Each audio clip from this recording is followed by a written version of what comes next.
India's growth and position as the world's fastest developing economy instills immense pride in every Indian. And in this journey, the public sector has played a pivotal role, driving sustained growth and development, touching the lives of every Indian, and propelling the nation towards progress and prosperity.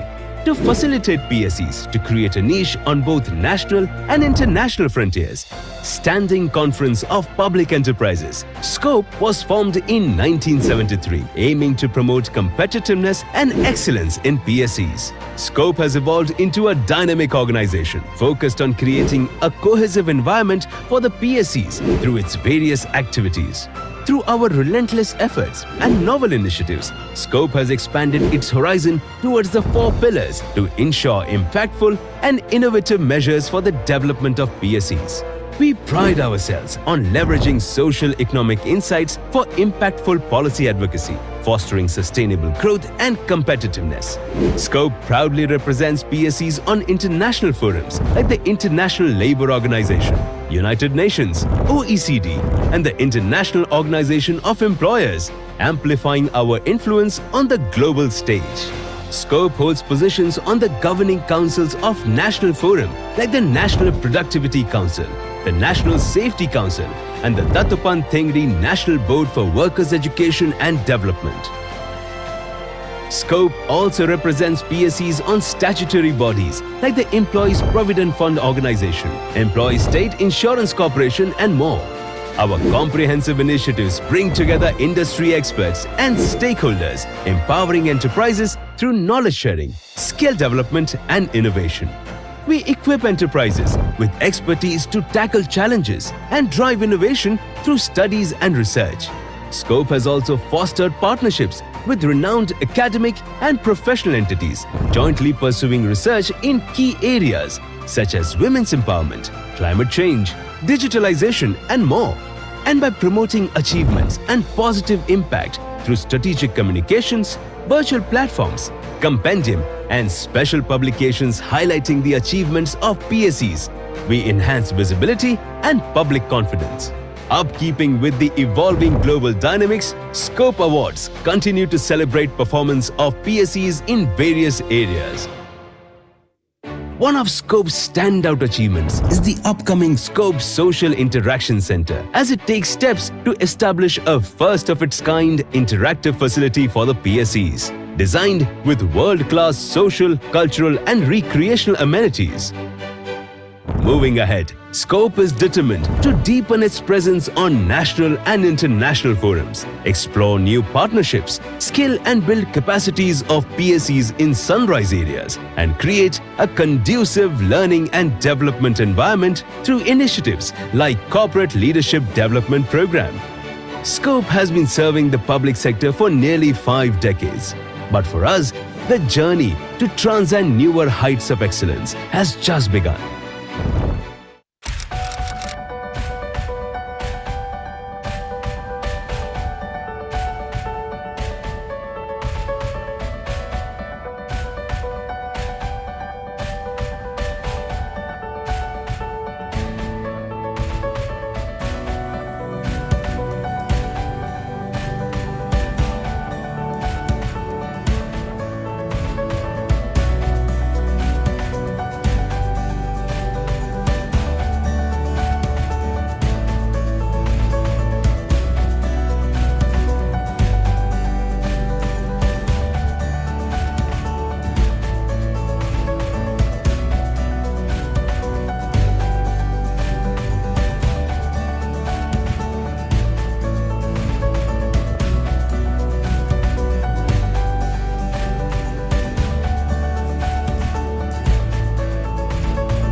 As India took its stride as an independent nation, public sector enterprises, PSEs, committed to play a path-breaking role, overcoming disparities for self-reliance in production and services, fostering a better tomorrow with the country's unexplored resources. Undeterred, CPSEs have grown from 5 to 402 CPSEs in nearly 7 decades, adding to the country's wealth. CPSEs continue to display a stellar performance with their presence in all strategic sectors. PSEs have changed the landscape of the country's economy, placing India on the global industrial map. PSEs are major contributors with 85% of the country's total coal production. While the country is the second largest producer of crude steel, PSEs play a significant role.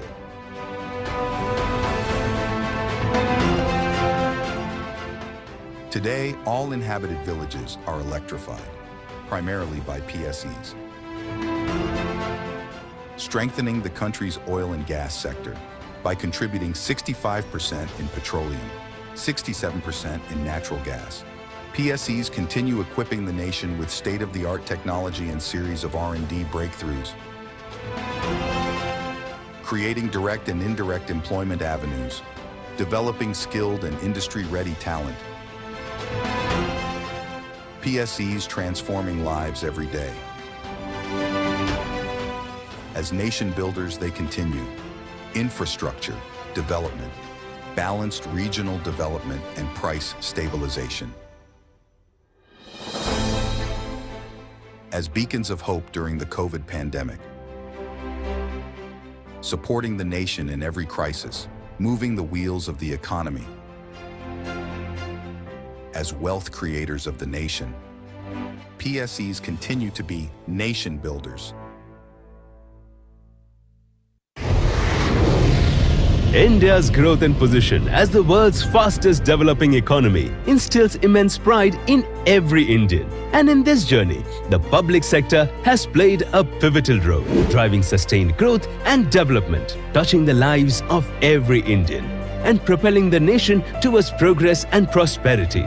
To facilitate PSEs to create a niche on both national and international frontiers, Standing Conference of Public Enterprises (SCOPE) was formed in 1973, aiming to promote competitiveness and excellence in PSEs. SCOPE has evolved into a dynamic organization focused on creating a cohesive environment for the PSEs through its various activities.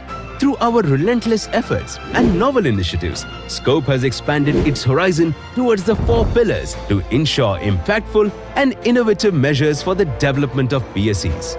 We pride ourselves on leveraging social-economic insights for impactful policy advocacy, fostering sustainable growth and competitiveness.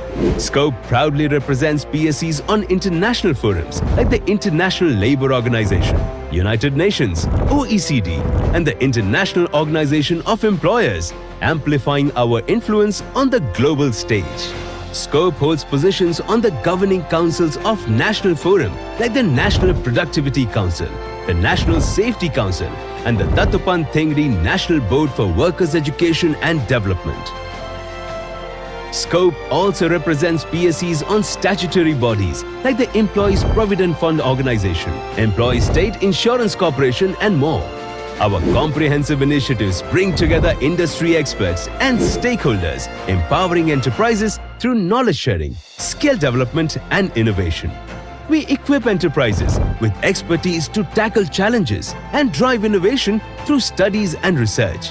SCOPE has also fostered partnerships with renowned academic and professional entities, jointly pursuing research in key areas such as women's empowerment, climate change, digitalization, and more.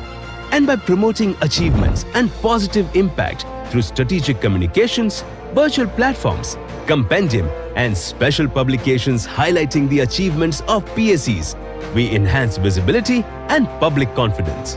Upkeeping with the evolving global dynamics, SCOPE Awards continue to celebrate performance of PSEs in various areas. One of Scope's standout achievements is the upcoming Scope Social Interaction Center, as it takes steps to establish a first-of-its-kind interactive facility for the PSEs, designed with world-class social, cultural and recreational amenities. Moving ahead, Scope is determined to deepen its presence on national and international forums, explore new partnerships, scale and build capacities of PSEs in sunrise areas, and create a conducive learning and development environment through initiatives like Corporate Leadership Development Program. Scope has been serving the public sector for nearly 5 decades. But for us, the journey to transcend newer heights of excellence has just begun.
Testing. Hello, hello.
As India took its stride as an independent nation, public sector enterprises, PSEs, committed to play a path-breaking role,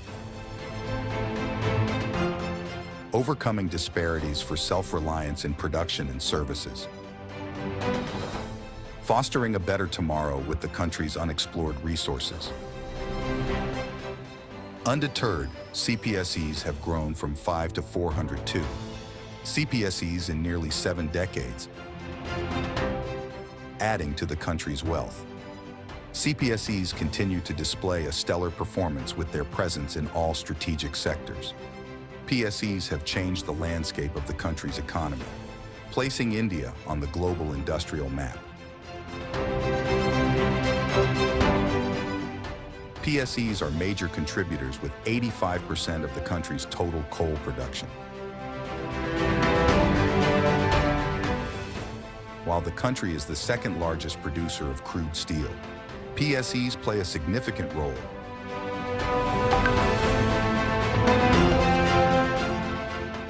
Today, all inhabited villages are electrified, primarily by PSEs, strengthening the country's oil and gas sector by contributing 65% in petroleum, 67% in natural gas. PSEs continue equipping the nation with state-of-the-art technology and series of R&D breakthroughs, creating direct and indirect employment avenues, developing skilled and industry-ready talent. PSEs transforming lives every day. As nation builders, they continue infrastructure, development, balanced regional development, and price stabilization. As beacons of hope during the COVID pandemic, supporting the nation in every crisis, moving the wheels of the economy. As wealth creators of the nation, PSEs continue to be nation builders. India's growth and position as the world's fastest developing economy instills immense pride in every Indian. And in this journey, the public sector has played a pivotal role, driving sustained growth and development, touching the lives of every Indian, and propelling the nation towards progress and prosperity. To facilitate PSEs to create a niche on both national and international frontiers, Standing Conference of Public Enterprises (SCOPE) was formed in 1973, aiming to promote competitiveness and excellence in PSEs. SCOPE has evolved into a dynamic organization focused on creating a cohesive environment for the PSEs through its various activities. Through our relentless efforts and novel initiatives, SCOPE has expanded its horizon towards the 4 pillars to ensure impactful PSEs. We pride ourselves on leveraging socio-economic insights for impactful policy advocacy, fostering sustainable growth and competitiveness. SCOPE proudly represents PSEs on international forums like the International Labour Organization, United Nations, OECD, and the International Organization of Employers, amplifying our influence on the global stage. SCOPE holds positions on the governing councils of national forum like the National Productivity Council, the National Safety Council, and the Dattopan Thengri National Board for Workers' Education and Development. SCOPE also represents PSEs on statutory bodies like the Employees Provident Fund Organization, Employees State Insurance Corporation, and more. Our comprehensive initiatives bring together industry experts and stakeholders, empowering enterprises through knowledge sharing, skill development, and innovation. We equip enterprises with expertise to tackle challenges and drive innovation through studies and research. SCOPE has also fostered partnerships with renowned academic and professional entities, jointly pursuing research in key areas such as women's empowerment, climate change, digitalization, and more. And by promoting achievements and positive impact through strategic communications, virtual platforms, compendium, and special publications highlighting the achievements of PSEs, we enhance visibility and public confidence. Upkeeping with the evolving global dynamics, SCOPE Awards continue to celebrate performance of PSEs in various areas. One of Scope's standout achievements is the upcoming Scope Social Interaction Center, as it takes steps to establish a first-of-its-kind interactive facility for the PSEs, designed with world-class social, cultural and recreational amenities. Moving ahead, Scope is determined to deepen its presence on national and international forums, explore new partnerships, scale and build capacities of PSEs in sunrise areas, and create a conducive learning and development environment through initiatives like Corporate Leadership Development Program. Scope has been serving the public sector for nearly 5 decades. But for us, the journey to transcend newer heights of excellence has just begun.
Good morning.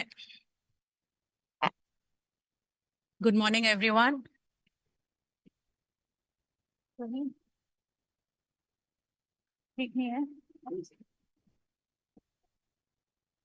Hello. Hello. Hello. Good morning, everyone. Welcome to Scope. And our dignitaries have joined us. We shall be resuming soon in another 5 minutes. Thank you for your patience.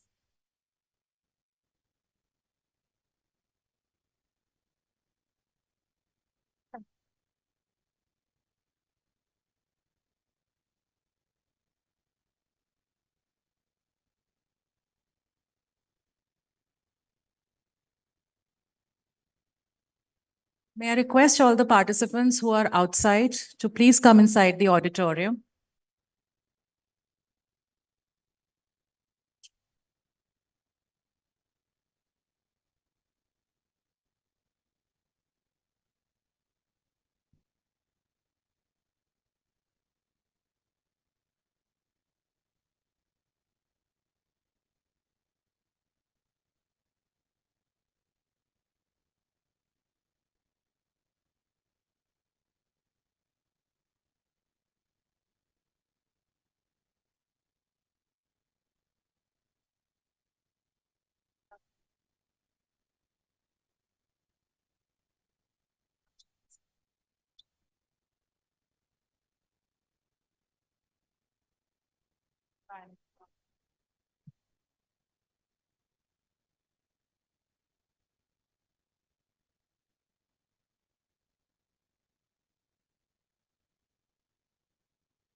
सारे guest को लाना है ना।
Good morning, everyone.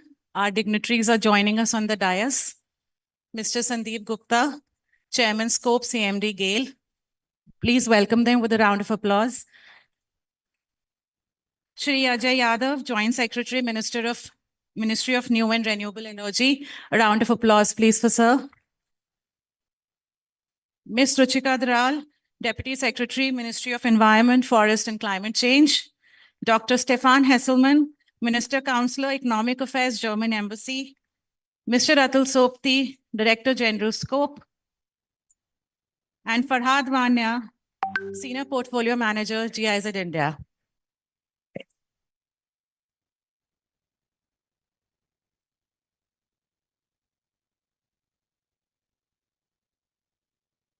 So once again, good morning to all of you. On behalf of SCOPE, an apex body of public sector enterprises, and GIZ, I would like to welcome all of you today to the program on decarbonization of India's public sector enterprises and the role of green hydrogen. Today is indeed a very significant day as we are joined by the most eminent panelists from a diverse spectrum, from Government of India to German government, representing the international collaboration for this pertinent area. We also have with us industry experience represented by more than 3 decades of experience from various sectors of the public sector and the entire corporate sector who are with us today. With climate change finding a dedicated space in the SDGs, there has been constant development in this area and greater research in decarbonization and finding alternative solutions. With this perspective, Scope India and GIZ Germany have collaborated to take this important step to build capacities and facilitate paving way forward for the corporate sector so that they can explore opportunities and, in this regard, play a dominant role in the national agenda.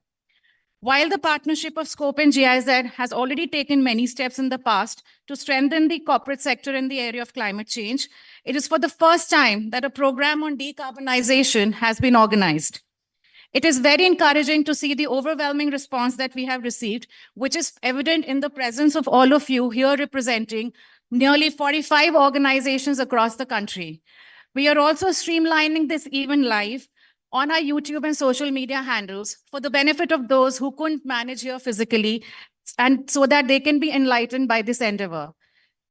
With this, I would like to welcome all the dignitaries on the dais with a token of our respect and gratitude for joining us.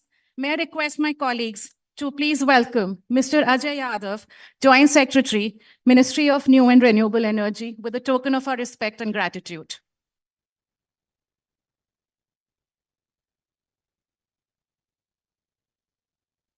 I request my colleague to please welcome Dr. Stefan Hesselmann, Minister Counselor, Economic Affairs, German Embassy, with a token of our gratitude. May I request my colleague to please welcome our Chairman Scope and CMD, GAIL India Limited, Mr. Sandeep Kumar Gupta, with a token of our gratitude. I request my colleague to please welcome Madam Ruchika Dharal, Deputy Secretary, Ministry of Environment, Forest and Climate Change, with a token of our gratitude.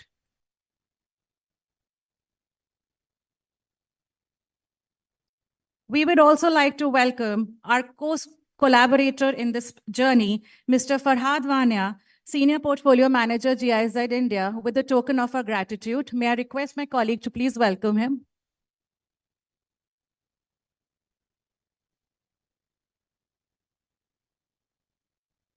Last but not the least, I would also like to welcome our Director General Scope, Atul Sopti ji, with a token of our gratitude.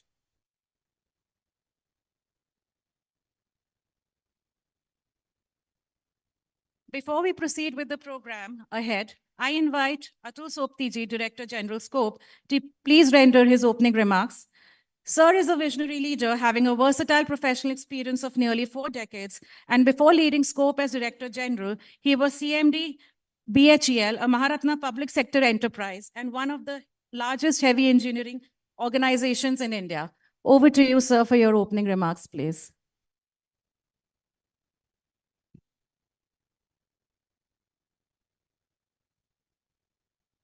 Thank you, Smriti.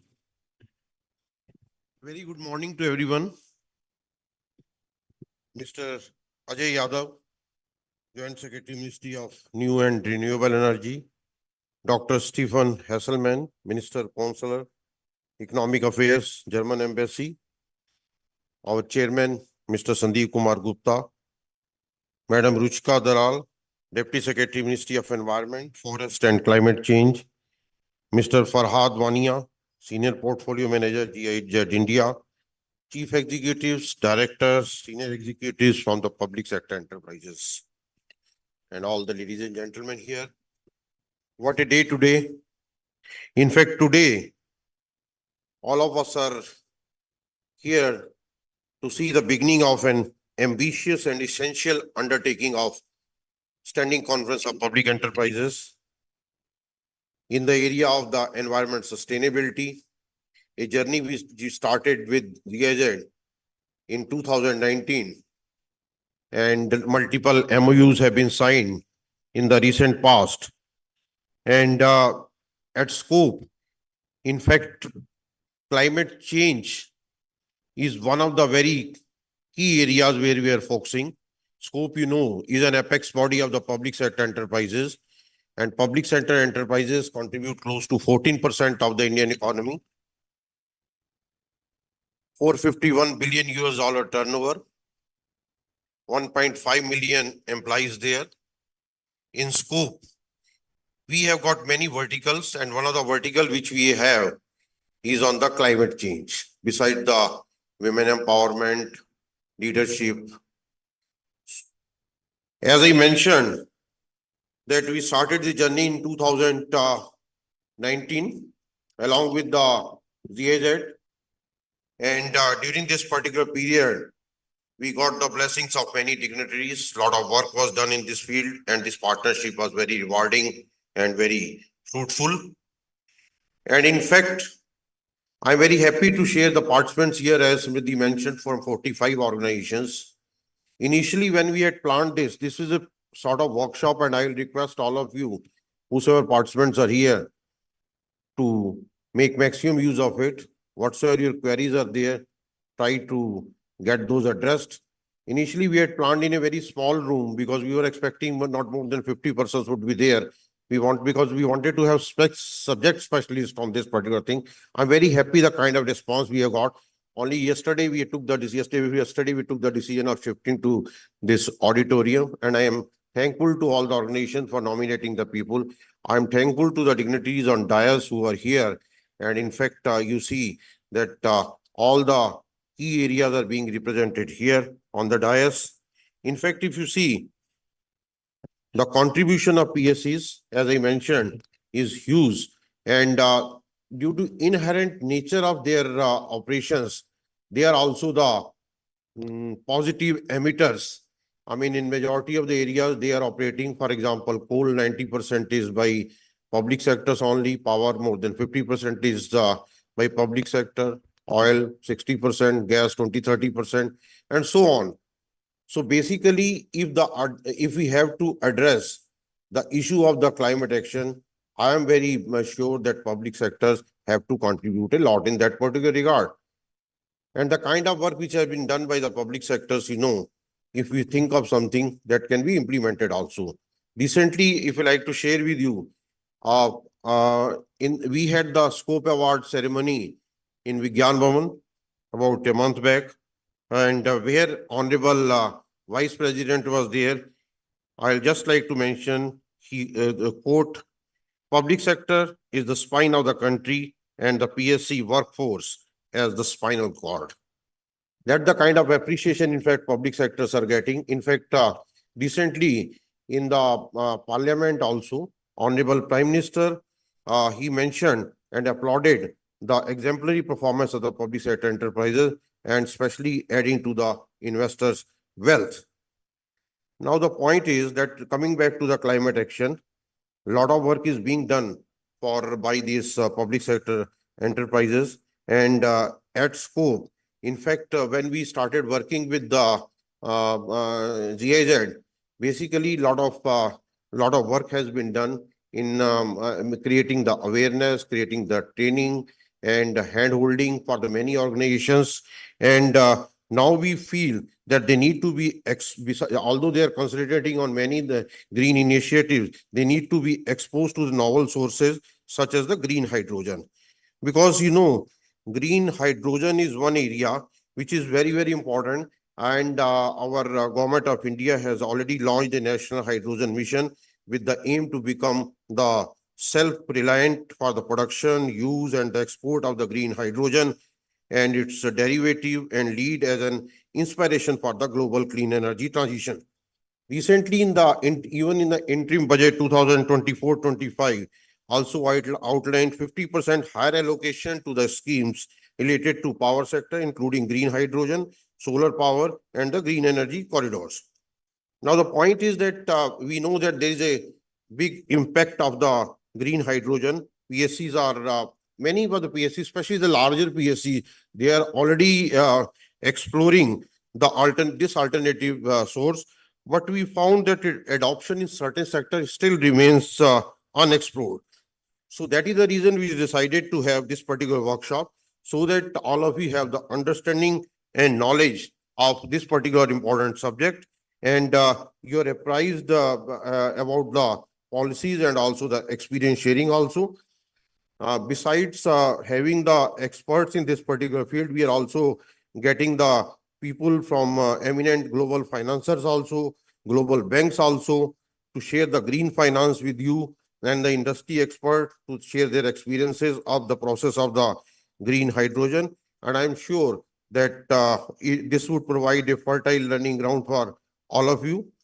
As I mentioned, the partnership which has GIZ over the years, we had worked together on the capacity gap assessment study. We created a capacity gap assessment study, which is available on our website also. Based on the capacity gap studies, we worked training programs, regional workshop was there, and then many awareness programs were created, handholding for few companies, GAIL and SAIL was also done in this particular field. Now, this particular study, this particular project which is being launched together with the GIZ, this is one of its kind. For the first time, it is being done in scope, and in fact in India itself. Although during the one of the sessions you will be made aware about what is the coverage of this particular project which we are doing together. But according to me, I am looking for 3-4 key areas where we'll be working together over the journey of next 2 years period. The first is, of course, this is the knowledge platform and the personal training, and focus group discussions will be done, like this kind of workshop would be done.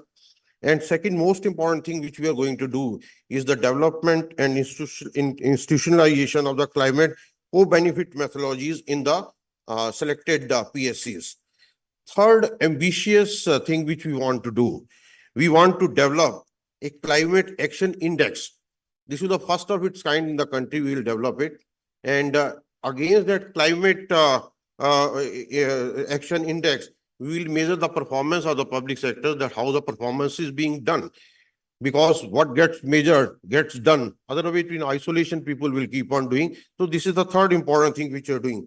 Another point during the discussions in the last 3-4 years, we found that there are no as such specific micro-credential courses or e-learning platform available in this field. So one of the area which is very close to my heart, and I'm sure that we'll be able to develop along with GIZ through this project, is some e-learning platform, certification courses also we like to have in this particular field. This is very, very important, very ambitious project, and today is the first milestone which we are achieving, and I'm very happy to see that eminent panelists are there, so many guests are there, and we have I'm sure that we'll continue to have the blessings of all of you in the future also. And as I mentioned, that this is a golden opportunity for all of you present here, and I will encourage you to optimize for your benefit, for your organization, for the society, and for our country as a whole. And I believe that this project is going to pave the way for transition to low carbon economy while upholding the PSC's roles in India's economic landscape. The scope, I assure you, is committed to sustaining the planet, and we seek your cooperation and continuous encouragement in this. Let us start today this particular process and optimize the opportunity. Thank you very much. Jai Bharat.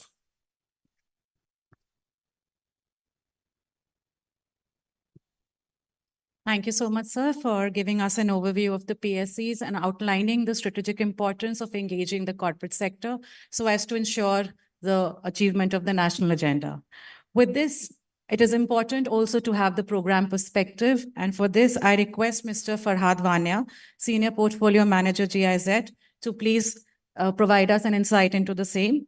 Having over 15 years of experience with various projects related to CSR, forest, wildlife conservation, environmental management, and social development, Mr. Farhad oversees the Indian portfolio development for GIZ India, including interfacing with all important and imperative ministries and departments of Government of India. And no better than him to provide us the program perspective. So over to you, Farhad, for the same.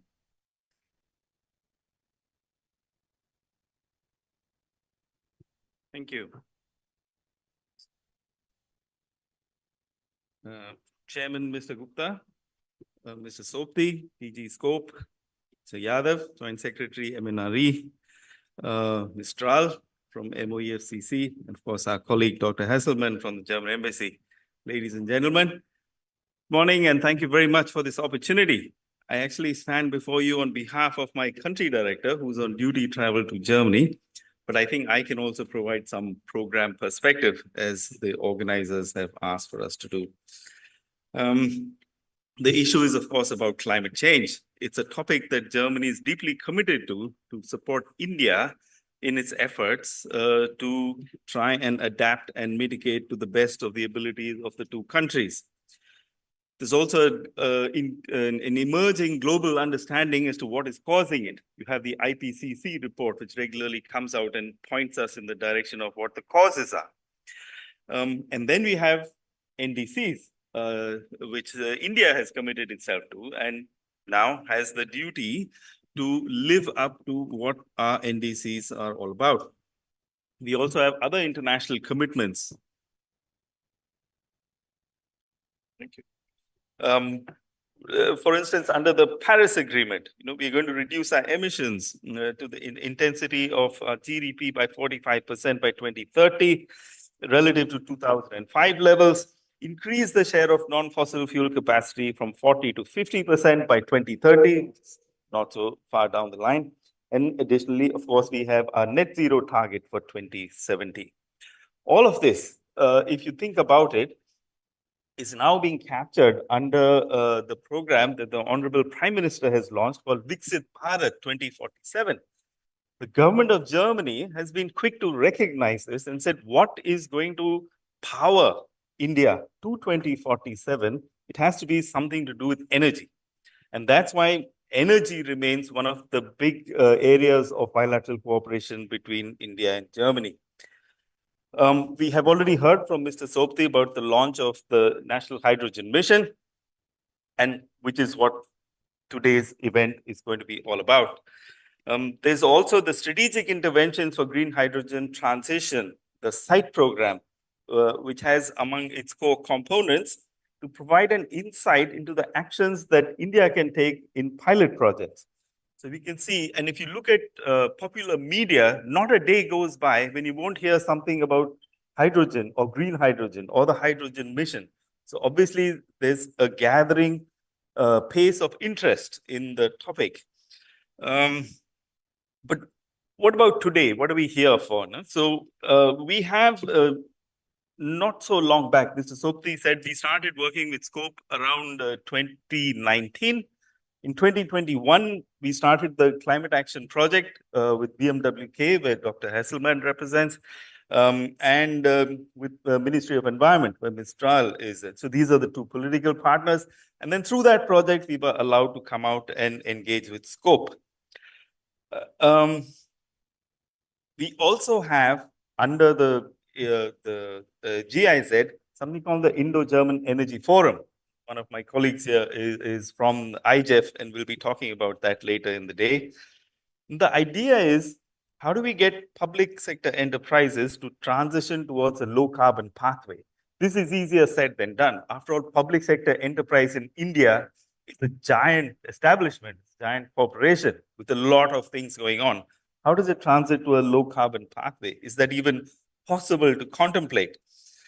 There's also an initiative called the Leadership for Industry Transition of the Government of India and Sweden, which is, and there's also the proposed EU's carbon border adjustment mechanism. So all of this is driving India to do something with its energy issues, and hydrogen presents possibly a way. So we have now, under our climate action project and with Scope, we are collaborating on a study that we were able to conduct, which is on decarbonizing India, potential for electrification across India's economy and assessment of electricity needs. This is something that we were able to facilitate. We will hear more about this in the course of the day today. The climate action project is actually something that we can work with partners of our choosing in collaboration with Scope and present evidence for what is actually possible. We have a discussion around it. We can have many discussions, but we also need to demonstrate pilots. And this is again a possibility that the German government allows us to do along with the Indian government. What about today's workshop? Why are we here finally? Nah? So we have the study. There will be somebody who will present its key findings, and then come time for action. What are going to be the next steps? What is it that we can do? And then what is the role of the different agencies? And what is our role, for instance, as GIZ? We have partnered in the past on different topics and will continue to be. I like your 3 areas of interest that you have already highlighted. My mind was already working. How do I turn this into the next agreement with Scope? So it will always be of importance to us. And it's because of what Scope represents. And we just heard in a little pre-discussion with the chairman, what is the scope and the scale of the amount of outreach and coverage that an agency like Scope has? It's staggering. Somebody says it's bigger than half the countries in Europe. But yes, it's probably true. The amount of responsibility that comes to Scope with the extent of its coverage. Thank you all very much for coming out for this. I don't have much more to say. I leave that to the experts. But thank you, sir, for the opportunity, for inviting us, and also to the embassy for enabling us to be part of a project like this. And of course, my GIZ colleagues who probably helped the Scope counterparts to help put this event together. And please make the most of it that you can. Dr. Hasselman is here from the embassy. Our other project colleagues are here from different projects. Use the time and the opportunity to engage with them and know more about Indo-German cooperation. Thank you very much.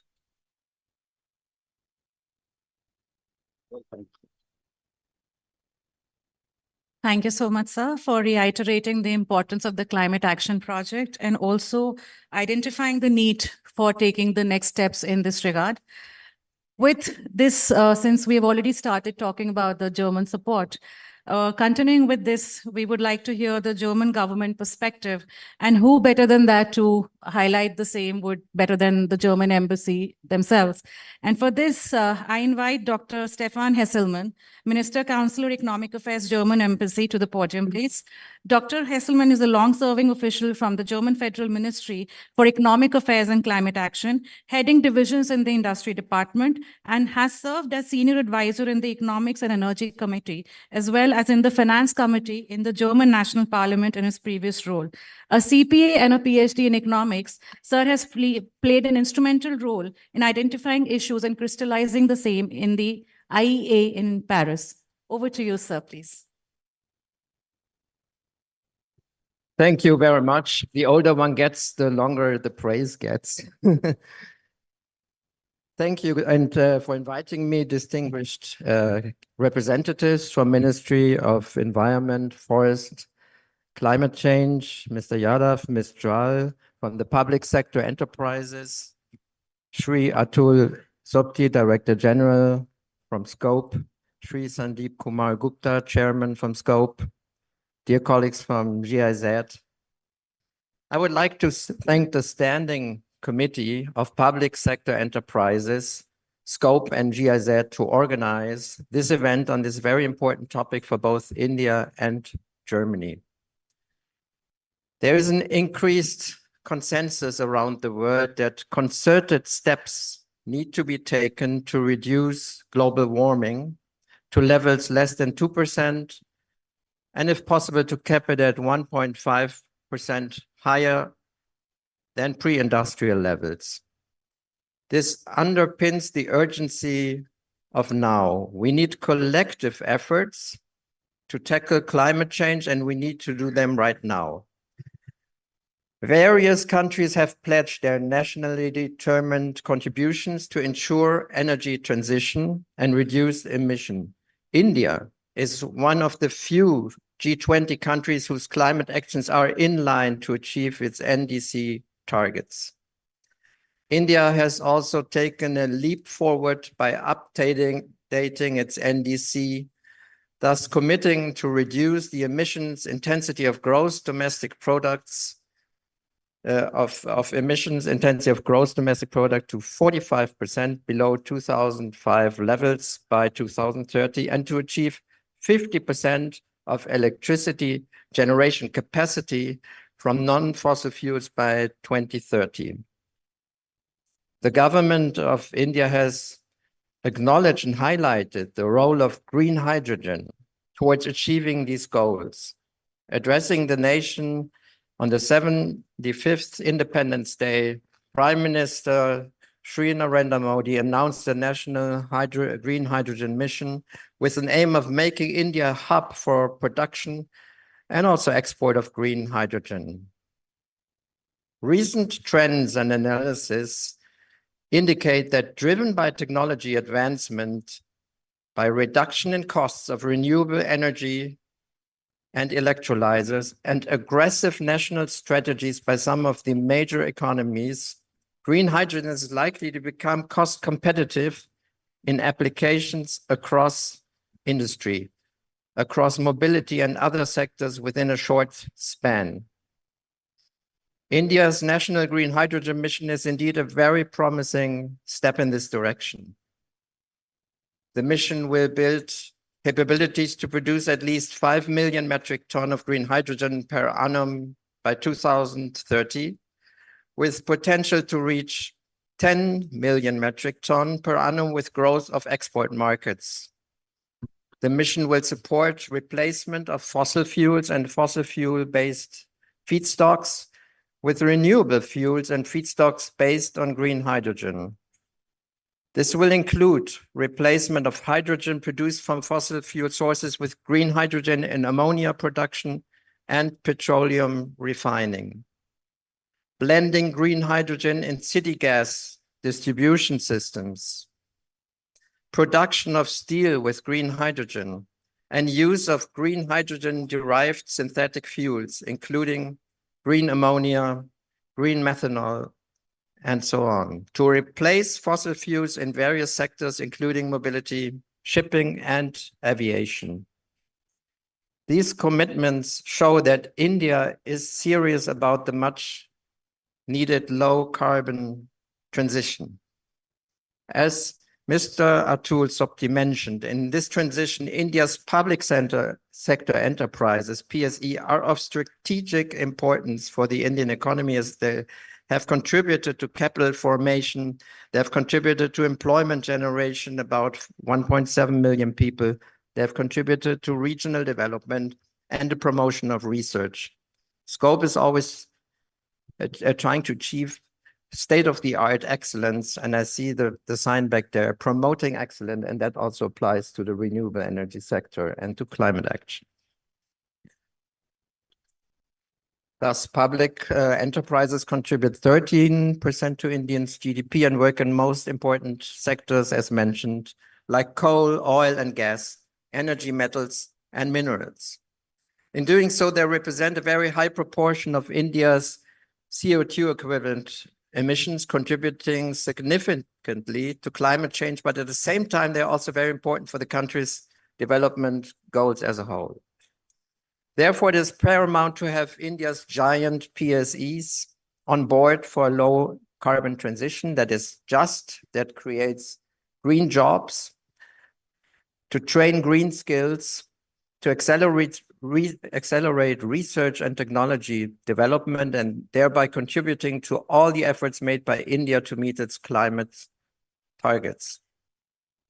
Several PSEs, including from yours, are taking actions to reduce their carbon emissions and support communities in adapting to changing climate. Some of your PSEs, or many, have also spearheaded innovations in their sectors with new proprietary technologies and processes that reduce emissions and enhance resource efficiency. These actions by your companies, by India's PSE, reflect a fact that companies all over the world are realizing now. What is good for climate is also good for business, and this will even be more so in the future. Thus, taking action to tackle climate change will positively impact the triple bottom line of businesses in terms of the economic, social, and environmental aspects. Germany stands ready to collaborate even more with India in addressing climate change and building a sustainable future. Environment and climate are priority areas of Indo-German cooperation. And this focus got the highest notification by Prime Minister Sri Modi and German Chancellor Scholz, who signed the Indo-German Green and Sustainable Development Partnership in 2022 at cabinet consultations in Berlin. Germany and India pursue the common intention of advancing the energy transition in both countries with the aim of achieving a socially just, ecologically and economically sustainable, secure and affordable energy supply to reduce their dependence on imports of fossil fuels, very important for both of our countries, and decarbonizing our economies. Both of our countries value the productive and close political dialogue that takes place under the Green and Sustainable Development Partnership, GSDP. Green hydrogen is among the priority areas between the two countries, as was highlighted during the signing of the Joint Declaration of Intent, JDI, on Indo-German Green Hydrogen Task Force, signed during the 6th Indo-German intergovernmental consultations between the MNRE and the German Ministry of Economic Affairs and Climate Action in May 2022, to strengthen mutual cooperation in production, in utilization, in storage, and in distribution of green hydrogen.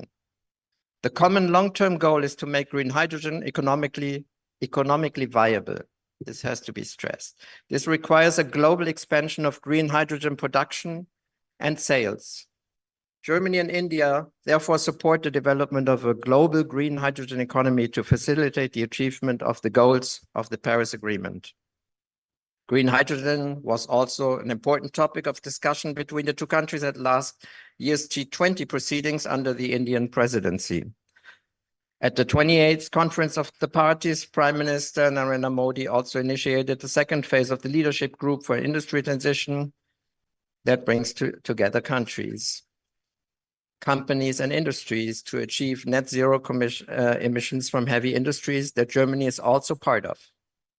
This workshop on the decarbonization of Indian PSEs and the role of green hydrogen being organized under the Indo-German Support Project for Climate Action in India therefore comes at a very opportune time. Discussions on evolving technologies, their readiness levels, and financing structures are extremely critical at this juncture to ensure on-ground action. As you can see, India and Germany have deep relationships, and both countries are committed to work together on sustainable green development. I can see that these issues are also very close to Indian PSEs, judging by the high-level participation today in audience here and the attention scope is giving to this topic. I'm convinced that by adopting sustainable practices, embracing innovation, and leveraging on India and Germany's partnership, PSEs can become champions of climate action and contribute to a greener, more resilient India. So, ladies and gentlemen, let me conclude by reiterating the German ambassador's words from a few months ago. In all our efforts against climate change, one thing is clear. In fighting climate change, the world cannot do without India, and India cannot do without its public sector enterprises. Thank you for your attention and best wishes to Scope, GIZ, and all the eminent officials present today for accelerating the partnership on climate action by India's most important PSEs and constructively engaging on a topic of prominence in this regard, decarbonization and the role of green hydrogen. I would also like to once again thank the ministries here and look forward to today's workshop. Thank you.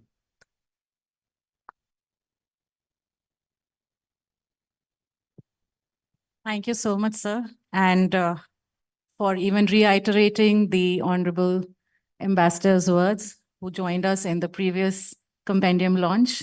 So thank you, sir, and thank you for highlighting the importance of green hydrogen. And we assure you that India is committed to the cause, and more so, public sector is committed to this cause. Now may I invite Mr. Sandeep Kumar Gupta, Chairman Scope and CMD GAIL, for his address, please. Shri Gupta has a wide experience of over 3 decades of oil and gas industry and has held different positions in leading PSEs in India. Presently, he is heading GAIL India Limited as Chairman and Managing Director, which is India's leading natural gas company with diversified interests across the natural gas value chain. He has also held important positions in IOCL, which is a Global 500 company. Over to you, sir.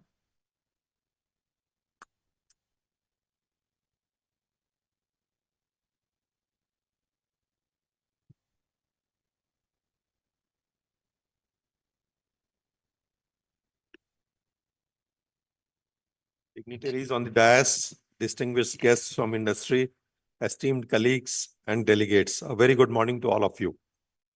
It is with great pleasure and a sense of profound responsibility that I extend a warm welcome to every one of you to this important gathering focused on the decarbonization of India's public sector enterprises and the indispensable role of green hydrogen in this endeavor. As Chairman Scope, I am privileged to host this gathering as it aligns perfectly with our core mission and values. For years, we have been steadfast in our dedication to advancing sustainable practices and fostering innovation within the public sector. In the era of decarbonization and gaining momentum for net zero organizations, climate change has been a focus area for Scope. Several climate action initiatives in the past have been taken for public sector enterprises, such as building green skills for PSEs, training sessions on climate resilient pathways for PSEs, PSEs' role in nation's climate agenda, etc. Climate change is a major threat to sustainable development, economic well-being, and the life diversity. Besides having a moral obligation, the urgency to address the climate change is of prime importance to all of us. India has already shown its dedication towards the subject by showcasing commitments at domestic and international platforms to strive to mitigate climate change and reach net zero by 2070. Now it is the time for corporates to follow a streamlined path so that we as corporate citizens of the country can contribute effectively to the national goal. Today's discourse on decarbonization and the role of green hydrogen epitomizes our organization's commitment to spearheading transformative initiatives that have a lasting impact on society and the environment. The Cabinet of Government of India has approved India's ambitious National Green Hydrogen Mission, which aims to establish a green hydrogen ecosystem and leverage its potential for decarbonization and energy security. It is expected to lead to the development of 5 million metric ton per annum of green hydrogen production capacity, while also reducing the quantum of imported fossil fuels by approximately rupees 1 lakh crore by 2030. Green hydrogen usage in industries such as fertilizer production, petroleum refining, steel, shipping, etc. is being promoted, thus reducing carbon. We as PSEs are working to facilitate demand creation through domestic utilization. This has been duly supported by the Strategic Interventions for Green Hydrogen Transition Program, that is SITE, which includes incentives for manufacturing of electrolyzers and production of green hydrogen. Pilot project guidelines have been issued for using green hydrogen for steel, mobility, shipping, decentralized energy applications, hydrogen production from biomass, hydrogen storage, etc. Public sector enterprises in India are showcasing role of PSEs in reducing carbon footprint. Despite operating in hard-to-abate sectors, PSEs have been taking lead in this direction. I am happy to share that GAIL has started India's maiden project of blending hydrogen in city gas distribution grid. 2% by volume of hydrogen is being blended in CNG network and 5% by volume of hydrogen is being blended into PNG network at city gas stations of Avantika Gas Limited, Indore, in the state of Madhya Pradesh. GAIL is setting up one of the largest proton exchange membrane electrolyzer of 10 megawatt capacity at Vijaypur. The project is being installed. The project would be completed by mid of the current year itself, and it will be powered definitely by renewable power. NTPC Limited has initiated blending of green hydrogen up to 8% volume in PNG network at NTPC Kawas Township, Surat in Gujarat from January 23. Hydrogen-based fuel cell electric vehicle buses in Leh and Greater Noida have also been started by NTPC. Oil India Limited has developed a 60 kilowatt capacity hydrogen fuel cell bus, which is a hybrid of an electric drive and a fuel cell. Demonstration pilot plants for production of green hydrogen through water electrolysis using solar power, biomass oxy-steam gasification, and CBG reforming for refueling 15 number of hydrogen fuel cell buses have been done by Indian Oil. And I believe that these are only illustrative, and there are many other initiatives which are being taken by various PSCs. While it is true that we have never had better knowledge and technological solutions available to forestall the climate change crisis and create opportunities for better life for people all over the world, the challenge continues to remain for hard-to-abate sectors. This challenge may be ascribed to the limited adoption of latest technologies in PSCs due to various techno-commercial constraints. As we continue to be in pursuit of suitable techniques to limit these emissions, using green electricity and alternative fuels such as green hydrogen are sustainable solutions. I am glad that SCOPE has recognized this concern and collaborated with the GIZ for this important project with the aim to identify sustainable decarbonization efforts, thereby providing PSCs with practical solutions. I understand today's workshop is a step towards this and forms the basis for working on more comprehensive and sustainable solutions in the future as well. And from the program, I note that there are very interesting sessions going forward, which not only deal with the concept with green hydrogen, with the use cases, but also on the financing aspects of this entire subject. Throughout the course of this event, we will have the privilege of delving into substantive discussions, sharing insights, and exchanging ideas that will undoubtedly shape the future trajectory of our nation's energy landscape. Moreover, we will have the opportunity to showcase the remarkable strides achieved so far in the industry, both in terms of research and practical applications in advancing sustainable practices within the public sector. May the insights gained serve as catalysts for meaningful change, propelling us towards a future defined by environmental stewardship, innovation, and prosperity. Thank you all.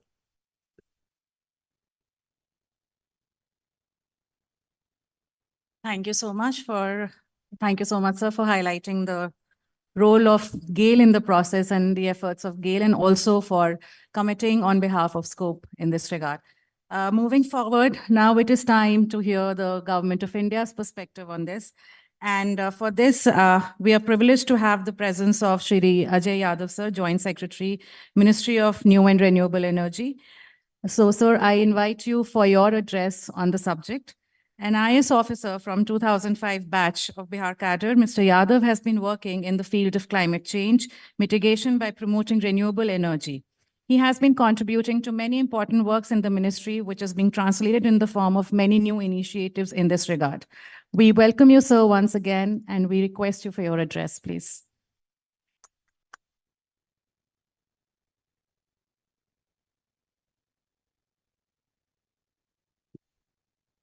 Thank you very much.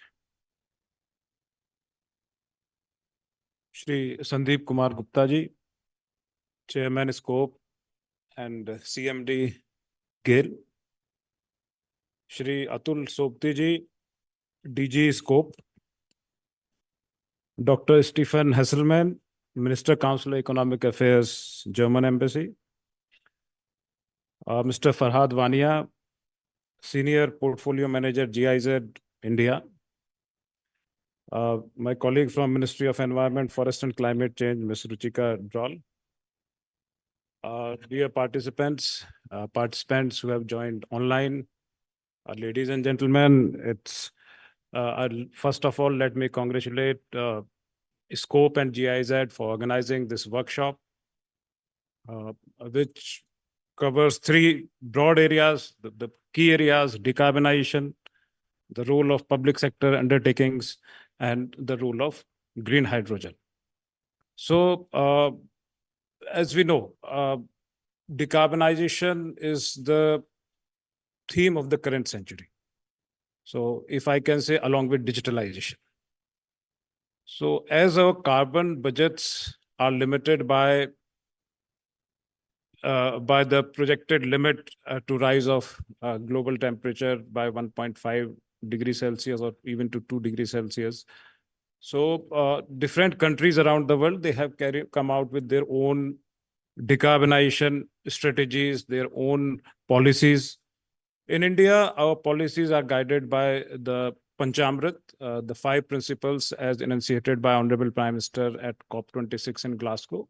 So the first one is to have 500 gigawatt of installed capacity from non-fossil sources by 2030. Then to have 50% of our energy needs to be met through renewable energy, 45% reduction in emission intensity of GDP over 2005 levels by year 2030. We aim to basically reduce the carbon dioxide emissions by 1 billion ton by year 2030, and the long-term horizon, the target is net zero by year 2070.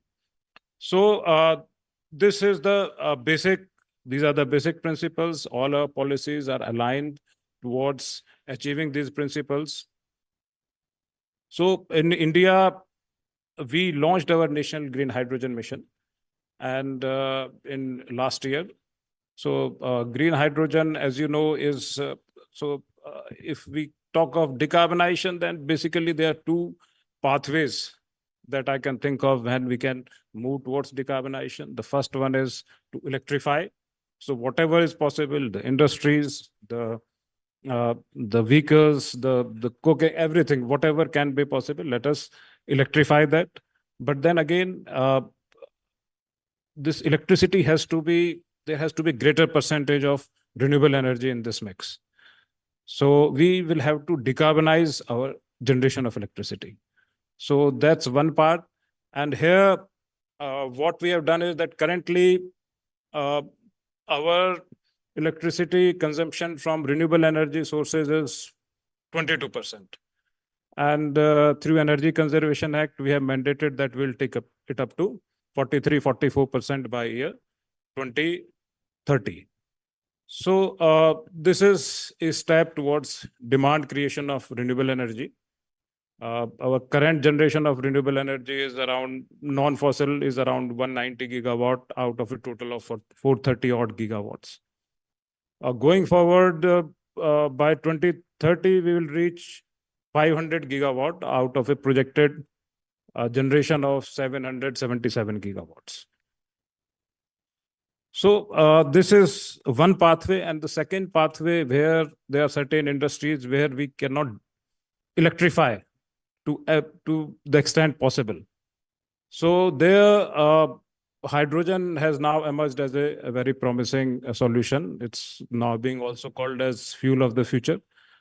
So there are industries like refineries, like fertilizers, like steel, heavy duty mobility, shipping, aviation, where we cannot, where there's limit to electrification and where the fossil fuels are used as feedstocks. So towards that end, so every country means around, I think around more than 50 odd countries, they have announced their hydrogen strategies. And India, as you know, we launched our mission last year. So the mission targets around 5 million tons of production per annum by 2030. And it would require 125 gigawatts of renewable energy. It will need around 80 gigawatt of electrolyzer capacity to be set up in the country. And it will lead to creation of 6 lakh jobs. Total investment that is required would be around 8 lakh crores of rupees. It will also lead to import substitution. So we will able to save on the foreign exchange to the tune of around 1 lakh crores of rupees. And the carbon emission, it would be saved to the tune of 50 million tons per annum. So as has been told, some major component of this mission is the SITE program, Strategic Intervention for Green Hydrogen Transition. So here we provide incentives for manufacturing of electrolyzers and for production of green hydrogen. So in the initial round, we carried out the first round of bidding, and we awarded 412,000 tons of capacity of green hydrogen to 10 entities. And we awarded 1,500 megawatt of electrolyzer manufacturing capacity to 8 entities. They will support electrolyzer manufacturing for over a period of 5 years, and for green hydrogen production, will support for a period of 3 years. So this is the first tranche. We'll be coming out with other tranches as well. In addition, we have launched pilot projects on steel, shipping, mobility. So, and these are in coordination and consultation with the respective industries and the respective ministries. So, for example, mobility, the call for proposal is out. And here we are looking at providing VGF for running of the fuel cell vehicles or the hydrogen ICE vehicles, and or for setting up of dispensing stations. For shipping sector, we are looking that Shipping Corporation of India would retrofit at least 2 ships to run on green methanol. And we'll also be setting up the facilities for bunkering. In the steel sector, we are looking at both the processes for manufacturing of steel, the DRI process and the blast furnace process, and how we can use hydrogen there. So this is one part. In addition to this, we have schemes in R&D. We launched our R&D roadmap, and we are coming out very shortly with a scheme for supporting R&D projects. We are also coming out with the scheme for supporting of testing infrastructure like electrolyzer testing, testing of Type 4 cylinders. Then we are also coming up with a scheme for skilling of the manpower. So that's also in pipeline, and also for setting up of 2 hydrogen hubs. So the idea here is to do whatever is possible to reduce the cost of hydrogen, green hydrogen. So there are certain incentives they are being provided by under NGHM, National Green Hydrogen Mission. Then certain incentives that are also being provided by different states. And and then there are large number of activities that are being done by our public sector and enterprises. So as CMD Gail has said, the major intervention has been demand creation.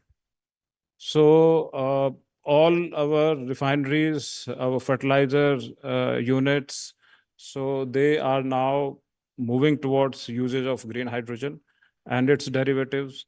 So we have come out with a separate scheme for the petroleum sector and a separate scheme, different scheme for the fertilizer sector. We have allocated 2 lakh tons of green hydrogen production to the refineries, to the petroleum sector. And we have also allocated 550,000 tons of green ammonia to the fertilizer sector.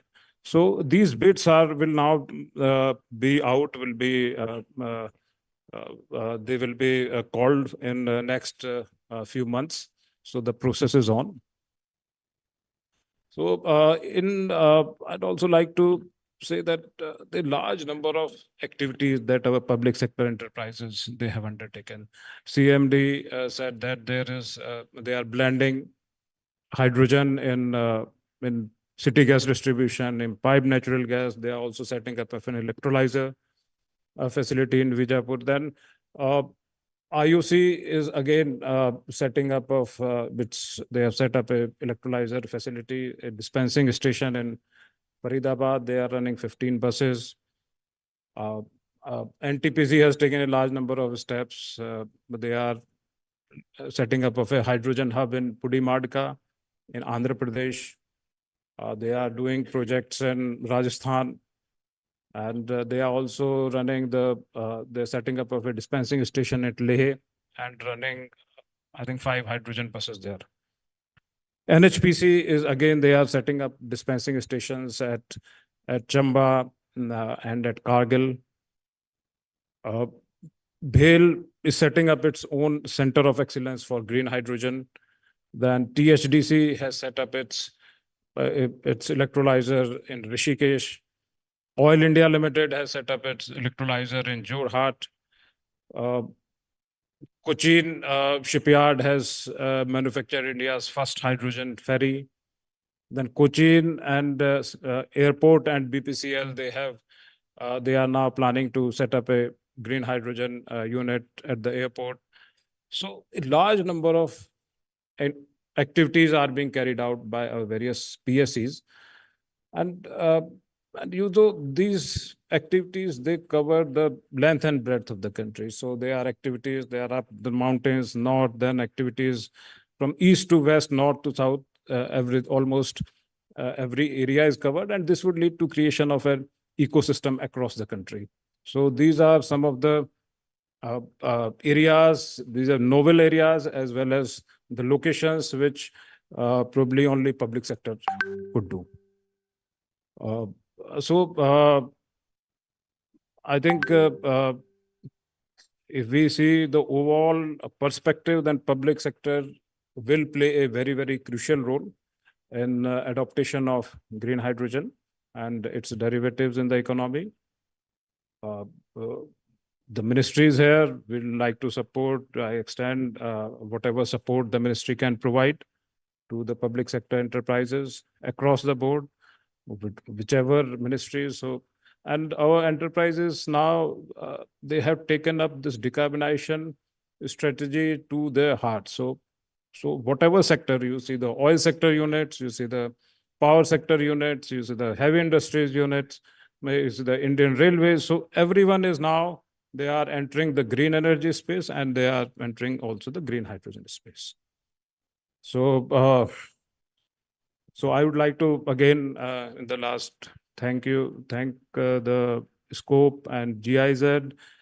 We have a very long-standing and robust program with the German government. We have a green hydrogen task force. And over last few weeks, we have such an intense level of engagement with our German counterparts.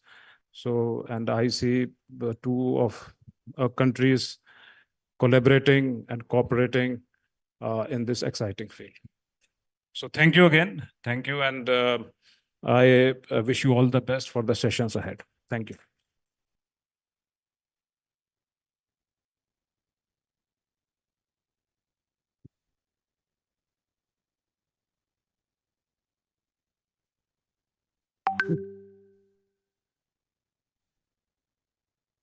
Thank you so much, sir. Thank you for highlighting the various initiatives of Government of India in this regard.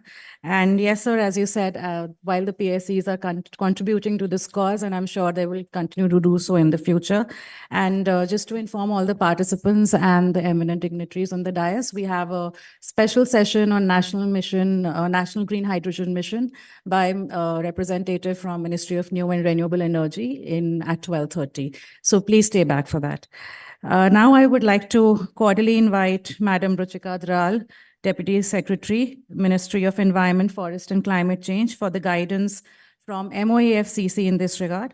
Ma'am is an environment and sustainability professional working on environmental and social safeguards for renewable energy projects with extensive consultancy and consulting experience in climate change, carbon accounting, and energy efficiency.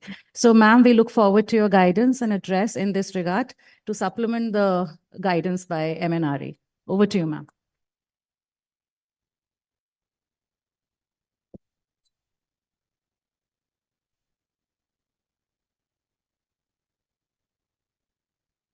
Thank you very much. And a very good morning to all the learned dignitaries on the dais and distinguished participants. Let me begin by congratulating Scope and GIZ, who have put together such a intense and diverse agenda for the day, talking about the green hydrogen, which is one of the key things that India has been working right now. And it is my absolute honor to be talking at this workshop on decarbonization of the India's public sector enterprises and the role of green hydrogen. A gathering of some of the brightest minds and leading organizations dedicated to shaping a sustainable and equitable future. Before I begin my address, I would, say that, a lot has been already talked about green hydrogen on this dais today. And, the colleagues from the public sector enterprises have highlighted what role they can play. And Yadav sir has very beautifully brought about what different initiatives different PSCs are taking across the country, covering the length and breadth of the country. So with my address, I hope to add some value to it. And I would like to begin by saying that developing countries like India basically face dual challenge. We face dual challenge of meeting the development aspirations of our people, at the same time mitigating and adapting to some of the climate changes that we have been experiencing across the world. And to combat this challenge, India has very responsibly embarked on an ambitious transition journey with commitment to reduce the emissions intensity of its GDP by 45% and ultimately achieve the goal of net zero by 2070. PSCs, I would say, particularly those in the heavy industries like power and steel, have a very significant role to play or contribute to this particular journey, owing to their enormous contribution to the greenhouse gas emissions of the country, which has already been highlighted by Mr. Sopti in his opening address. And their transition to clean technologies and processes is going to be very vital for meeting India's climate goals and tackling climate change. At the same time, it has very significant economic and social impacts. And these implications can actually be termed as co-benefits. It has several co-benefits that include increasing resilience to the changes in the climate, enhanced energy security for the country, innovation, socio-economic development, and job creation. India as a developing country is currently at a very crucial juncture in terms of the energy landscape as it is evolving due to its growing energy needs, which is required to fuel its developmental activities, being the fifth largest economy in the world, and all geared up to become the third largest by 2030.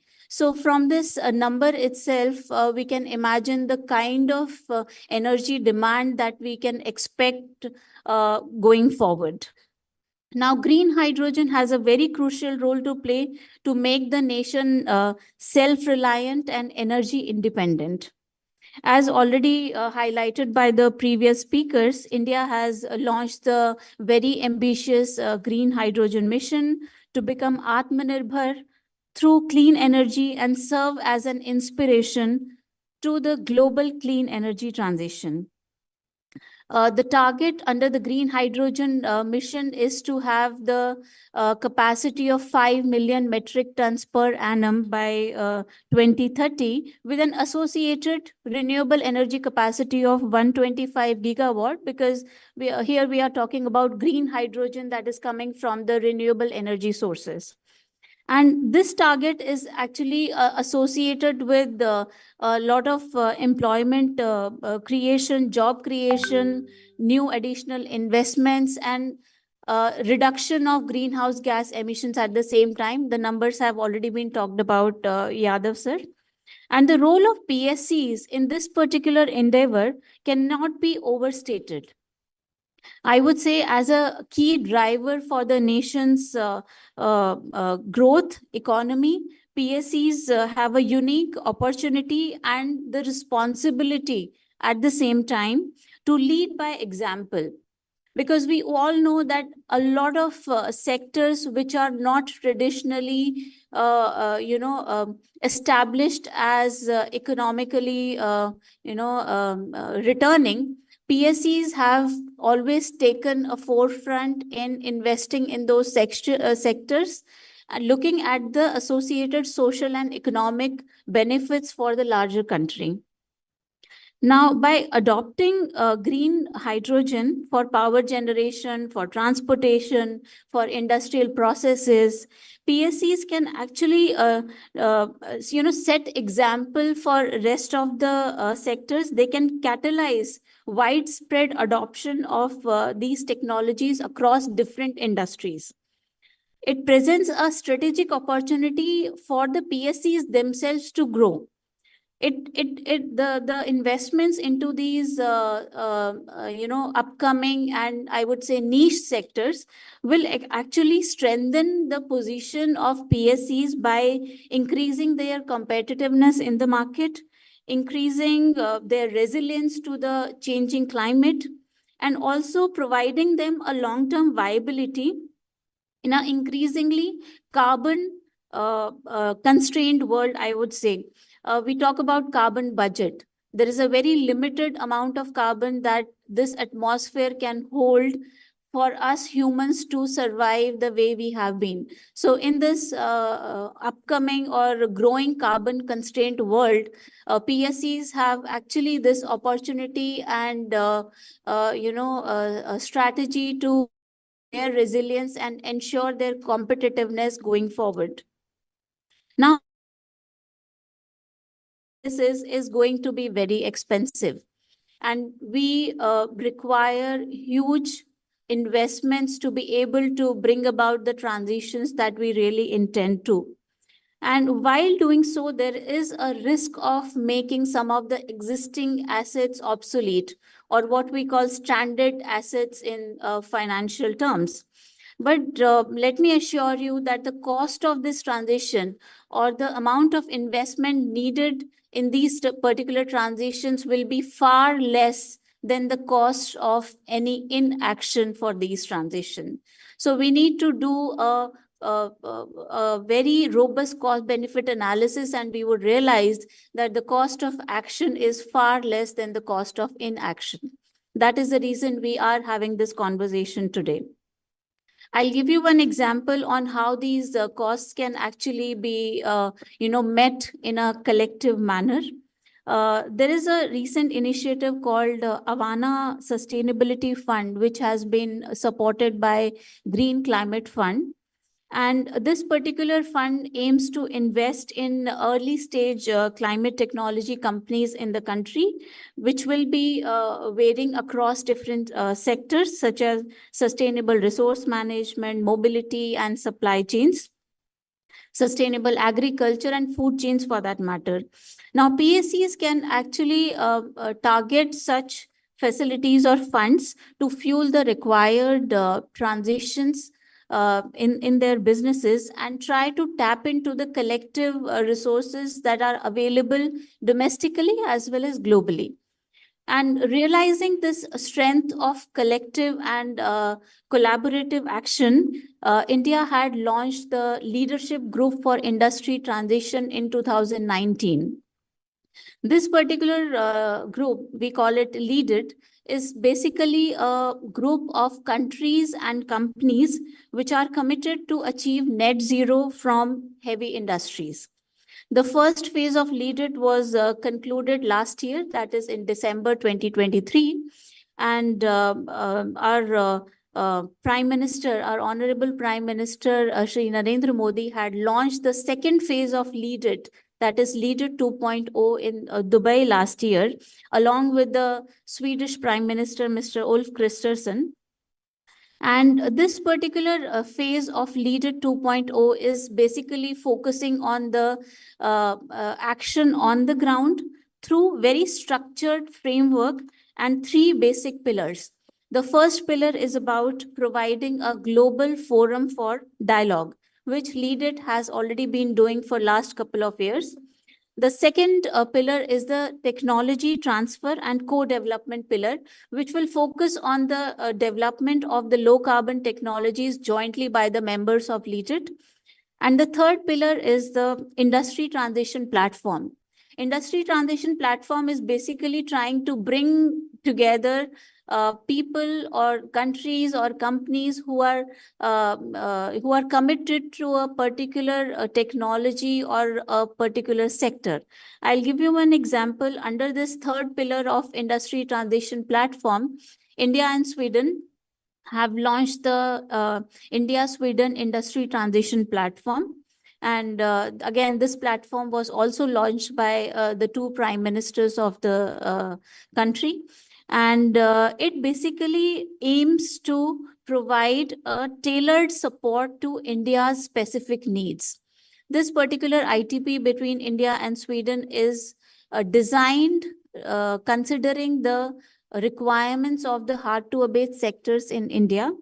And it aims to catalyze collaboration, foster knowledge exchange, facilitate technology development or joint development, facilitate technology transfer, and promote joint research and development endeavors.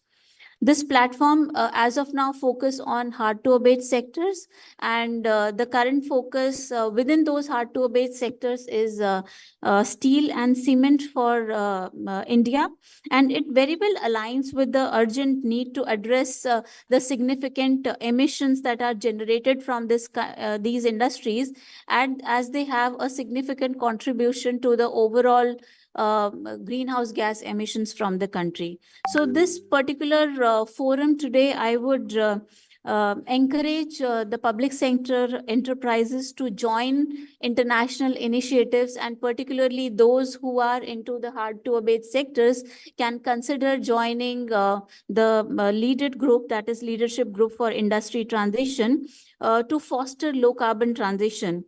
And to know more about the process of joining and what are the benefits of being a member to this particular group, please feel free to write to either MOEFCC or the Lead It Secretariat, which is hosted by Stockholm Environment Institute in Sweden. You can reach out to us through any of these modes, and we will be happy to assist you and highlight what all opportunities exist for collaboration for the members of this particular group.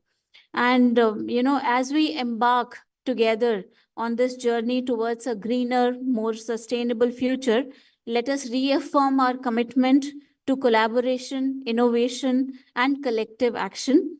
The agenda for this event today has been very beautifully, designed, and it touches upon some of the very crucial aspects for making the green hydrogen a reality from the ambition. And together, different PSCs, government, private sector enterprises, research institutions, and all the stakeholders in this particular ecosystem have power to shape the better tomorrow for ourselves and future generations. So with this hope, I stop here for today and wish you a very fruitful and engaging discussion going forward. Thank you very much for your patient hearing.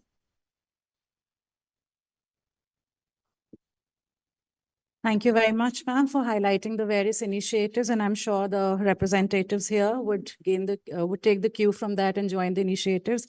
And ma'am, you've highlighted a very important concept of climate co-benefit methodology, which is actually the core of our project and our endeavor going forward in the next 2 years. And we will be covering this in the next session. With this, we thank you once again, ma'am. Since we are already talking about decarbonization, we are happy to share that GIZ's Indo-German Energy Forum, IGEF, has recently come out with a study on decarbonization through electrification and green hydrogen. And what better platform than this to release the study for a better use of all of you? So may I request the dignitaries to kindly unveil the important study, which can be a guiding force for a futuristic India. This study has been designed and conceptualized by IGEF and holds the future of India for decarbonization. May I request the dignitaries to please unveil the study.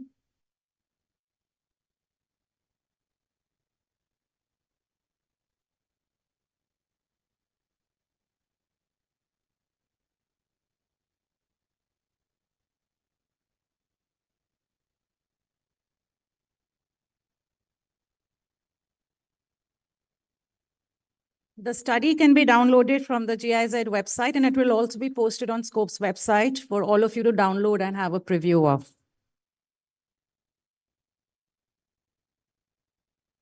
With this, we come to the end of the inaugural session of this illustrious workshop.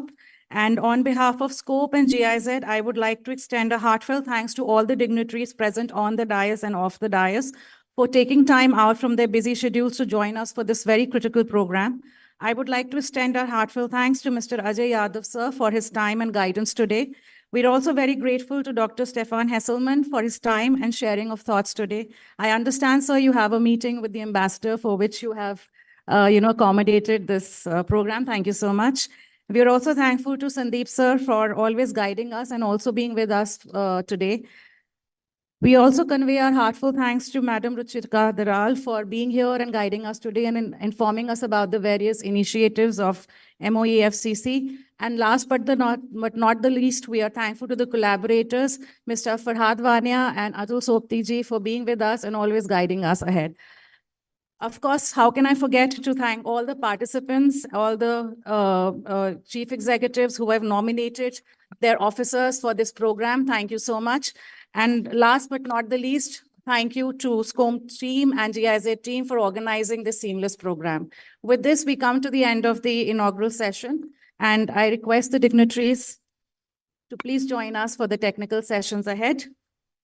I request all the participants to please be seated as the dignitaries depart, and we shall be resuming with the technical sessions immediately. Thank you once again, all of you.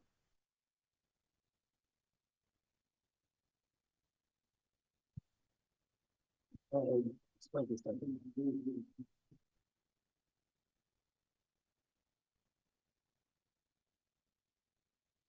you.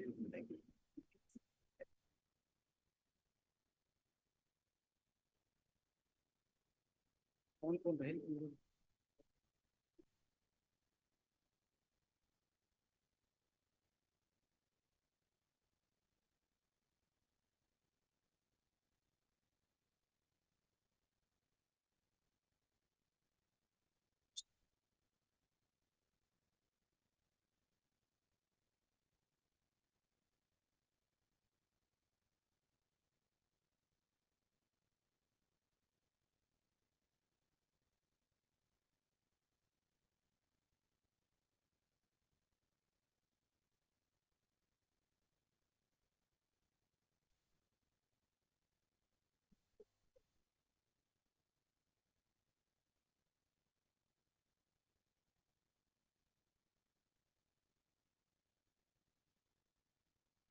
Okay, on popular demand, we are just going to go for 5 minutes tea break since half of you anyways departed the hall. So, but I request all of you to come back in 5 minutes, please, till we set up the session.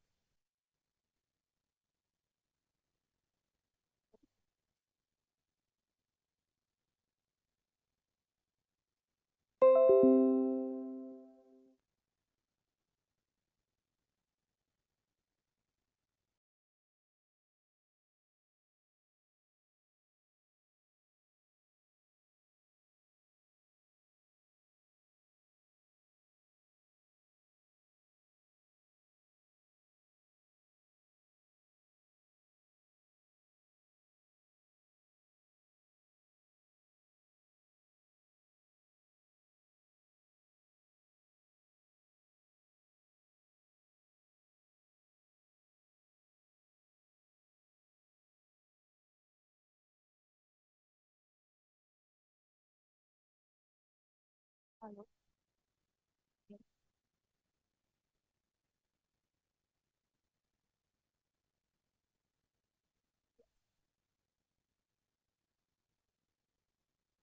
Yeah.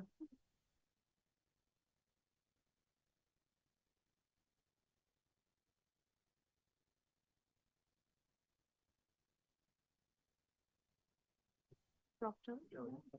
Ashok Kumar, Deputy Director General. Hello.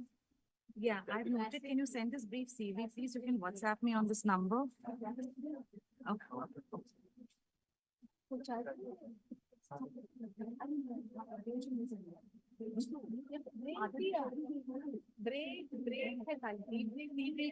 Break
Vaibhav को phone करो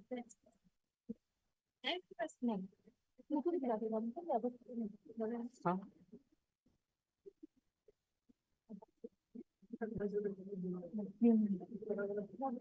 कि आ जाओ DISE में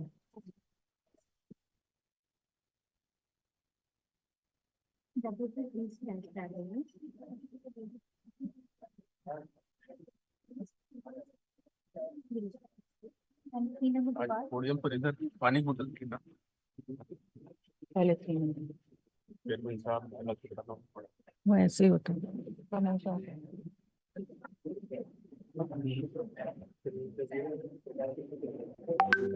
अच्छा देख रहे वैभव 3 number participants को अंदर से भेजो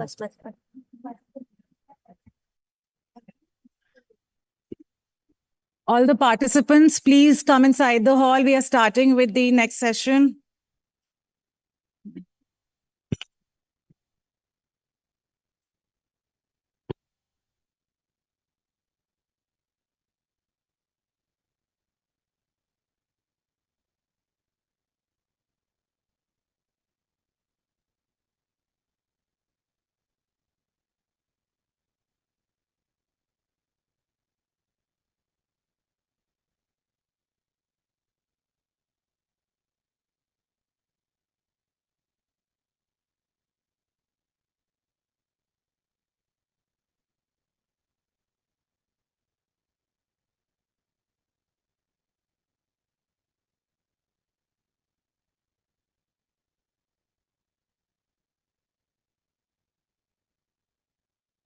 I request the speakers to please stay their place on the dais. Can we have the presentation up on the screen?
Since we have unveiled an important study on decarbonizing India, potential for electrification across India's economy and assessment of electricity needs, it will be very unjustified if we don't have a short presentation on what the study entails and how it's been done.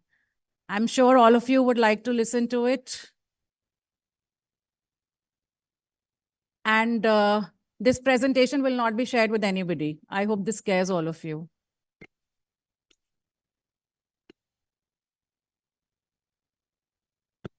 So for the presentation on the study, we have with us Mr. E. Nandgopal, Director, Grant Thornton, who will be presenting a brief on the key findings of the study, which has been just released by the dignitaries in the inaugural session. Just to introduce Mr. Nandgopal, he has more than a decade managing multiple small to large local and international projects, cross-functional people to address the distinct needs of each client. His forte consists of clean energy and climate change through conceptualization, development, and implementation of projects and programs on energy efficiency, climate change mitigation, NDC assessment, decarbonization, and net zero strategy. With this brief introduction, we request Director Grant Thornton to please proceed with the presentation as the participants filter in.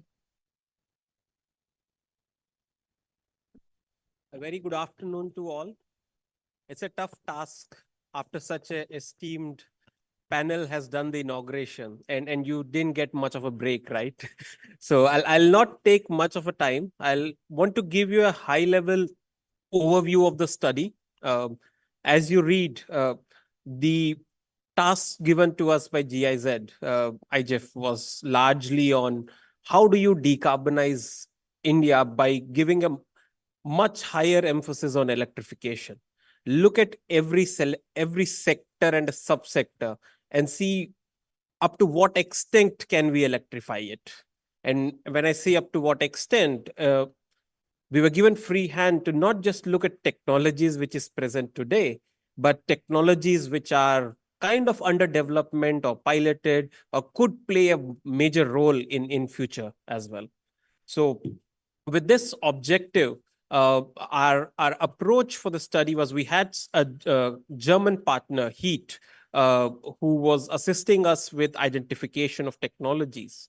The idea was that you map all possible available technologies at present, which are not piloted, which are maybe under R&D, which have been announced, but there are lab scale projects, but also look at projects which have been commercially adopted in various other countries, but not yet flourished in India.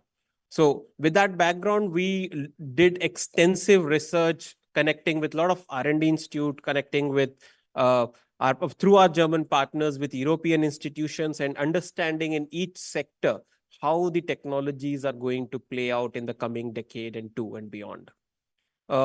Based on this, we mapped out sector-wise technologies, created a roadmap for 2030, 2050, and 2070. The three timelines are quite unique, as you know. 2030 focuses on NDC, 2050 aligned with the 1.5 degree target, and 2070, of course, India's net zero target.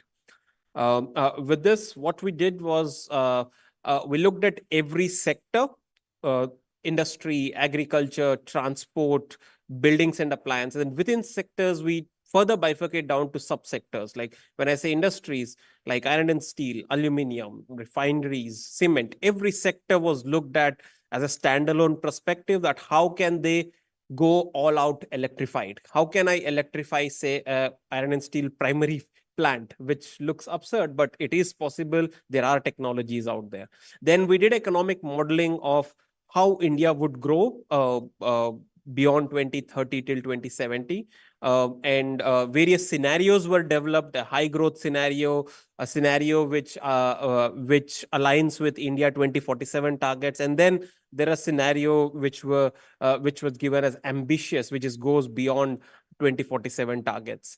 And we developed an Excel-based tool, which was given to GIZ. And this tool is something where you can play around with technologies and see how each technology, if let's say I pick a technology and say it becomes mainstream by 2030 or 2035 or 2036, how would it impact the sector and the overall GHG emissions of the sector? With this pretext, let me give you a very high level overview. So what the study identified is that in order to achieve net zero, electrification will definitely play a major role. Not just because electrification is important, also because electrification also brings in efficiency. It also improves the efficiency. If you look at this graph, you will see that roughly 56% of emissions due to energy consumption can be brought down by direct electrification. And when you electrify a technology, like for example, as simple as a cook stove.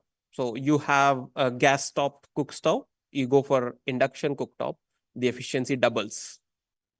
This is a small example of an appliance, but if I move a notch up to an industry, let's say I have a coal-fired boiler, 10 ton per hour boiler in an industry which is largely in efficiency in tune of 80%. I go for electric boiler, I get efficiencies in tune of 98, 99%.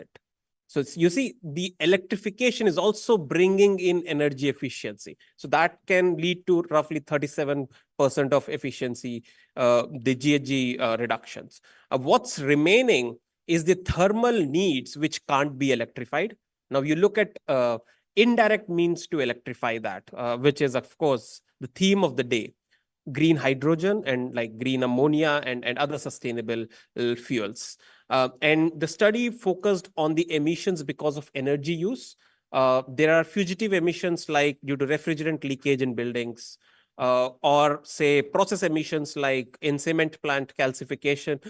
Calcination will lead to a CO2 release. So those emissions are not part of the study. Those are exclusions. It's understood that they would be either captured or offsetted in the future process. So the emissions are looked at. Now, having painted this picture, how do we achieve there? We looked at step by step. Firstly, looking at the technologies based on sector. So by which year do you think can a sector be fully electrified? We tried to map that. There are various ways to look at it. We, apart from the consultations and the desk research which was done, we also looked at various corporates and industrial groups and their commitments. How are they committing to become net zero? What technologies are they relying on? And if you look at this graph, railways, everybody knows that they will be all electric by 2030. So could be the cold storage and building and appliance sector. This is something which is quite easily achievable. But on the other end of the spectrum, you have sectors like brick, where electric kilns are available, but these electric kilns have not been adopted fully even in the developed world yet. So we need some time for it to mature in the developed world, then make its way. And also brick kilns are something which are largely with the MSME sectors in India. So you can't push the MSME sectors very early. Hence, that goes to the far extreme. And there are other sectors in between, which you see here. Fertilizers, pump set is largely agriculture pump sets, which are running on diesel, could be electrified, and so on and so forth. Now, if you electrify each one of these sectors, electrification is as good as the grid is, right? If you don't have a clean grid, then electrification will not lead to the GHG reduction. So it's very important that we look at how the grid is decarbonizing itself, how the grid's emission factor is coming down. You all know that CEA has done a projection a couple of years ago where it says the grid emission factor would be somewhere around 0.61. But that was before the 500 gigawatt target. And if you look at 500 gigawatt plus the green hydrogen mission and everything, that should be coming down far lower than that study. What's important is that a very massive deployment of renewable energy technologies is required. We need to look at storage in a big way. as I said, we had three different scenarios, one more of a conservative, one moderate, and an ambitious scenario. What's important to look is in all of this scenario, the requirement of renewable energy by 2030, if you see, it's coming more than 500. When first 500 gigawatt was announced, it was seen as a landmark number, something which can't be achieved. But when we do scenario modeling that, okay, these are the technologies which are at a TRL 9, readiness level 9, they can be deployed immediately. And if I want to deploy them, I need this much electricity. That means to achieve that level of decarbonization, 500 is not sufficient. You need to go beyond 500. And this 500 does not include your green hydrogen at all.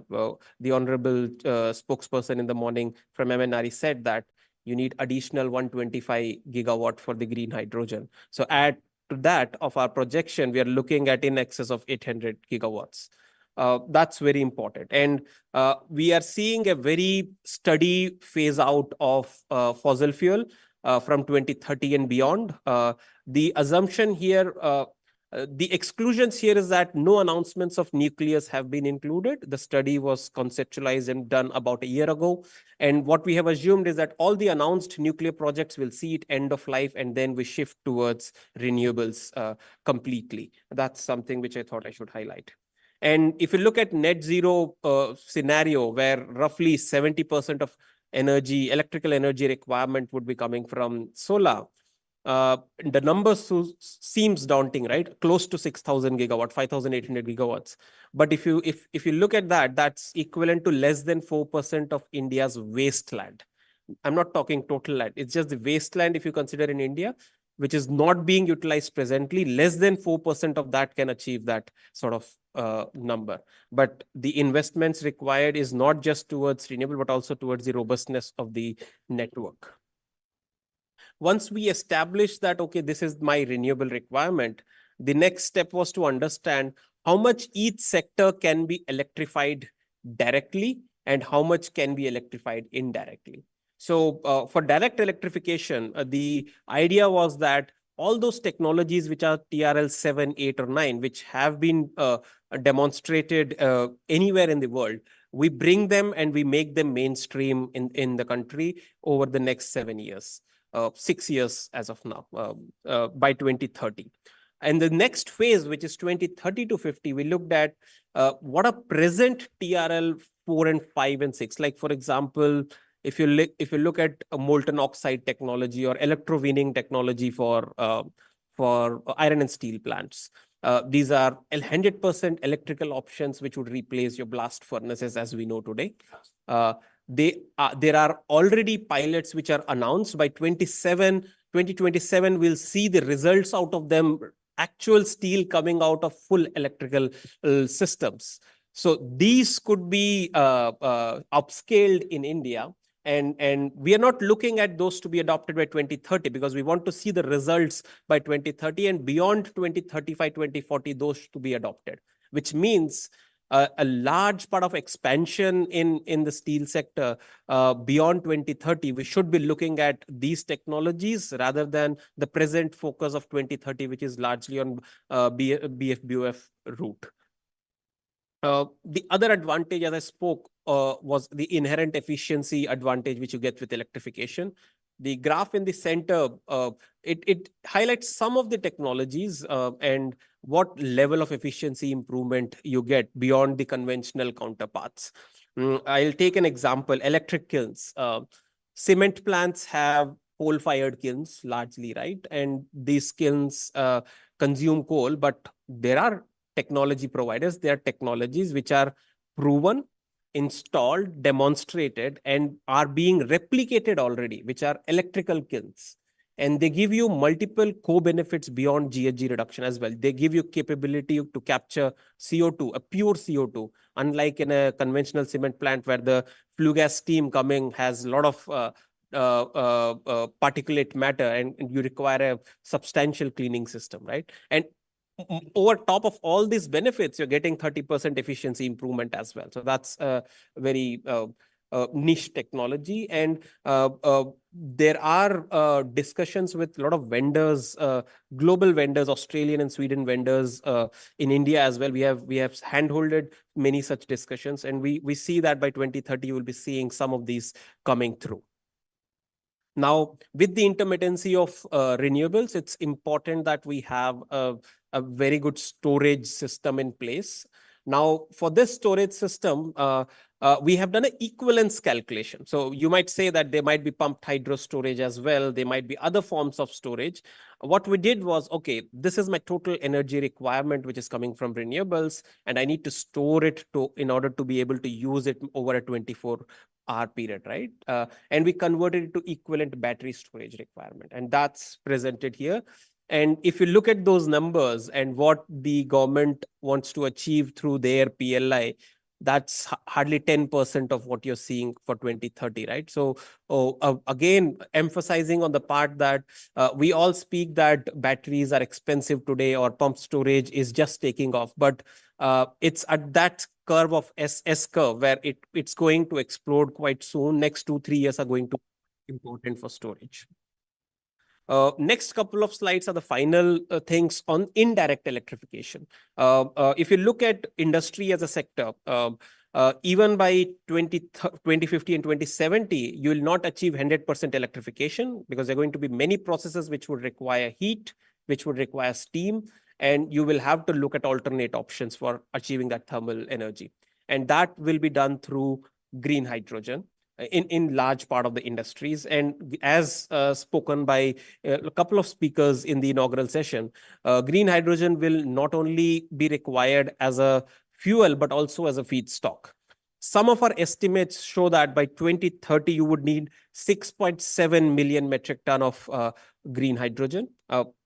Our target is green hydrogen mission is about 5 million metric tons. So that means the requirement is going to be far higher than what our target is. If PSUs and large corporates are taking step towards green hydrogen, then definitely the ecosystem will evolve there. And the total need is close to 42 million metric ton for energy needs. And for feedstock needs, we considered iron and steel and fertilizer sector. The refinery sector is not added here. If you add that, then the feedstock requirements will jump up multifold. The final sector I want to touch upon is transport. Again, transport is something which can't be 100% electrified. You need to have other sustainable fuel options there. So already up to 1100 kilometer flights have been electrified, demonstrated and running successfully. So that is something which can be electrified. But if you look at India, roughly 85% of the domestic aviation market is beyond that 1100 kilometers. So that would be met by sustainable aviation fuels, where we can again use renewable electricity or hydrogen for catalytic reactions to produce that sustainable aviation fuel. Shipping sector is very important domestically. The small distance fishery boats can be electrified. Again, there are a lot of case examples globally which are running on electrical options. Roughly 20% of the shipping which goes to the outer seas would need green methanol for this purpose. And the green methanol requirement along with the SAF requirement is also estimated. So this is a very high level overview. If any of you are interested in any deep dive or in any particular sector, we would be happy to connect offline. Thank you very much.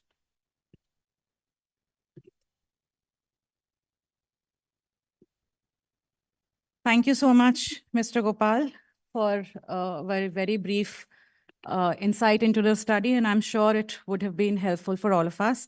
Now moving on to what the project that we have been discussing about since the morning on decarbonization and climate action that Scope is undertaking with GIZ is all about. I'm sure all of you must be wondering. And so we have Vaibhav Rathi, who is working as Senior Advisor in GIZ, to give you a brief insight into the same. He's an expert in circular economy and climate changes and has an experience of over 13 years in development sector. He's worked on sustainability assessments and implementation of innovative low carbon technologies and cement construction sector. And now we are working together for this project. So over to Vaibhav to give us an insight into this.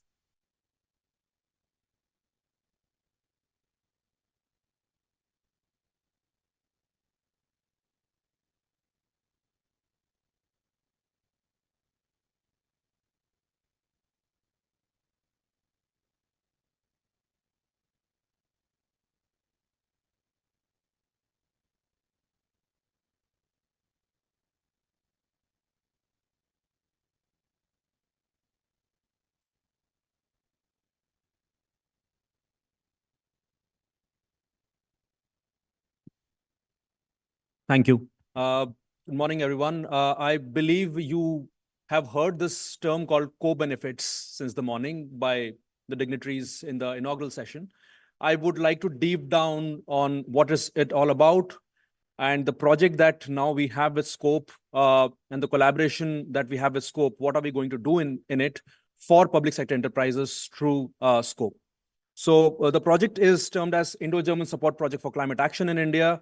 It's supported by BMWK, which is the Ministry of Economic Affairs and Climate Action, Government of Germany, and our political partner is Ministry of Environment, Forest and Climate Change in India. And in this particular case, Scope is one of our partners where we work with all the PSEs on decarbonization, developing climate co-benefit methodologies, capacity building on climate change. So I'm just going to talk a bit more about that. What are we going to do in this project? The core question that this project is trying to answer is how development and climate can work together. And you have heard and you know PSEs are at the forefront for the development in India. They contribute a lot to development in India. Through this project, we are trying to develop methodologies, which is climate co-benefit methodologies. What do we mean by climate co-benefit methodologies is that initiatives, I'm sorry, it's not there on the, okay, it's up. Yeah, so what do we mean by climate co-benefit methodologies is public sector enterprises take a lot of initiatives in either in the core businesses or through CSR measures. There are core businesses initiatives such as reducing energy, reducing fuel, CSR measures such as planting forest, supporting the community, but they all are done with a particular objective. If there is a forestry initiative, it is done with an objective of planting trees, greening the area. If it is done with a core business objective of reducing energy, reducing fuel, it is one of the core objectives is to reduce cost and also reduce energy demands. But is it necessarily that these initiatives are looked from the lens of climate? Sometimes it is, sometimes it is not. But it is not like a mainstream lens through which PSEs look at and enter into an initiative with a core objective of climate change. And this is what we are trying to address by developing climate co-benefit methodologies for programs and initiatives which does not have climate as its core objective, but when implemented on the ground, it does impact climate mitigation or adaptation. But do we have a methodology through which PSEs can quantify how much carbon am I mitigating by planting, say, X hectares of forest? How much carbon I'm mitigating if I am installing a heat exchanger? How much carbon I'm mitigating if I'm trying to preheat my limestone before it goes into the limestone kiln for making a clinker? Sometimes you do, sometimes you don't, but there is no methodology which is mainstreamed, which can help you assess that. And what can be quantified can be used for accruing a lot of things which are available in the market. You have heard there are a lot of financing mechanisms which are available in the market. Every PSC comes out with a sustainability report. A lot of things which are not quantified yet can be quantified using this methodology. So this is what this project's core objective is, that to support you and work with you in developing this climate co-benefit methodologies for programs and policies, which for maybe not entering, you are not entering into it with a climate focus, but they do have a climate impact, either in the terms of mitigation or also more importantly in terms of adaptation, because adaptation impacts are very often not being quantified. With this co-benefit methodologies, you and PSCs and GIZ and Scope can work with you in addressing this climate action for by public and private sector enterprises, which is also Prime Minister Modi's call, that how do you basically support in climate action? So a lot is already going on. What we want to come in and support is through this co-benefit methodologies, help you quantify what you're doing. Also mainstream climate in your future policies, in your future programs, in your future initiatives, so that you already have ready-made available tool, which you can use right at the beginning of inception of a business plan, which basically may be used to reduce your energy, or maybe a CSR plan, which basically is intended towards planting forest. So you can enter into those objectives and planning with a climate lens. And that's what climate co-benefit methodology means, and means to support PSEs through this collaboration. So why do we need to engage with PSEs? You have heard, sorry. So why do we need to engage with PSEs?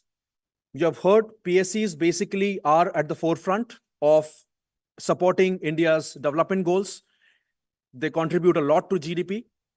But on the contrary, there are also many PSEs working in hard to abate sectors, which means sectors which are contributing a lot to the development of the country, but that is also hard for them to decarbonize because of the inherent nature of the business they are in.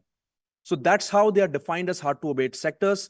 Ruchika Dral in the inaugural session already mentioned what are the priority sectors for Government of India as hard to abate. There is a list of hard to abate sectors, but in it list also cement and steel are one of the two prime hard to abate sectors which CC is focusing on. Also, we live in a globalized world. PSEs just not do business in country, but they also do business globally. And the global policies and global outlook on climate action is changing. Right now, very recently, yesterday, India signed the FTA agreement, though the CBAM was not discussed in the FTA agreement. But now we have an EU FTA coming soon. We have other FTAs coming soon. CBAM might be discussed there. What I am trying to put out is that these CBAM or other initiatives from the world which is beyond India now trying to bring into discussion might kick in for the Indian industries as well. And we need to prepare ourselves now. Maybe they don't impact us now when I say us means PSEs right away, but they are going to impact us, say, by 2030 or 2034. But we need to prepare ourselves. And that's why we need to engage with PSEs. That's why we need to have tools that are assessing climate impacts of what you're already doing. You need to know what is that delta I'm not calculating. And what we come in is to provide a methodology to calculate that delta for you, both in terms of mitigation and in terms of adaptation. So climate co-benefit is basically is a tool to support you in raising ambition or maybe achieving your target with already what you have existing with you as of now. So that is why we need to engage with PSEs. That is why we need to build capacities. And that is why we have projects like this and this collaboration with Scope, which prepares PSEs what is coming nationally. You have seen what is coming nationally, but what is also coming in the globalized world with which the PSEs do business with. So we need tools and mechanisms for PSEs to assess climate co-benefits of their existing initiatives. How can climate action support? How can the project and this collaboration with Scope support the PSEs? First one is we develop methodologies, but we don't do it in silo. During the course of 2 years of engagement with Scope and with GIZ and along with PSEs, we are going to reach out to you to hold consultations in getting feedback from you on how do we develop these methodologies for you, because ultimately you are going to be the users of this methodology. So we want to have a feedback loop while we are developing these methodologies with you. So we basically assess and report the climate achievements and targets which can support further the climate action. PSEs, as I said, as an example, might be conducting a lot of forestry initiatives, but the objective is to green. Maybe objective is to reclaim the mines which are already abandoned as of now. But is climate as a core focus, or even is the objective to assess how much carbon I'm mitigating if I plant X hectares of trees in my reclaimed mine? Maybe or maybe not. So that is what we want to discuss with you, to consult with you. How do we develop methodologies with you so that you can use it? They can also strengthen the outputs of this methodology, such as carbon mitigation, such as impacts on adaptation, to strengthen your sustainability reporting practices. A lot of data goes into the sustainability reporting that you do, but it can be strengthened further through these methodologies.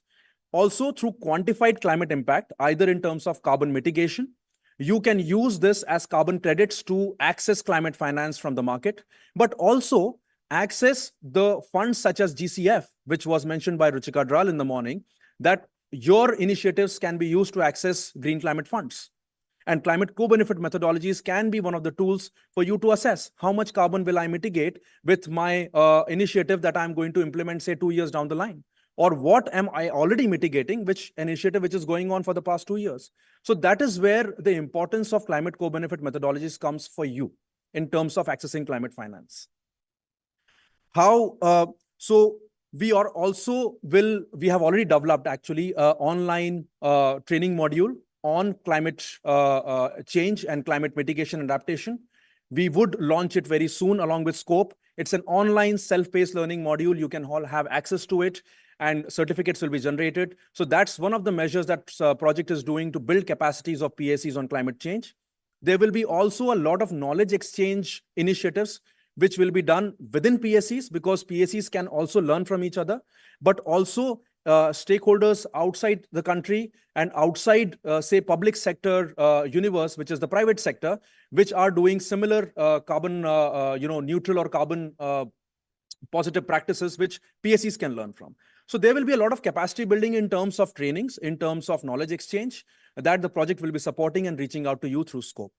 The project can also support this collaboration with public and private sector, because as of now, I don't see a lot of active collaboration between public and private sector, but both of these sectors work in similar areas of interest, and both of these sectors are taking a lot of initiatives on climate action. We also support more focusedly assessing technical and commercial feasibility of low carbon technologies with specific PSCs. We have already started an initiative with SAIL on assessing what is commercially feasible for a particular steel plant, what is technically feasible for a steel plant, all on climate positive technologies. So that as a business, you can take a decision. Do I invest in these technologies, or using this techno-commercial feasibility analysis, do I go out and ask for support, financial support from outside, that I have a robust analysis of this works and this doesn't work, and this is where I need support on. So this is basically a tool for the planning process and implementation process that we are going to support. And this one bit of it, we are already started with SAIL. The next steps in the proposed engagement is that we need your inputs on development of climate co-benefit methodologies. We need your support in institutionalizing these methodologies within your own reporting mechanisms. We don't want to create additional work. We would like to know how are you already reporting for your sustainability reports, and we want to integrate that into your existing work and not add another layer of tool or another layer of process for you to work upon. So that is the approach that we are going to follow. We also want to take up and make use of the online training modules that are being developed on climate change, and also a potential collaborative climate declaration from the PSCs which are working, that what are we going to do in the next, say, 30 years or until 2047. That is what our aim is, to help you come up with a climate declaration from all the PSCs. I would like to end with a recent fact that I know, and this is basically a bit of out of context. In 1960s, Indian hockey team was invincible. There was no one in the world that could defeat Indian hockey team. But post 1970s, India took 41 years to win a silver medal recently in Tokyo Olympics. It took us 41 years post 1970s to win a silver medal for a team which was invincible in 1960s. Why did that happen? There was one change that happened in 1970s. The turf on which hockey is played changed from a natural green grass turf to an artificial turf. And the hockey team maybe was not able to keep up with it. And it took us 40 years to catch up. Now, just to put it into context, globally in India, the turf of climate action is changing. There is a change in the turf, and together we need to keep up with the turf, to keep up with the competition, and also the turf which is now changing on climate action. That is very much visible in CBAM. That is very much visible what Government of India is doing, and that is very much visible on why we are sitting here. We are here to support you with along all other activities that you're doing within our scope, what we can do to help you keep up with the changing turf of climate action. And that's how I'll end. Thank you so much. Thank you so much, Vaibhav. So you see, your participation is extremely important for us to take this project forward. And we look forward to your inputs in this regard so that the project is relevant for you, for the entire public sector and the corporate fraternity. With this, since the session has come to an end and it's been very insightful, we cannot let our speakers go without a token of our gratitude. So I request my colleague to please present Director Grant Thornton with our token of gratitude. May I request my colleague, please?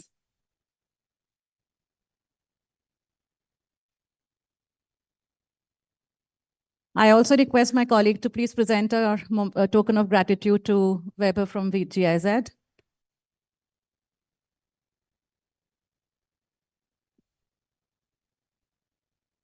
Thank you so much, speakers. Now we would be proceeding to the next session on green hydrogen and its role for India's economy.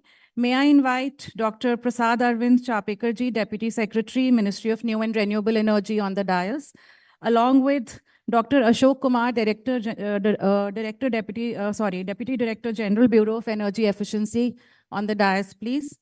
And Mr. Tobias Winter, Director, Indo-German Energy Forum Support Office, on the dais, please. We will also be shortly joined by Director General Scope on the dais.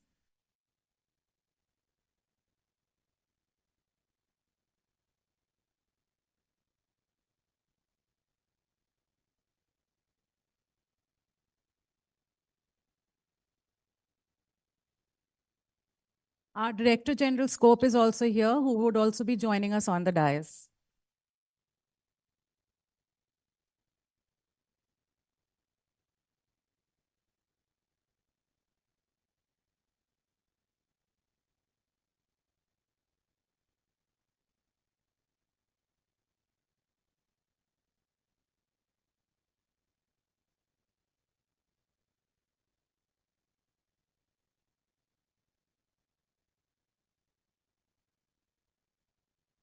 Since this session is on green hydrogen and its role for India's economy, and it will be our introductory session on how the green hydrogen landscape is unfolding in India, and who better than the two powerhouses to introduce the same, and of course, Tobias from IGF to moderate the session. But before that, we need to welcome the dignitaries on the dais, and I request my colleague to please present Tobias with a memento, with a token of our gratitude.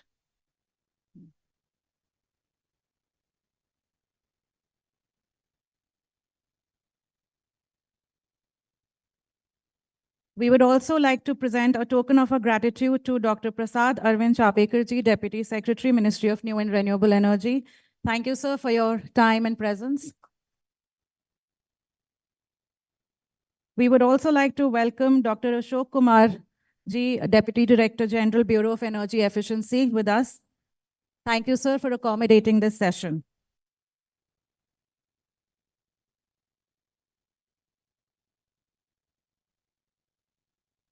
Now, I would like to cordially invite Dr. Prasad Arvind Chapekarji, Deputy Secretary, MNRE, to give a highlight on National Green Hydrogen Mission of India. To introduce Dr. Chapekarji, he has a wide experience in revenue and climate change areas, both very diverse in nature.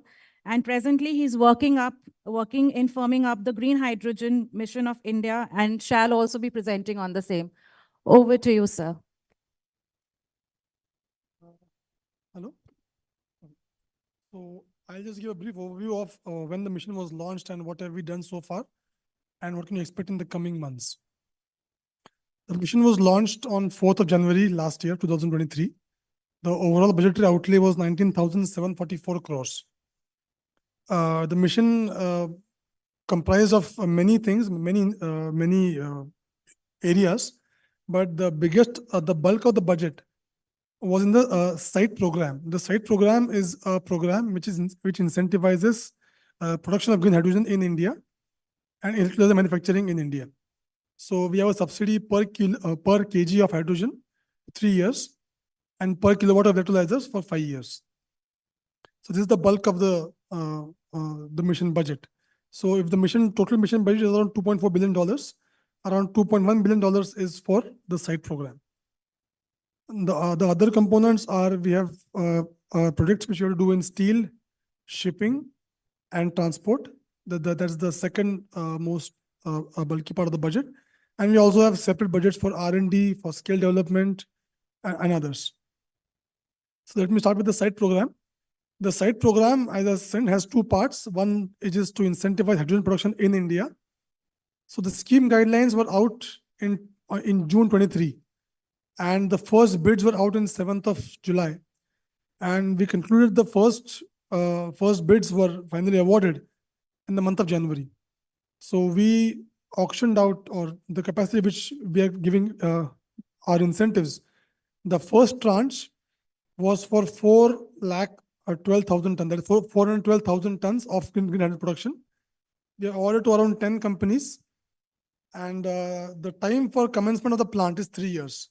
So we'll be expecting the first molecules at scale in 3 years. That is February 27, around that time. The second component, that is the electrolyzer part, that we did a auction of 1.5 gigawatt capacity per annum. We'll be giving incentives for 5 years. The incentives will be tapering down every year. And we awarded the incentives based upon two categories. The selection was done on two categories, two parts. One, how efficient is your stack, and how much of it are you making in India? So we didn't keep any, the bidding was only on the quality and the indigenous nature of the stack. So which sort of, the field was made more even, yeah, I would say, for any startups also to compete. So that we awarded to around 8 companies. The time which we have given to commission the plant is 2.5 years. But many of them were already in the process of setting up their plant. So you may see capacities coming up much sooner than 2.5 years. Some of the plants may even commission at least partly even this year. So this is the bulk of the site budget. The second is, as I said, goes to the projects in different areas: steel, shipping, and mobility. So all the 3 guidelines, for the disbursement of funds for projects in these 3 sectors were notified in the month of February. And the Ministry of Transport, through its agency, ARAI, they have already out with the call for proposals. The last day of submitting is, I think, 24th March something. So they will take a month or so, a month and a half to evaluate the proposals, and probably after elections, probably in June or July, we hope to award the winners of projects in the sector of mobility. Side by side, you also see the calls for proposals for steel and shipping also come through in the meantime. So we hope to award all the projects as soon as possible within a few months from the date of election is over. We also have a separate scheme for R&D. That's a separate budget is there, and the scheme is under submission, and I hope it will be approved shortly. So there'll be also call for proposals for R&D, which will be launched along with the scheme, and those will be mission mode projects. So I given a brief overview of what we've done so far, and I would now I'd like to hand over the mic back to you. Thank you. Thank you so much, sir. Now may I request Dr. Ashok Kumar ji, Deputy Director General, Bureau of Energy Efficiency, to kindly present on the green hydrogen standards of India. Dr. Kumar presently leads the implementation of National Mission of Enhanced Energy Efficiency, which is a part of National Action Plan for Climate Change that we know as NAPCC. Before joining BEE, he worked as a scientist in National Physical Laboratory and also ECA USA. Over to you, sir. Thank you, and thanks. Good afternoon. I think after Dr. Chapikar's intervention, I would be more of doing the fill in the blanks, particularly because MNRE is leading the hydrogen mission, and under the mission, Bureau of Energy Efficiency is entrusted with the responsibility to create standards for hydrogen and also the accreditation process for the verifiers. So those are the responsibility. Within that, I would like to have some of the comments that we have, as you know, the ministry's notification of hydrogen standard of August 2023, where there is a certain benchmark that has already been indicated that what would be the carbon footprint of a 1 kg of hydrogen that would be considered as green hydrogen in India. And along with that, the process of engaging agencies, those would be doing the verification of such projects. Those processes are on Bureau under the guidance from the Ministry of New and Renewable Energy. We are in the process of framing the broader contours of the certification process itself. and also taking stakeholder consultations and also looking at the various components of the hydrogen production and fixing boundaries, how the various monitoring, verification, reporting, all processes and protocols that would be developed or needed to be.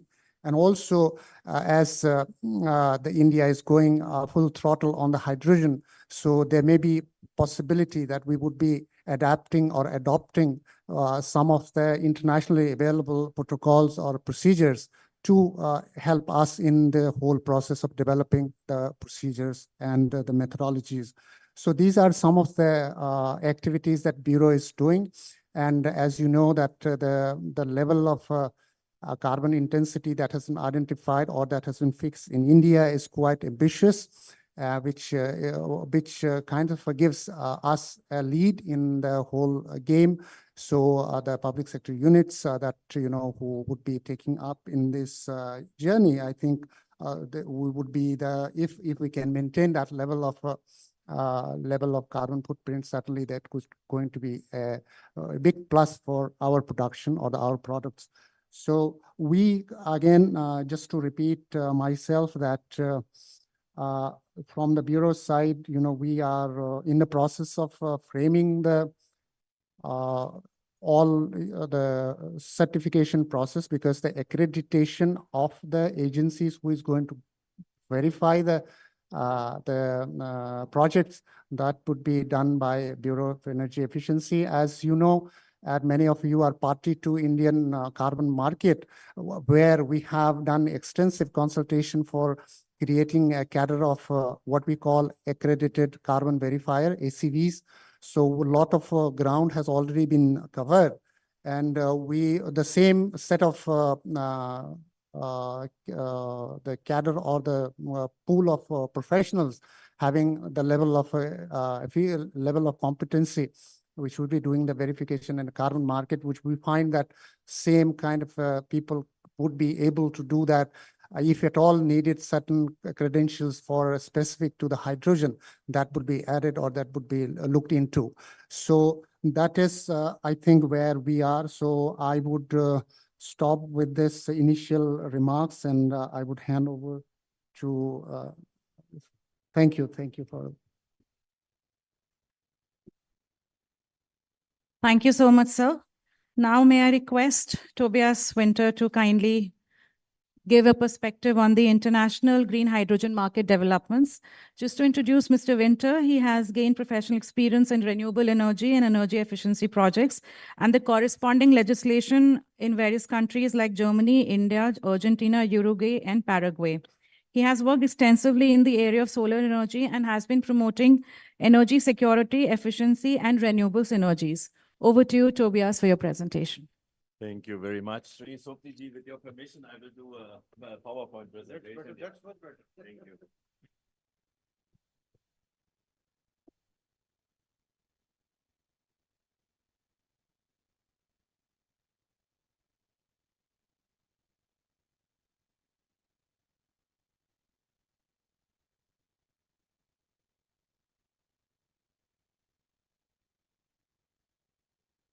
Yeah, namaskar, everyone. I'll try to keep it short. Any idea how many gigawatts of electrolyzer capacity have been installed globally in 2023? I see some experts here in the room. Let me maybe begin. First of all, thank you very much to Scope and to my colleagues from GIZ for having agreed to organize this session. We were very much thrilled when we heard that you wanted to do this and you said hydrogen has to be prominent within this event. And I'm really delighted that I'm able to sit on the same panel with Sri Dr. Chapikarji and Sri Alokumar. You are the ones which actually are into the design of the green hydrogen mission of the country. So whenever Prime Minister asks something about green hydrogen, it goes down to the minister brings it down to the minister, to the secretary, and then JS, and at the end, director level, and Deputy Director General, you're the ones actually on the forefront of the green hydrogen mission. So very much honored to be here today. 52 countries, as per the Bloomberg strategy tracker, have actually now put their green hydrogen strategies in place.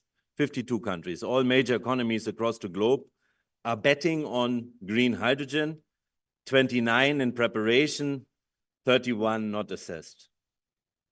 And India is at the forefront. As per Bloomberg New Energy Finance country comparison, they see that actually green hydrogen from renewables will be competitive, at least with blue hydrogen from natural gas in 2025.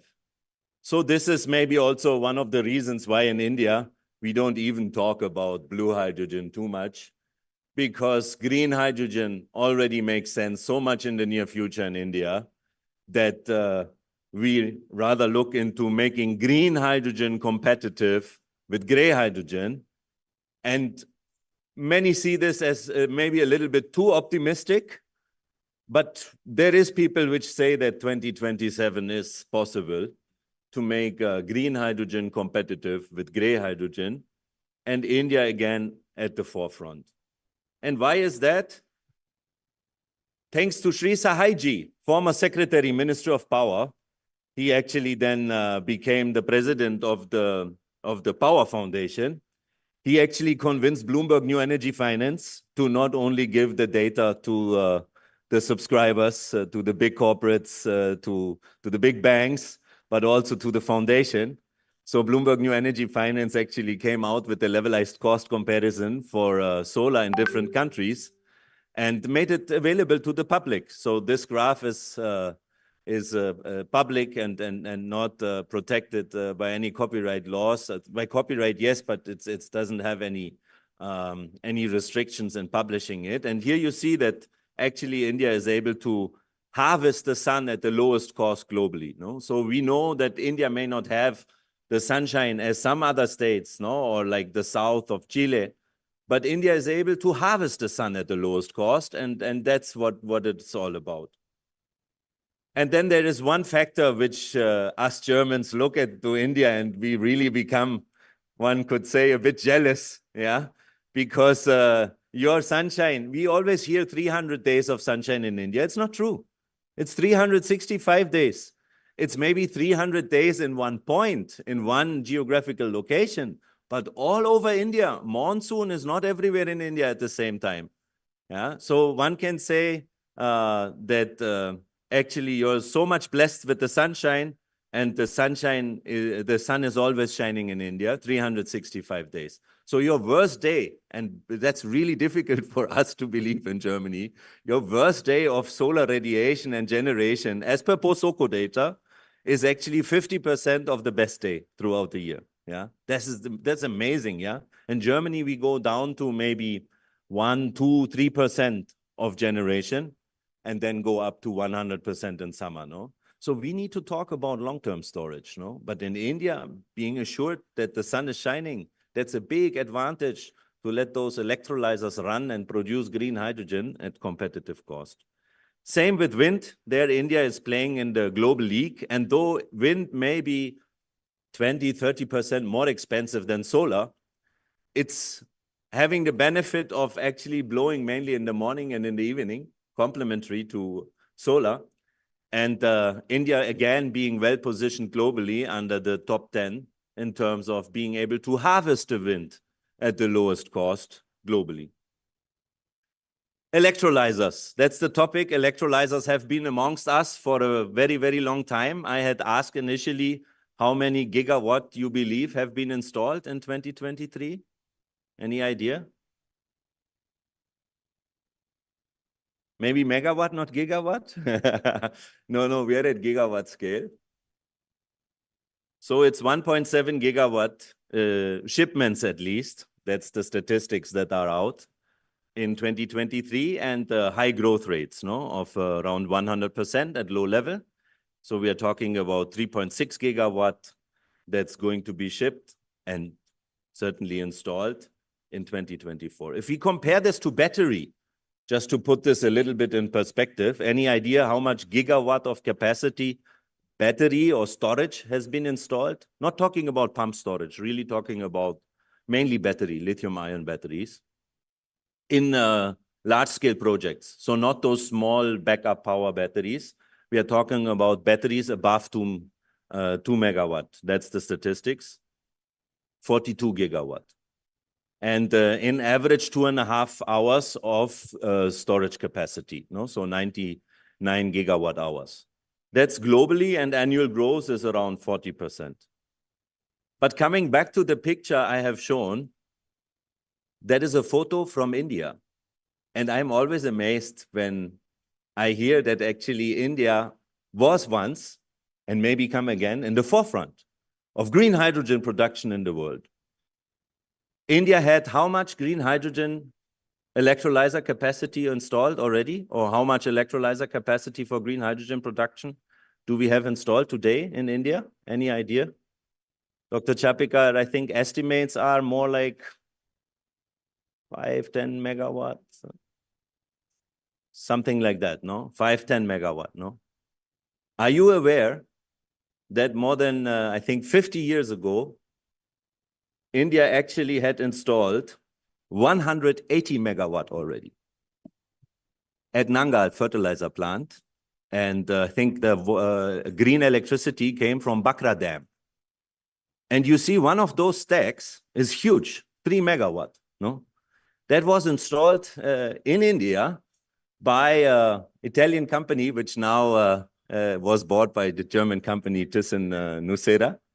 And yeah, it was later then replaced actually by natural gas-based hydrogen production, because one saw that the electricity was really costly and it was switched to natural gas, no? So now we are trying to get back to where we were in 1962, yeah? And it will take some time to get back to 180 megawatt, but yeah, certainly. But what we wanted to demonstrate is that India knows very well what green hydrogen production means, and that India once had one of the biggest green hydrogen production capacities installed in the world. I know some people say, Mr. Winter, please not again this slide. I see my friends from NTPC. I see many people saying, okay, this Mr. Liebreich, no? Maybe he is a little bit too strict on us when it comes to the use cases for green hydrogen. But why is this so important? If we talk about green hydrogen, we hear a lot about manufacturing of electrolyzers. We hear a lot about production of green hydrogen. But at the end, the big question is, who will buy the green hydrogen? And who will maybe buy the green hydrogen also at a premium? Because if we reach competitiveness, maybe in the best case, it was shown 27, but most people actually agree it may be 2030 onwards. I mean, it depends, no? With the gas prices being up, there was a time already when green ammonia production was competitive. But now gas prices going down a little bit again. So yeah, it may take some time, right? So the question is, who are the off-takers? Who are the buyers? So I'm fortunate to be German. So our government put out those H2 Global Hinco tenders. And yeah, also attracting Indian attention of PSUs and private sector companies to actually form consortia and to at least bid and yeah, demonstrate willingness to actually deliver green hydrogen. But at the end, who will buy it? Because the H2 Global mechanism by Germany is actually a twofold mechanism. One is telling all the world outside Europe who would like to deliver green hydrogen in the form of green ammonia, green methanol, or sustainable aviation fuels, who would like to deliver to us. But the second part of this mechanism is that German industry is being asked, how much are you actually willing to pay for green? And then the German taxpayer, so to say, is paying the difference between what German industry is willing to pay and what it costs, for example, to deliver green hydrogen at harbor in Germany from India.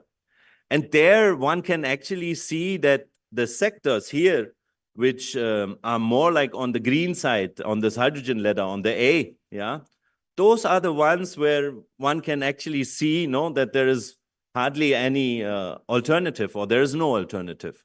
We saw the study being presented by Gopalji, saying that almost everything can be electrified, yeah? Even steel, we have heard, right? So steel, maybe next generation, next 20, 30 years, yes, hydrogen-based, next generation. But next generation, he was using a word, I don't know if everyone was really hearing it. He was speaking about electromining.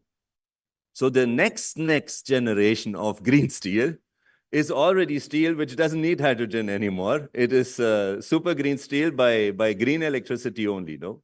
But yes, that is at technology readiness levels, he had also mentioned, which are not mature, no? And even a green hydrogen steel-based, steel is like, we need a certain development, no? So maybe that is 2050 beyond till 2070. But yeah, climate change is happening today. So we need solutions today. But if we look at this, one should maybe see those alternatives to green hydrogen at least as alternatives that would need to be checked, right? So at least if I say, okay, I would like to go into green hydrogen, where does my sector here fit in? And yeah, on this ladder, is it actually more towards A or more towards G? And then is there alternatives actually? And then at least do a calculation if those kind of alternatives make sense. If you then still decide to go for green hydrogen, okay, that's your decision, no?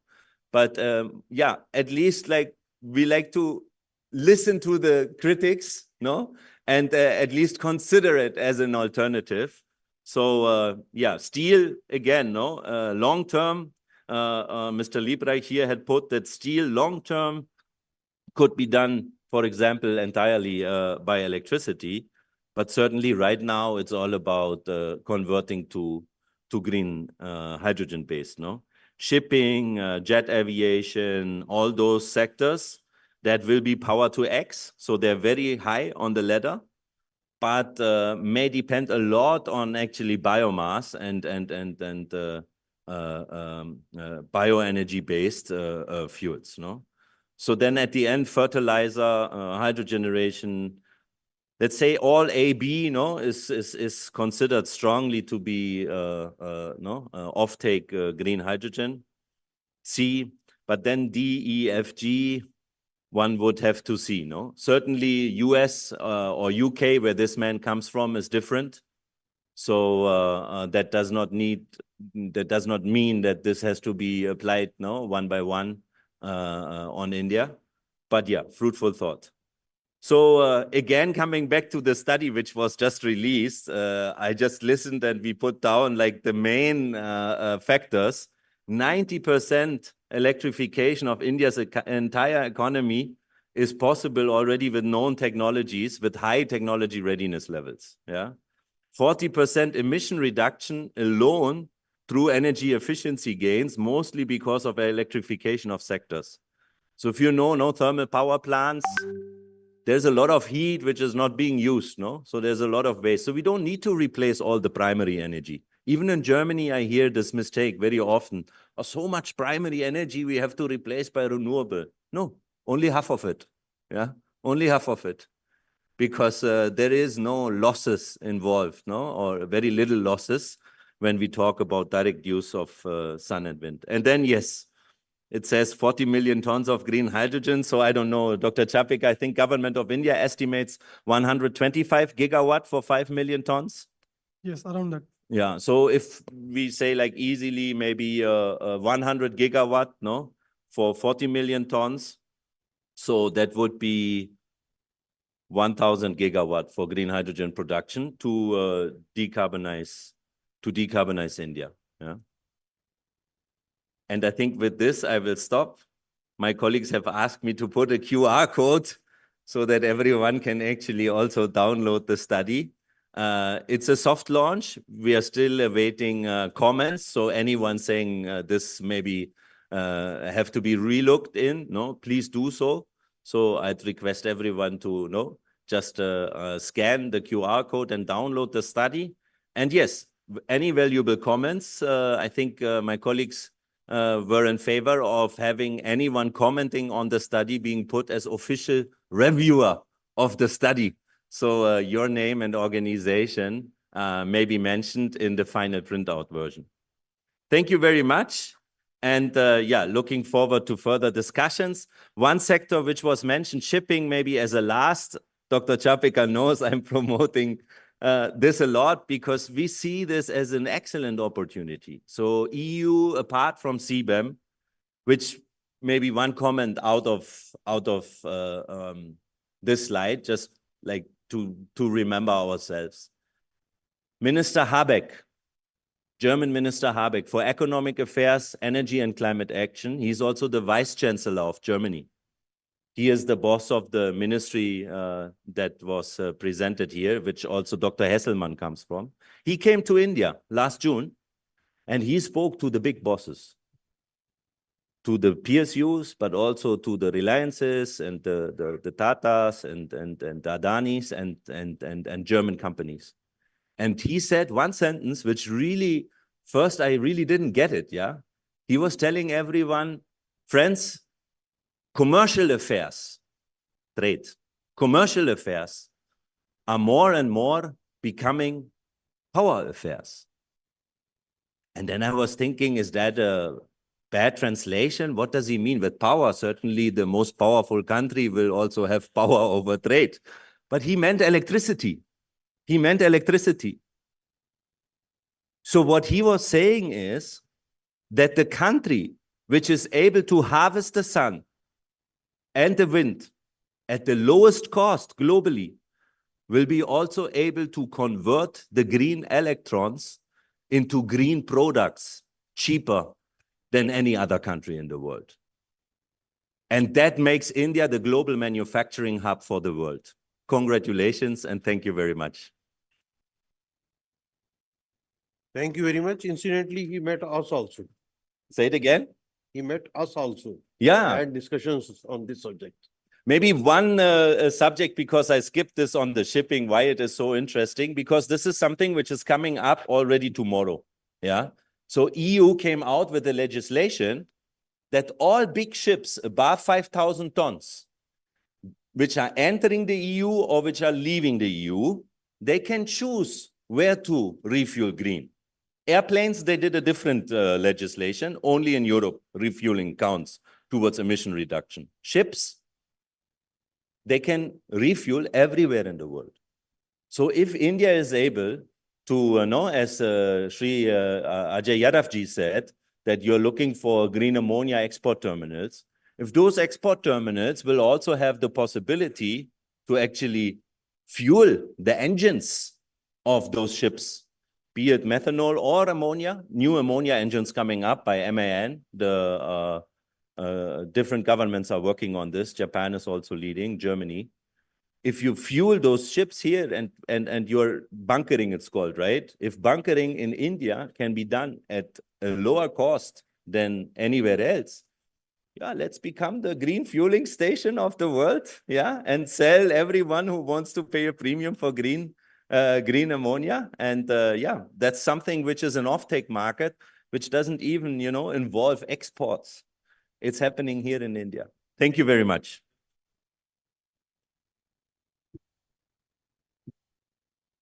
Thank you so much, Mr. Winter. So while we are yet to start a discussion on green hydrogen, we have another topic on the anvil, green ammonia. So, but nevertheless, let's start with what we are here for. So thank you, panelists. Thank you for an overview on both the Indian and the international perspective. Now we open the floor for questions. We welcome the questions that we have, that the audience might be having. We have a few from the online forum as well. Since we are telecasting this event live, we have received few questions online, but given the benefit of doubt to the people physically present here, would anybody like to start in the audience? Yeah, please, sir. Please introduce yourself and the organization you're representing. Yeah, sure. This is Varun Sharma, and I represent Engineers India Limited. And my question here is for Chapekar, sir. So basically this green hydrogen definition, which MNRE has come up with, that 2 kg carbon equivalent and all. So you cover compression also in that. So to what extent are we talking about hydrogen compression? Say, I'm generating hydrogen in an electrolyzer at say 25 bar, and then let us say I'm refueling it into certain cylinders at 200 bar. So does this power which I'm using for compression from 25 to 200 bar, is it included in that definition? We will come out with the detailed of how we're measuring it. I can just answer the question as of now, as on date. But very in discussion with the BEE for the proper mechanism how to measure. But the model, if you see, is generally well to gate. So what is happening within your premises will be counted, more or less. Very good question. Anybody? Yeah, the gentleman there.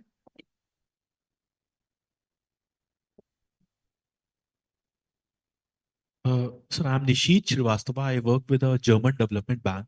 And my question is to Mr. Ashok Kumar. Mr. Ashok, you were mentioning about standards, and you mentioned that the government wants to come up with national standards. And then you also mentioned about international standards. Especially when you talk about international funds, they work on international standard basis. And when you talk about financing, they only look with reference to international standards. So I just wanted to know what kind of a differences would be seeing in national standards versus international standards, and how much alignment would you be looking into to make it to international standards so that the projects are easily financeable by international organizations? Thank you. Yeah, I would limit my standard related discussion on the accreditation process for the verifying agencies. So there are ISOs, for instance, there are ISO 19,870 of 2023, and for the verification 14,065 and so on. So we would, to start with, possibly if we are not able to come up with our own IS, we would be adapting to the ISOs, and based on the nuances of our own context, certainly we cannot beforehand assume or kind of visualize all the possibility of customization, what all needed. But of course, for a working to the extent of the requirement for a verification process that is acceptable across the board, that will be done. So for the time being, we would only limit to that much of a comment that we are going to do extensive consultation. We would develop our own, if possible, our own IS, our own standard. If not, we will adapt to the ISO. That's what I was referring to. So again, I think the delegate who have asked the question about the pressure, that also as and when it is needed, what pressure we are transporting, the level of transportation, to what extent are we drawing the boundary, and what are the parameters of the concentration, compression, or the very, the stages of whether you are including the compression only or the transportation usage. So all this will be clearly defined. And for the verifier, it would be set protocol that for a particular section, what needs to be done, as many of you very well know it. So we would be following that with the wide range of consultation, and MNRE is already in the process of doing that, and we will come out with that. And to start with, we have the holy benchmark that already been notified. So we have to start from there. And if you see around the other international benchmarks, there are different numbers are being thrown. So depending upon where the final needle lands or whatever happens, it will, the times, when we move forward in actual field. So that will, I think, as we reach the river, so we'll cross that. So thank you. And for the finance part, I think you should wait for the last session that we have on green financing. I think your doubt will be clarified there. Anybody else who would? Yes, sir. Good morning, sir. My question is to So can you please introduce yourself and your organization? My name is Prachit Prabhakaran. I am from the Standardization Regulatory Body of Germany. We make the standards and regulations for hydrogen in Germany. My question is, it's a very interesting thing that I heard the question. My question to you is, standards and regulations work only if they're combined with a testing ecosystem. So assuming that you have the standards, is there any concrete plan to have a testing ecosystem in place so that there is a verification whether the standards are actually being followed and who is legally enforcing it or who is testing it and enforcing the standards, assuming that the standards come?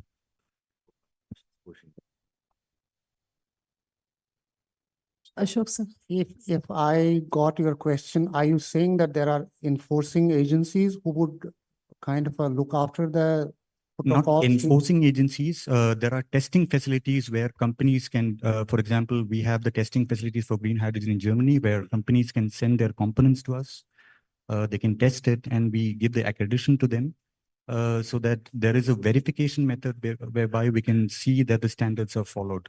So is there such an attempt here also to create an accreditation verification methodology, or is it there? Certainly, there is also, not just for the hydrogen. If you see, there is a chain of labs, what we call an NABL accredited.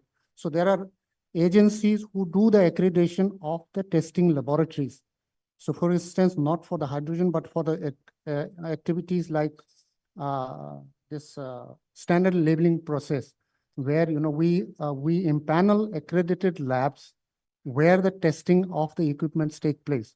So similarly, if and when certain parameters of the hydrogen is needed to be tested, certainly there would be a panel of accredited labs who would be doing that.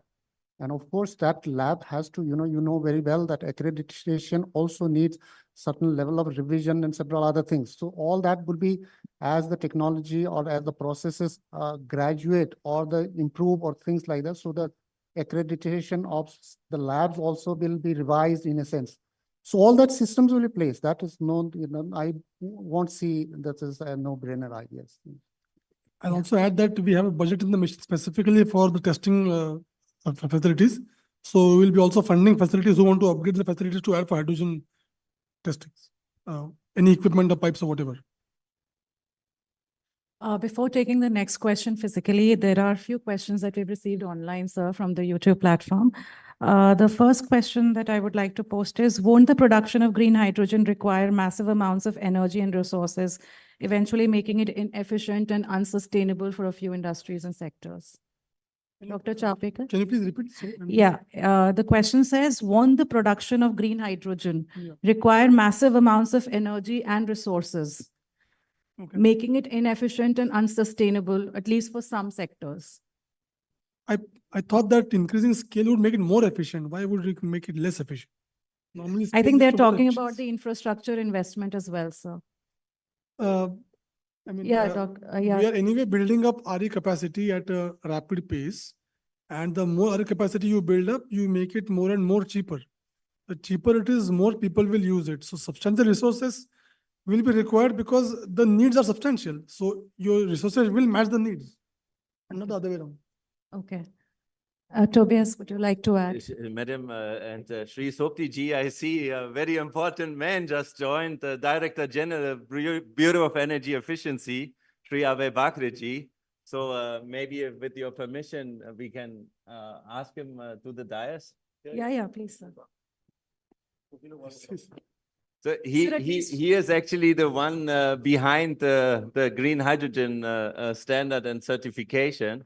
So we are really honored, sir, that you joined us for this precious event today. Thank you very much. Sir, please, your presence on the dais would add value to it. Can we welcome Mr. Abhay Bakre with a round of applause, please? Sir, I think it's almost 7-8 years now that you're the Director General of the Bureau of Energy Efficiency. Maybe a few words, if you allow. Yeah, absolutely, sir. It would be a pleasure. In fact, that's what we were about to say. We would like to welcome Shri Abhay Bakre ji, Director General, Bureau of Energy Efficiency. And as always, we would like to formally welcome him with a token of our gratitude, sir, for making it here despite of your busy schedule. We would like to present him with a token of our gratitude.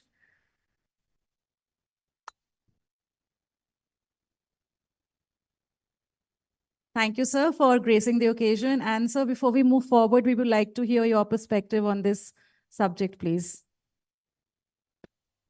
Thank you. Thank you, Mr. Sopti, for organizing this workshop, and my apologies.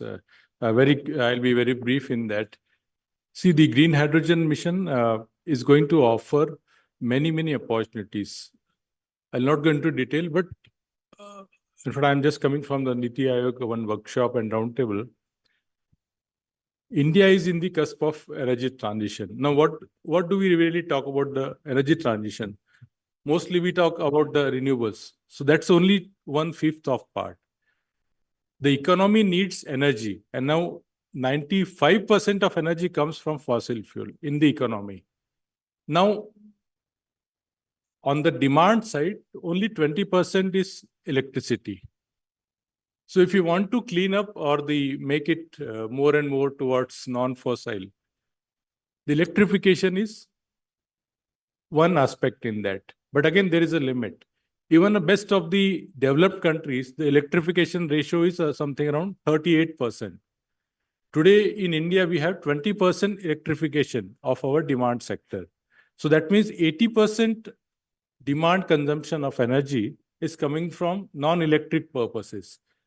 We can at the best go, say 30% by 2035 or so, that we are aiming for, 27%. Now, what happens to those sectors which you cannot do electrification? So green hydrogen offers an alternate route for electrification in an indirect method. So that's the underline in that. That means all good amount of sunshine, wind, hydro, everything which is available in our country, in every sector, how can we take it? And when it is not possible to take it through wire, through transformer, the other option is to use green hydrogen. So that's in a nutshell. All PSUs are working there. It's again a kind of ecosystem. Transport sector, we are switching to electric mobility. So that's a direct thing. So practically, we will be switching from petrol, diesel to electricity. Now, electricity will come from coal. It will be slowly shifted to the wind and solar. But processes like cement, steel, or many other areas like fertilizer, etc., pulp and paper. So to decarbonize them, either we have to use those technology which work on electricity, which is practically not possible because of the processes, because they need a lot of high heat. You can generate heat up to 150 degree, 180 degree, or maximum 200 degree through solar or wind. So to have a high temperatures like 800, 900, which is required in steel, or cement 650 degree, you need to have other sources. And green hydrogen offers actually an indirect way of converting electricity, using the electricity and converting into a green fuel, which can actually run our processes. So that's how the energy transition in India will be hugely benefited by two-pronged strategy: one, direct electrification, and indirect electrification in the form of green hydrogen. So that's where the opportunity lies. And I'm actually glad that most of the PSUs, CPSUs, major CPSUs, and let me thank Scope also for taking this taking this lead, that we need to step up to make sure that our transition in the economy, the energy transition for our India's economy happens in a low carbon trajectory, in a much more affordable manner, and we need to take leverage of the opportunities available in our endeavor. Thank you so much for inviting me here. Thank you so much, sir, for making it for this program. It's a pleasure to have you. Can we go back to the questions? Anybody else who would like to? Okay, then in the meantime, I'll take another question that we've received online, sir. Sir, they are concerned, there are a lot of questions which are coming with regard to the concern of the costs. Two questions that we are receiving constantly, to summarize, with regard to the cost of the infrastructure that would be required, A, and B, the safety of scaling up green hydrogen. So these are the two questions that I would like the panel to address, please. Cost, I think we already addressed probably in the presentation by Mr. Winter. Cost, I don't, they're going to come down as we move ahead. Safety, I mean, it's safety. I think we are a bit scared because what hydrogen currently just brings to mind is the Hindenburg incident. But I think you've gone a far way from that time.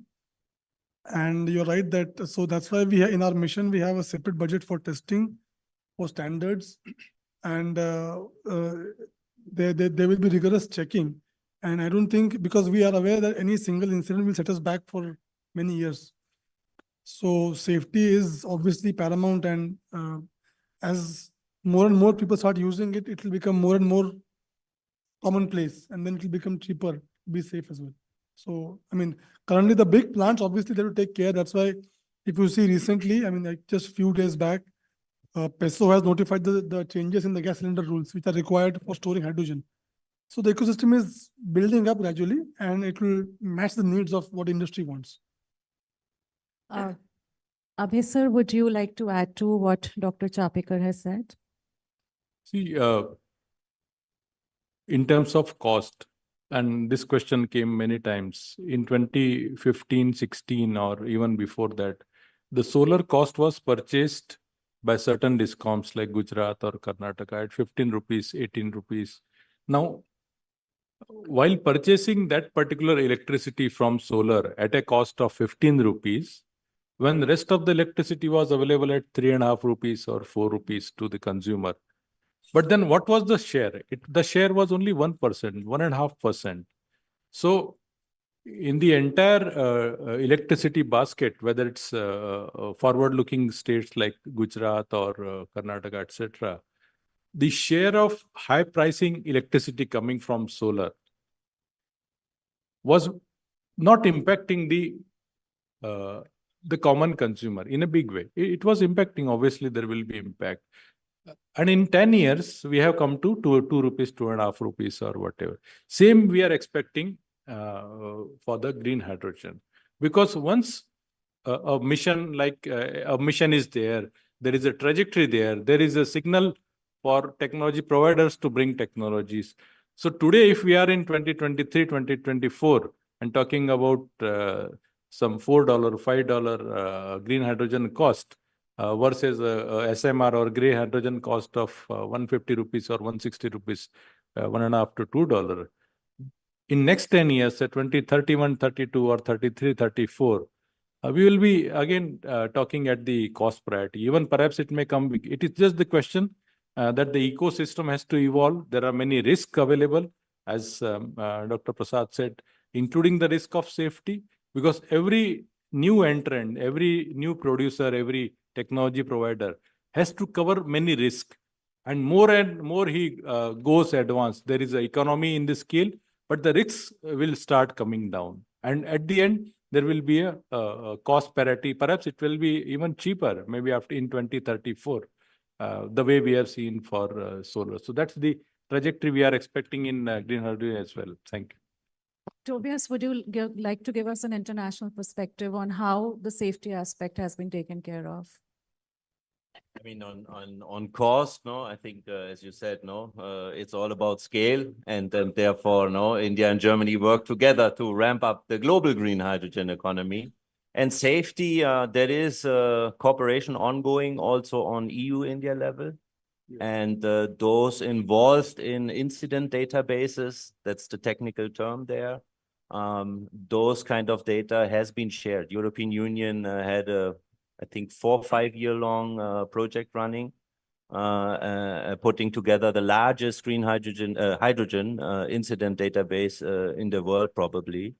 And for those who are into the topic, this database has been shared with Indian side. So we are on our way there. That would be the last question, sir, because then we need to move on to the next. Just utilize this opportunity. My question is towards Mr. Tobias. Namaste, sir. Mr. Tobias Winter. My question is like, we are talking about so much of green energy and so much of solar. Like, what is the German perspective, particularly towards, recycling of these solar PV panels? which we are already facing the issue with the generations which are over by now? I think there my colleagues from the environment cluster even better able to answer.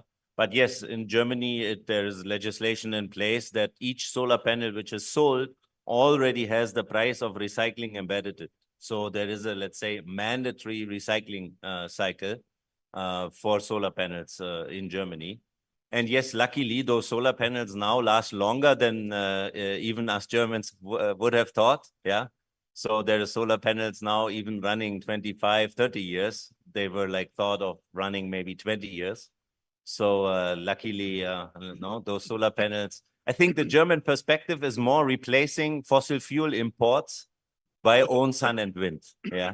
And if we look at how much India is importing, I think like when the prices hiked up, it was $200 billion of fossil fuel imports, 25% import rate for coal, 80% import rate for oil.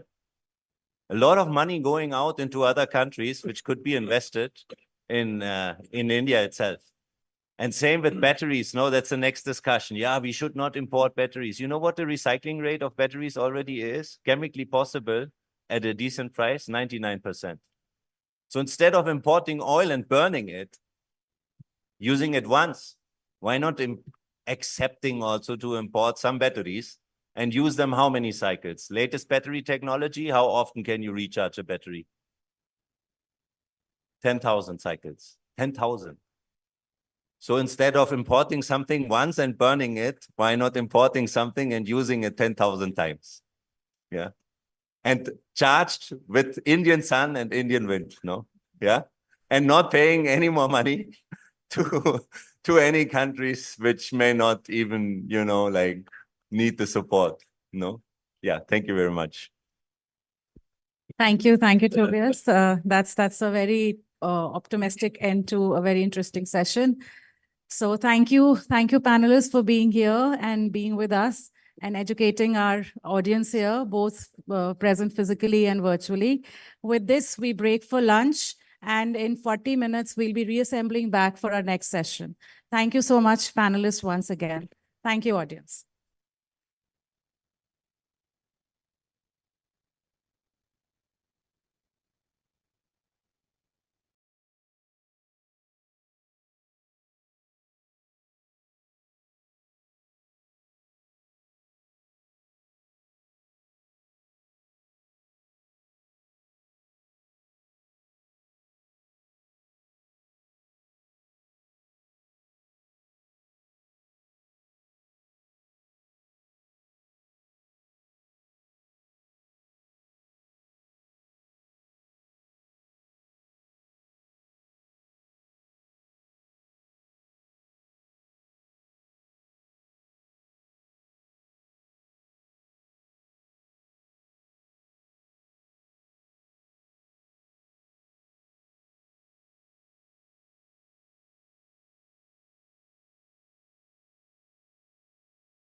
Nashad? File name starts with white. White. White. Yellow.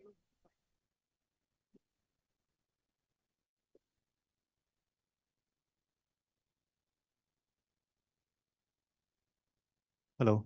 Hello.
I request the scope officials to please help them get back into the auditorium.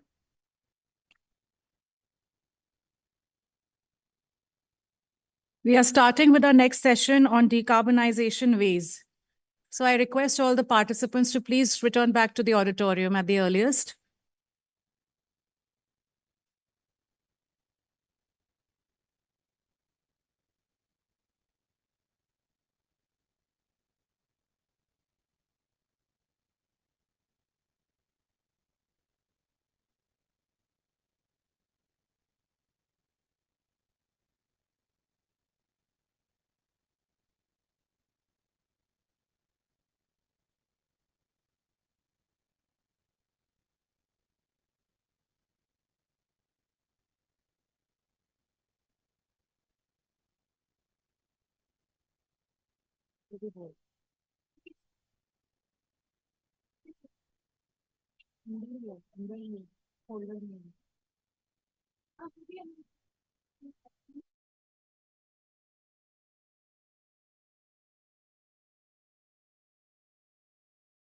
Important announcements to make. Successful completion of the workshop entitles you to a certificate which would be handed over to you once the workshop is over.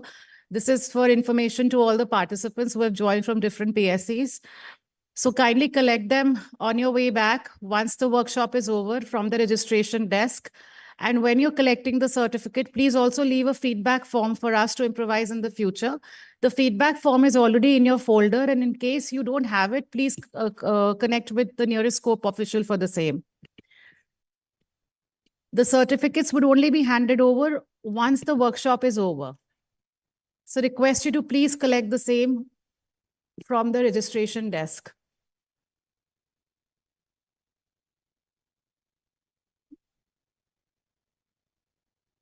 May I request the speakers for this session to please take their place on the dais. We have with us Dr. Chetan Singh Solanki ji. Sir, may I request you, please? Dr. DMR Panda, General Manager, NTPC. May I request Dr. Panda to please take his place on the dais? Madam Padma from IOCL, ED IOCL. Ma'am, can I request you to please take your place on the dais?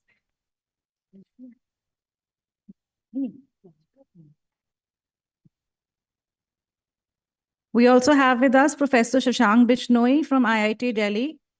Sir, can we request you to please take your place on the dais? Mr. Tobias Winter will be moderating this session.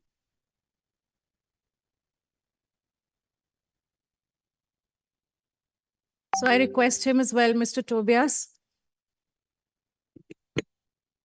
May I request you to please take your place on the dais.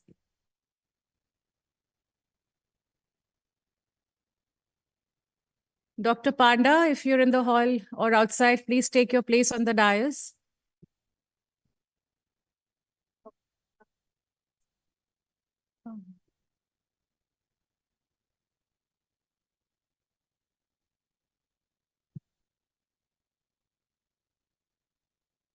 We're waiting for Dr. DMR Panda if he's able to hear me. Okay, okay.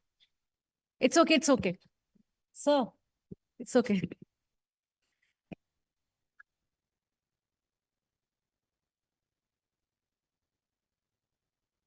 I request the scope officials outside to please ensure that all the participants are directed towards the auditorium.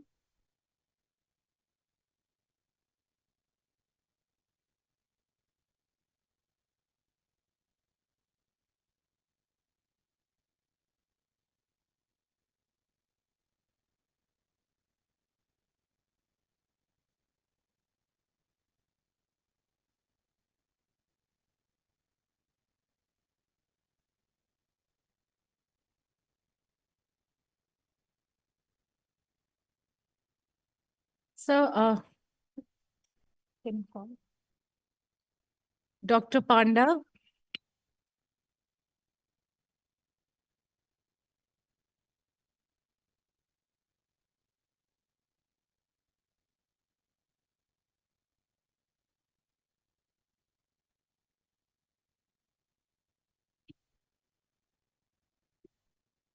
So welcome back, all of you, the post-lunch session. I'm sure it is the most difficult one for the panelists on the dais, but we have tried to make it as interactive as possible. And hence we have kept it as an experience sharing session so that all of you learn from it and try to apply it within your organizations for a successful hydrogen and renewable energy production in your respective fields. With this, I would like to officially begin the session. Tobias, should we? So as our custom, we would like to welcome all the eminent panelists on the dais. And thank you, ladies and gentlemen, for consenting to address this session. But before we proceed further, I would like to express our gratitude to you, to all the panelists on the dais, with a token of our gratitude through a planter. May I request my colleague to please present Dr. Chetan Singh Solanki, Professor, Department of Energy Science and Engineering, IIT Bombay, with a planter. Sir is an educator, innovator, researcher, entrepreneur, author, and philosopher known for his work in the solar sector. He's currently leading 2 projects on the solar front and has also published numerous papers, and in fact is known for a student movement as he led the Student Solar Ambassador Workshop, where more than 5,700 students from 132 schools participated. I would also request my colleague to please welcome Dr. DMR Panda, General Manager, NTPC Limited, who would be speaking on the topic Green Hydrogen Projects by NTPC. With more than 10 years of experience in the renewable field and 16 years of experience in training and learning functions, Sir is taking care of training needs assessment program, design and delivery in NTPC. Now may I request my colleague to please welcome Ms. D. Padma, Executive Director, Planning and Business Development, Indian Oil Corporation Limited, who would be addressing on the session Green Hydrogen Production for National and International Takeoff. Ms. Padma is an oil and energy professional with more than 3 decades of experience in the field and is presently leading a highly specialized group which manages corporate performance management, MOUs, and micro environment scanning. We would also like to express our gratitude to Mr. Bishnoi. May I request my colleague to please present a token of our gratitude to Mr. Bishnoi. Mr. Shashank Bishnoi is from IIT Delhi and shall be addressing the session of limestone calcined clay cement. He is a PhD from Institute of Materials, École Polytechnique Fédérale de Lausanne. I'm sorry for the pronunciation. And Master of Engineering from Department of Civil Engineering, University of Tokyo. His areas of interest in cement, supplementary, cementous materials is of vital importance to the public sector and the corporate sector worldwide. With this, I hand over the dais to Tobias, who would be moderating the session and taking the session forward. Over to you, Tobias. Thank you very much. And without further ado, I'd like to directly pass over to Sri Dr. Chetan Singh Solanki ji, Professor on the Deputy in the Department of Energy, Science and Engineering at IIT Bombay. Over to you, sir.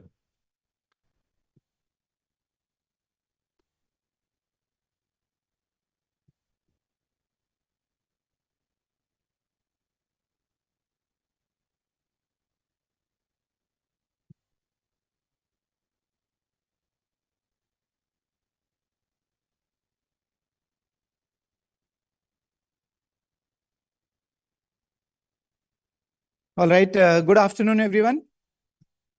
Good afternoon.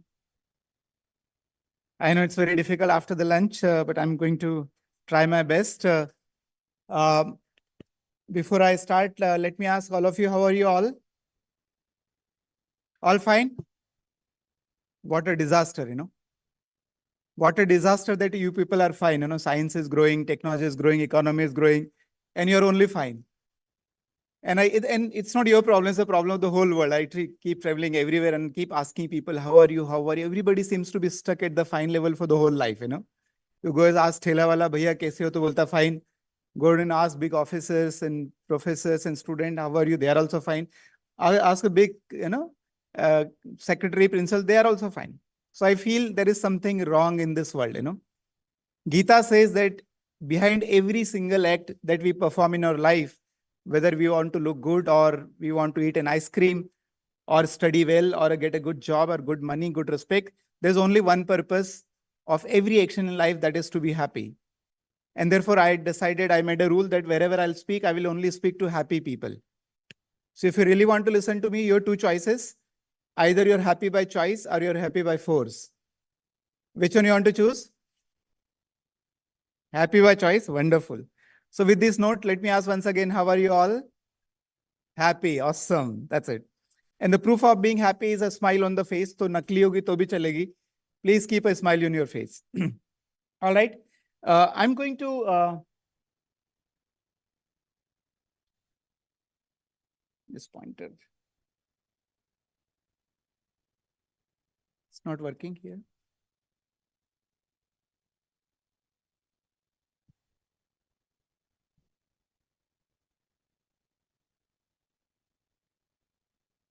All right, so I'm going to talk to you about the climate change and how do we solve the problem. And a lot of people have been using this term climate change. And I believe that the most of the world does not even understand how to solve it. And the proof of that is that in the last 30, 40 years, what not is happening in the world. There are international agreements, there are national agreements, there are Paris Agreement, Kyoto Protocol, COP meetings, tens and thousands of NGOs working, government is making policy, but the climate change is worsening every single year. It tells us that whatever we are doing is either not correct or not enough, or both of them. So with that, I'm going to bring your attention to this 1, 2, 3 of climate change. And if you can really take this message home today, I think my job is done. By the way, I'm a professor of IIT Bombay. I'm a married person. I have 2 daughters, but I've decided to leave my home for 11 years. You know, last time when I was at my home, it was 2020. And the next time I'm going to go my home, it is going to be 2031. Not because I have gone crazy and mera dimag ka screw dila ho gaya, but because climate change is an urgent, an emergency. And everybody has to act and understand and act. So I live in a bus, by the way. This is my home. And today is 1202nd day of my yatra. Last 1200 days, I'm living in this bus. There is a bed inside, there's a kitchen inside, there's a washroom inside, there's a training room inside, there's a library inside, there is an office inside, there's a temple inside, and also there is a small garden inside. And there are solar panels on the top, which is powering everything inside the bus except the engine. If you want to visit my home sometime or you want to be with me in Yatra, you're most welcome to join.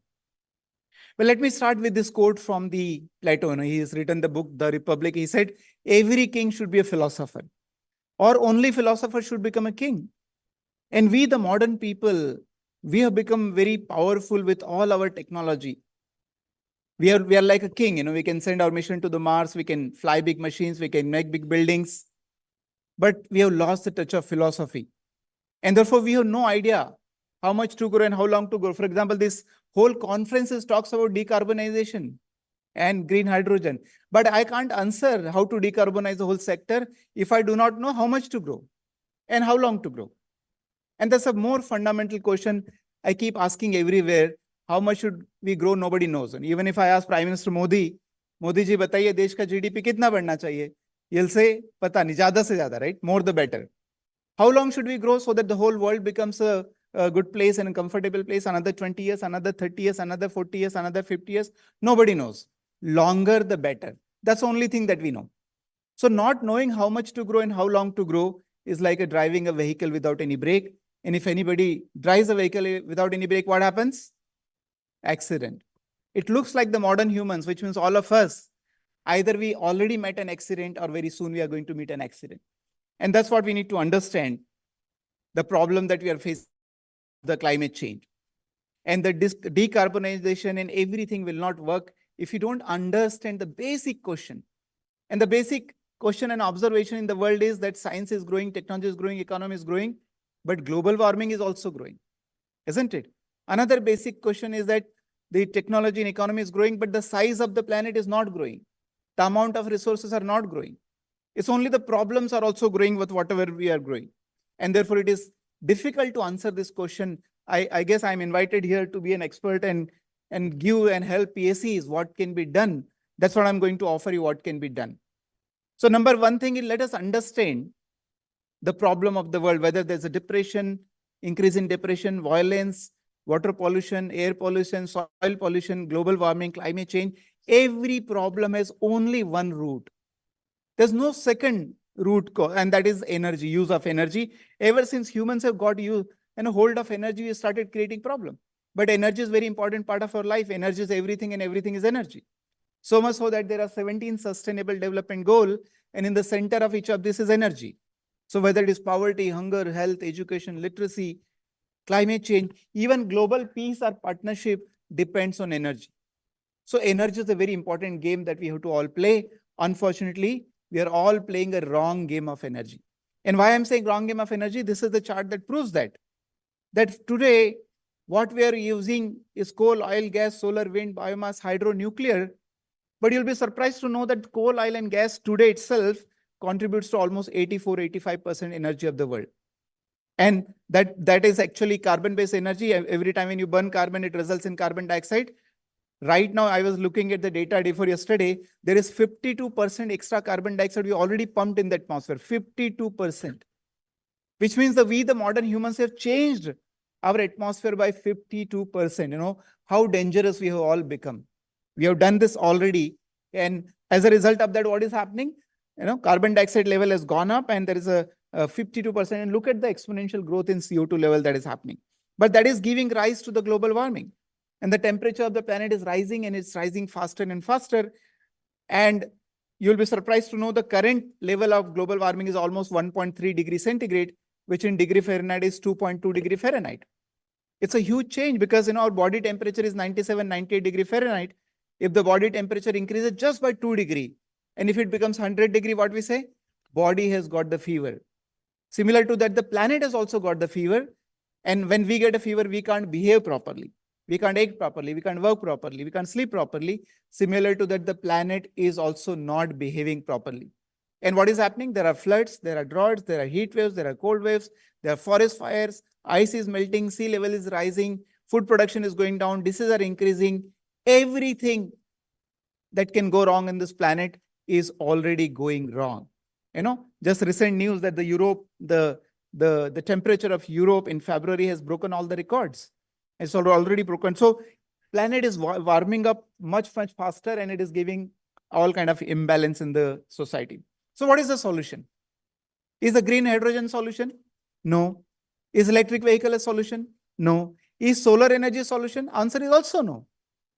If we don't understand the basics and fundamentals of sustainability on this planet, I guarantee you that none of these are a solution.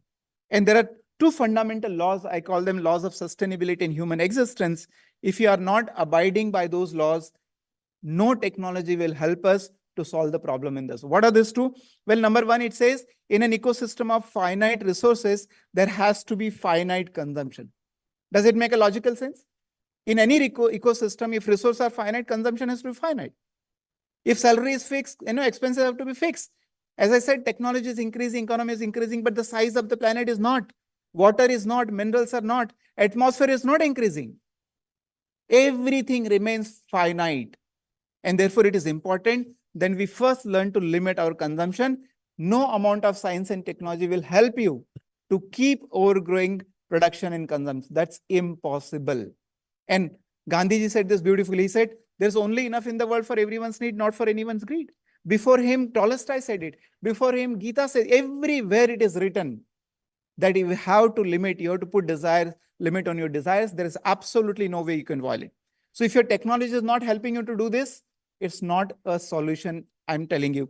Number two, in an ecosystem of finite resources, there has to be a distributed production. Because centralized production will always results in unequal distribution. Unequal distribution always results in inequity, and that's what is happening in the world, in the country. Every time an economy grows, there's inequity also grows. And that results in a imbalance in the society. And that imbalance eventually results in lack of peace and violence. And that's what is happening with the growth of technology and economy. The brotherhood is not increasing. The love between people is not increasing. Rather, violence is increasing. And all of us can feel and see and experience that. So limiting consumption and localizing production are the fundamentals of sustainability. If any institutions, if any individuals, any state, any public sector enterprise, if you really want to become sustainable, make sure that this too becomes your fundamental boundary condition. You have to operate within this boundary condition. And limiting and localizing consumption of what? Everything that we consume. Food, water, resource, clothes, furniture, space, cement, concrete, everything. But the most importantly, energy, because it is energy that eventually, when I'm wearing shirt, actually that's a manifestation of energy. When you brush your teeth, you're using energy. When you're sitting on a chair, you're using energy. When the AC is running, you're using energy. When we are going to eat food, that's also energy. So energy is ultimately in the root cause of everything. You have to limit your energy consumption first, and then you have to localize in order to solve the problem. And three, one is energy is a problem, two, fundamental boundary condition, and there is a three-step approach solution that, we have to adopt. This three-step is called AMG, avoid, minimize, and generate. And this has to be applied, and we all are driven by energy, and we need solar energy, we need renewable energy, we need everything, but provided we follow this principle AMG. What is AMG? A is avoid the use of energy as much as possible, even if it is solar energy. I'm a professor of solar energy. I'm brand ambassador of solar energy for government of Madhya Pradesh. I advise Odisha government on energy. People call me solar man of India. And what I say, the rule number one of using solar energy is do not use solar energy. And I did my PhD in solar. I've written books on solar. If you want to make use of solar energy, you need silicon. You need to mine silicon. And then you have to process and make it solar cell. To make solar cell, again, you have to use poisonous gases, high temperature process. Then you need to convert into module. For making module, you require glass. Then you require aluminum frame. And to erect the module, you require iron structure. To take the power out of the module, you need copper cable. And to process the power, you need inverter. All this material requires mining, chemicals, processing, energy. And at the end of life, you have to recycle them again. And therefore, the best thing you can do is avoid the use of solar energy also if it is avoidable. And ladies and gentlemen, let me tell you, I'm traveling all over the country with my bus, 1,200 days. Everywhere there's a disaster. Literally the use and misuse and overuse and inefficient use of energy everywhere. I was invited by United Nations in Geneva, and I could see that every country behaves in exactly the same manner. We are misusing and overusing energy to such a great extent. Why should you not do that? Because every time when you pump a carbon molecule or carbon dioxide in the atmosphere, it has life of 300 years on an average. 300 years. So anything that you're doing right now is going to create impact for 300 years. The AC that you're enjoying right now will have impact for 300 years. And that's why it is important that avoid what is avoidable. And in English, we say prevention is always better than cure. Using solar energy is like a cure. but not using energy is prevention, which is 1,000 times better. And if you're really intelligent, if you're really innovative, if you really think that you're a wise person on this planet, learn how not to do things. Learn how not to, require air conditioning and cool this hall. Learn how not to, iron your clothes and still be, comfortable. Learn how not to do things is the most powerful thing. And we, the modern humans in so-called comfort and so-called fast-moving life, we have gone beyond, and there is no basic wisdom left anywhere, and we are already left, misusing and overusing. So avoid what is avoidable. 1/3 energy needs should be avoided. I'm a professor of IIT Bombay, but at my home, there is no refrigerator. There's no geyser. There's no air conditioner. I stopped ironing my clothes. Not because I cannot afford. I'm a professor, I can afford. But the question is whether nature can afford. You have money to buy 2 houses and 3 cars and whatnot. You can buy. The question is whether nature can supply. And answer is no, because nature is not growing with your own technological growth and your economic growth and your consumption. Nature is not growing. So avoid is the best thing. If you cannot avoid, minimize it. How do I minimize? Use energy efficiently. There are beautiful, efficient appliances available today. LED is a great example. There are BLDC fan, another great example. It saves carbon, it reduces electricity need by half and carbon emission by half. If refrigerator should be avoided, but if you cannot avoid, minimize it. How? Don't buy 2 doors and 3 doors and 4 doors refrigerator. People are trying to make room inside the refrigerator. इतना बड़ा खरीदते हैं. पूछते हैं क्या करते हैं इतने बड़े फ्रिज में? बोलते सर अचार रख के खाते हैं. फ्रिज में अचार रखना दुनिया का सबसे बड़ा पाप है. You can't do that. Achar is meant to be kept outside. For most critical needs, you need 2 liters of milk and maybe 2 kgs of vegetable. You need 50 liters refrigerator, not 500 liters. AC should be avoided, but if you cannot avoid it, minimize it. How do I minimize it? Don't make big bedrooms, because what AC is doing, AC is going to cool your roof, AC is going to cool your walls, AC is going to cool your furniture, AC is going to cool your floor, and finally at the end, AC is going to cool your small body of 6 feet by 2 feet. What a badtamiz use of AC that you all make. For the God's sake, don't do that. Make smaller space so that your cooling needs will reduce by a significant portion. Your energy needs will go by half. So minimize by another 1/3. And the last step has to be generate. And generate only 1/3. Somebody was giving the numbers. If you want to convert everything in a green hydrogen, you need 175 gigawatts of solar panels, whatnot. That manufacturing itself is going to pollute and create so much of environmental degradation. You need so much of electrolyzer that itself is going to create machines. So avoid and minimize and generate only 1/3. And where should you generate? Wherever you are, as much as possible. It doesn't make sense to put a solar power plant of 500 megawatt and then put all kind of transmission and distribution lines and then bring it and say, I am sustainable. No, absolutely not. So generate wherever you are, generate locally, then only it is possible. And what is happening, Tobias, I want to share everyone. When I went to Gujarat, I was so happy to see so many solar panels being used. And I said, wow, Gujarat is a developing state. Answer is, then after 15 days, I became sad. You know why? Because after my lecture, somebody came to me and said, sir, thank you so much. You opened my eyes. I said, what happened? He said, sir, my sister called me and told that, brother, I have put 6 kilowatt solar system on my rooftop. And पहले एक कमरे में AC था, अभी तीनों कमरों में AC लगा लिया है. There was one AC in the room. Now all 3 rooms are AC. Still I have electricity. What can I do? What more I should do? People are using solar energy to save money, not to save environment. To save money is a different ball game, and to save environment is a different ball game. If you want to save money, you need to maximize your generation. That everybody is doing very smartly. But if you want to save environment, you have to minimize your consumption, and that nobody is doing because nobody understands this properly. And everybody is trying to push more and more and more. So G is generation, generate wherever you are there as much as possible. I'm sure every case it is not possible, but wherever it is possible. I hope all of you remember this formula because this is the ultimate universal formula of sustainability. Will you all remember? We can all repeat together, okay? A means avoid. M means minimize. And G means generate. How much? 1/3, 1/3, 1/3. And if you're not going to follow AMG, you'll have to say OMG, oh my God. Solar mengai, oh my God, rooftop space is not there. Oh my God, this is not there. Policy is not there. All kind of excuses will come in your life. And you know what? We are all running late. Climate change is accelerating like anything. There is what is called climate clock. It says that we have only 5 years and some 130 days left before we touch 1.5 degrees centigrade of global warming. Everybody talked about it. But nobody shows urgency. Only 5 years left, 1.5 degree. For 2 degree, only 25, 23, 24 years left. So we need to show that urgency because it is now or never. Barack Obama, the ex-US president, said it very clearly. He said, and you can Google search, he said, this generation is the first generation to experience climate change. And we are all experiencing it.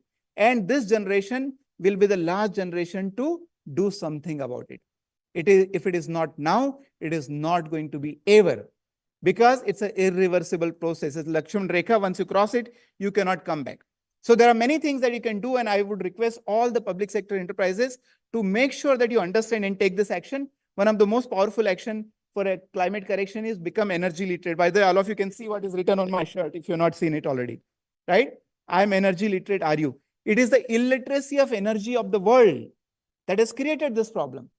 We have not understood the game of energy, and that's why we are playing the wrong game of energy. There's a beautiful course that I have designed called Energy Literacy Training. You can go to this portal. It's a free online course, certificate-based course, available in 12 different languages. We are also dubbing it into Spanish and French so that the other countries can also use it. I believe that every user of energy should become energy literate. Energy literacy is a license to use energy. If you're not energy literate, do not use energy, because you're likely to misuse and overuse the energy. At the end, I would just like to say that until, we have seen that the last 30, 40 years, the policies, the technologies are not working. There are lots of policies are being made that's not working. Problem is aggravating. What we need to do, we need to create a fashion of living a low energy consumption life. Consuming low energy should become a fashion of the modern life. That's why we run a campaign called Vaha. Wrinkle achhe hain. The wrinkles are good. So we are running a campaign that every Monday wear a non-iron clothes day.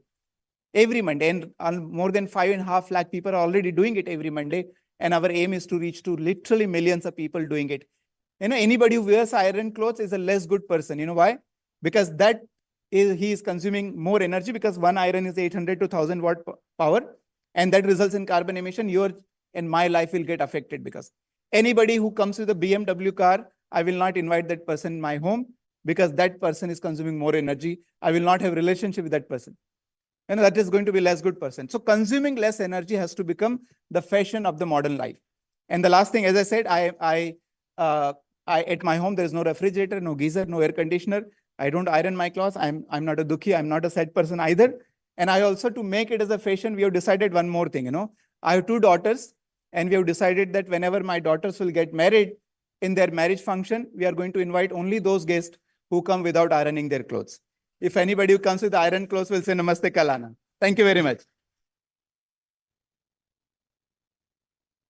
Thank you so much, Sri Solanki ji. Thank you very much. Without further ado, I would kindly request GM Panda, sir. He's not only in charge of hydrogen, as it is mentioned in the agenda, he is also in charge of all renewable energy portfolio in NTPC. So whenever you hear that Honorable Minister Singh is announcing that Ministry of Power will be pushing forward towards more renewables, it's actually on NTPC renewables. And in NTPC renewables, Panda sir is there. An honor to have you here with us today. You have been leading the hydrogen initiatives in NTPC now for quite some years. A lot of projects which have come up, and we are eager to get to know more about. Over to you, sir. Thanks.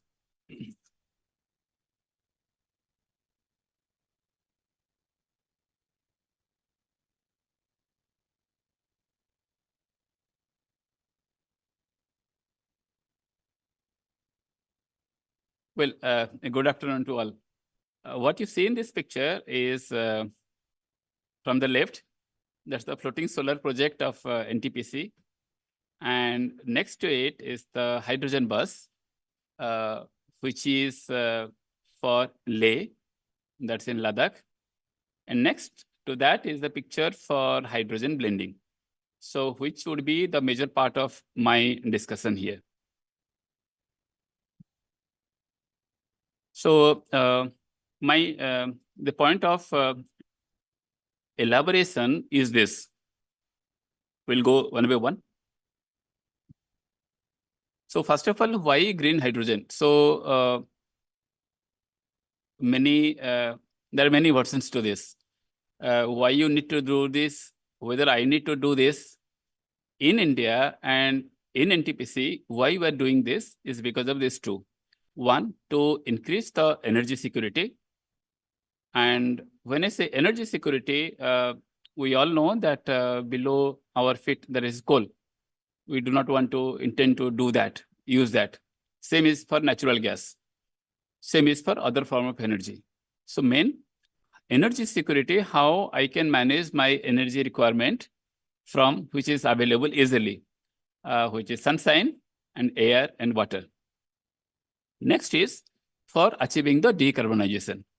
And when I say decarbonization, of course, first thing that comes to my mind, how I can use less and less of carbon.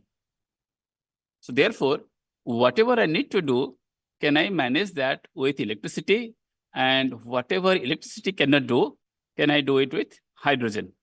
And then comes the question of centralized and the decentralized. Now, this is a bit of tricky.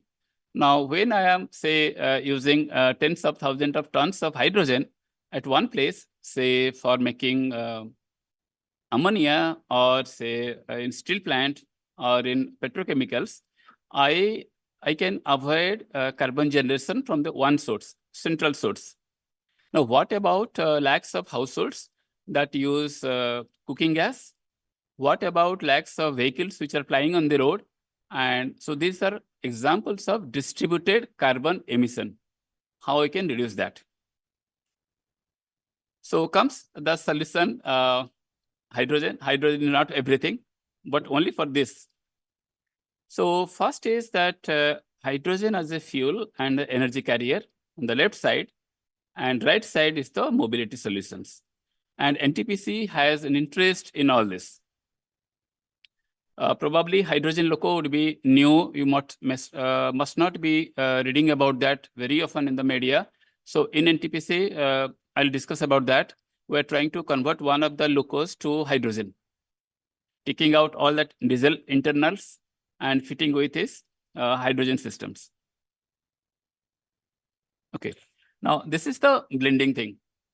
Now, this is, of course, India's most, I would say, successful pilot projects, because you can read everything here. But the point which I want to you to pay attention is that now this is the highest level of green hydrogen that has been blended in India into the natural gas stream. So we started 1 year back. And gradually we have come over to this stage where the regulatory body has approved based on, of course, the sound design and the rigorous testing which you are showing, which you are doing to demonstrate that it is safe. So this started at Kawas, that is one of the NTPC projects, and people are using cylinders, LPG cylinders. So we laid a gas pipeline. And then into that pipeline, we started injecting hydrogen. Now, this is not as simple as you can think. So of course, there has to be a blending skid. And as you know, so at our home, when we prepare food, there are 3 peaks during breakfast and lunch and dinner. So in those times, the consumption of natural gas is going to increase, and therefore the hydrogen blending has to increase proportionately. And as soon as your cooking stops, the hydrogen has to stop. Otherwise, that hydrogen in a bulk will go to the burner, and that may create an explosion. So that is why the requirement of the skid. As much as the flow of natural gas, how I can control the hydrogen flow, never allowing it to be more than what is required. Now, all that instrument system you see is towards that. There are a lot of apprehensions where hydrogen blending was tried here. And of course, people are resistive, but they are our NTPC people. And we, through training sessions, we told them what we are going to do, what kind of rigorous testing procedure has been done prior to test, what kind of safety studies has been done prior to launch this system, and they're very satisfied. 2-3 things. People said that whether If I'm making tea, it is taking 5 minutes, whether it will take me 10 minutes. So he said, no, you can barely notice. Some of them studied about OB index, and then they asked, these are homemakers, whether the OB index is same as before. OB index is basically the amount of energy which is delivered when I'm doing anything. So when it makes hydrogen, so hydrogen is a lighter gas, so the OB index tends to come down. So ranging from normal concern for increased in cooking time to OB index, people have all kind of questions, and those were answered, and they are very happy. Now, this is what is happening worldwide. Now, here is in India. So currently there are 3. One is, of course, our NTPC project. We aim to take it to 20% ultimately. Then GAIL in the morning, CMD GAIL mentioned that. Then Adani recently has, this came in the news that they want to try this. So this is what is happening. Now, what is our experience so far? First, that blending is very safe, very less costly, and therefore it is the lowest hanging fruit. If you want to have energy security, if you want to have decarbonization, you want to reduce carbon in a decentralized manner, then this is the way. Just to give in value, you can develop a perspective. If I am giving 500 rupees per month for my PNG, now I have to pay 510 to 515, not more than that. So that is why I say this is the lowest hanging fruit. And whatever we have made here, so wherever I go, I invited people, if you want, please come here. If you want to take the specifications, please take this and try to do something about this. So that more it is tried out, the more energy security and the more decarbonization would be there. Next is the mobility. Now, this is the same picture of the hydrogen bus, which is at Leh. And this is the aerial picture of a 1.7 megawatt solar station. And next to it is the hydrogen filling station. So we are trying it at 2 places, one at Ladakh, one in Delhi, Greater Noida. Now, see these numbers. So to power this hydrogen filling station, that is 1.7 megawatt solar, will make 80 kg of hydrogen per day during 9 hours, make hydrogen at 500 bar, fill it into 350 bar, and these are 9-meter buses. There are 5 of them, and each would cover 200 meters. Now, see, something I want you to see. Now, first picture on the top is the Leh. Now, these are 9-meter buses, smaller ones, and they employ what I'll say that 3 cylinders per bus, all fitted below. Now, each of them will have 8.4 kg and comfortably they can cover the distance. Now, just see here the gross vehicle weight. Now, each of these hydrogen buses is 13 ton, whereas if I go for an electric bus, it would be 10 tons. Now, here comes the magic. As I go bigger buses, now this is for our Greater Noida buses, which would be from Delhi to Agra and back, meaning per filling 600 kilometer. Now see what is the weight of the bus. Weight of the bus is only 16 ton. A comparable electric bus is 18 tons. Further to this. Per filling, it can cover all 600 kilometer, whereas by design, all the electric buses which we see on the road, they can maximum cover 150 kilometers, which means if I want to go from Delhi to Agra and back, I have to charge at least 2 to 3 times. And each charging means I need to stop the bus, wait for at least half an hour to 1 hour to 1.5 hours, and then start. The beauty of this hydrogen bus is per filling, it can cover 600 kilometers. That is why we call them long haul buses.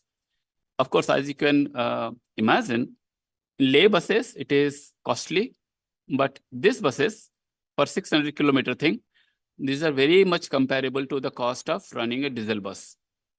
And that is why, that is what the pilot projects are meant for.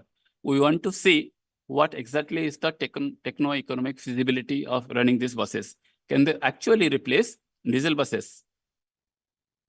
So here, of course, I need a lot of hydrogen to be stored, and there are 7 cylinders, 1 on the chassis and 6 on the roof.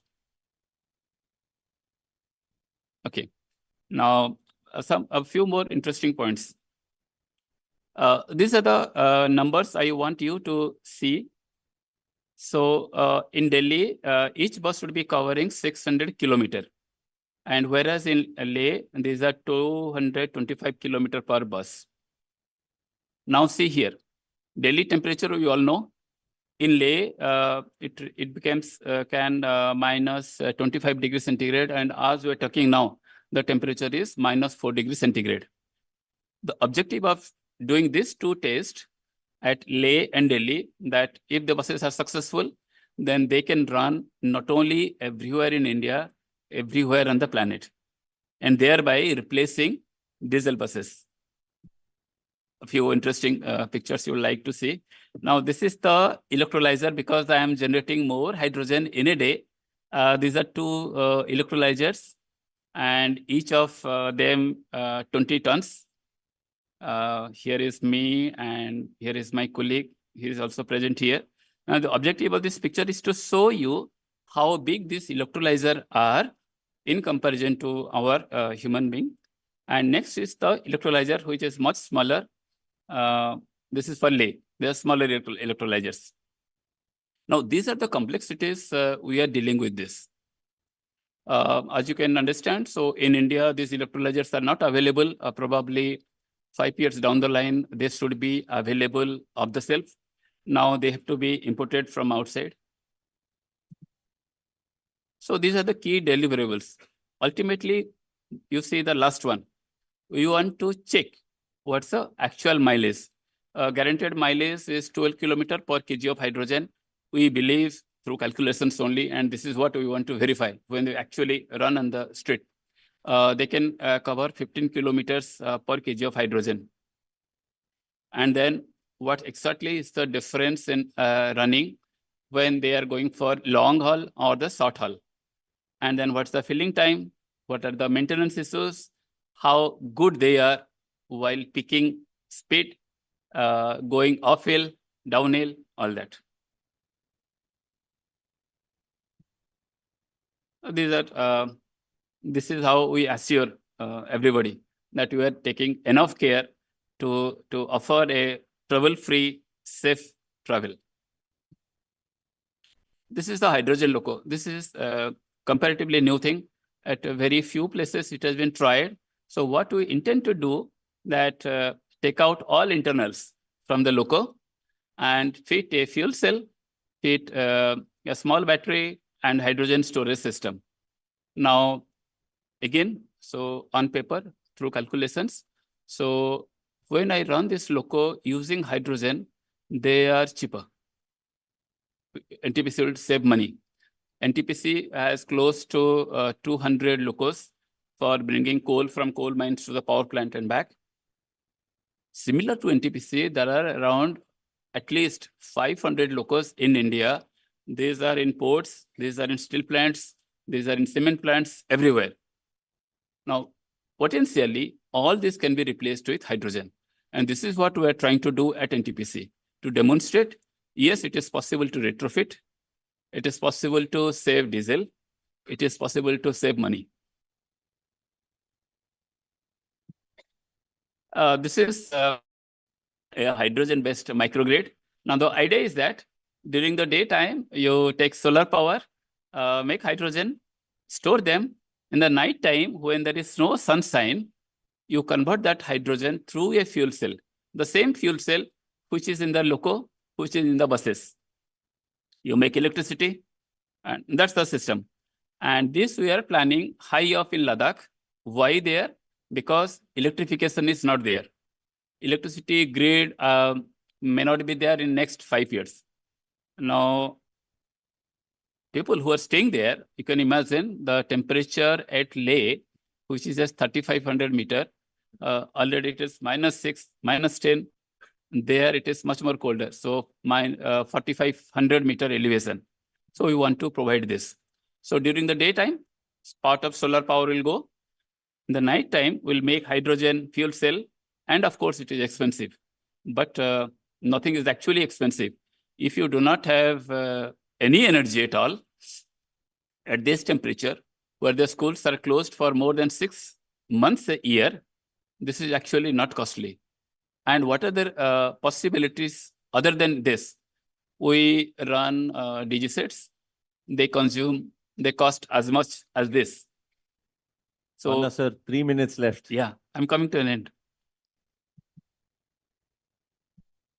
So we are trying NTPC, ammonia and methanol. So at various port locations across the coastline to supply whosoever wants methanol, ammonia from us, as well as supplying to India. We have tied off for 1,000 megawatt electrolyzers to fuel hydrogen for all this. We have set up a pilot methanol project, 10 tons per day in one of the power stations of NTPC, which capture carbon dioxide and convert to methanol. Now, this is the last slide. So what I say? So first is that you electrify everything using renewable. Wherever electricity cannot do the job, you make use of hydrogen. And as I said, hydrogen blending is the lowest hanging fruit, and then distributed off grid, where grid is not there. This is very potential for increasing accessibility, affordability, sustainable energy. Thank you so much. Thank you very much, Dr. Pandaji. Thank you very much. Amazing to see how all these projects now really come into place, no? Amazing. And you showing photos, so it's real. It's becoming reality. And seeing you in front of those huge electrolyzers, I think that's also very recent, right? Yes, very recent. Congratulations, sir. Let us continue with the next presentation by Sri Hiran Mitaji from ACME, Chief Commercial Officer. Okay, so we are directly jumping into a very exciting presentation by Madam. Green ammonia production for national and international offtake by Sumati Panda, Madam, Executive Director, Planning and Business Development, Indian Oil Corporation.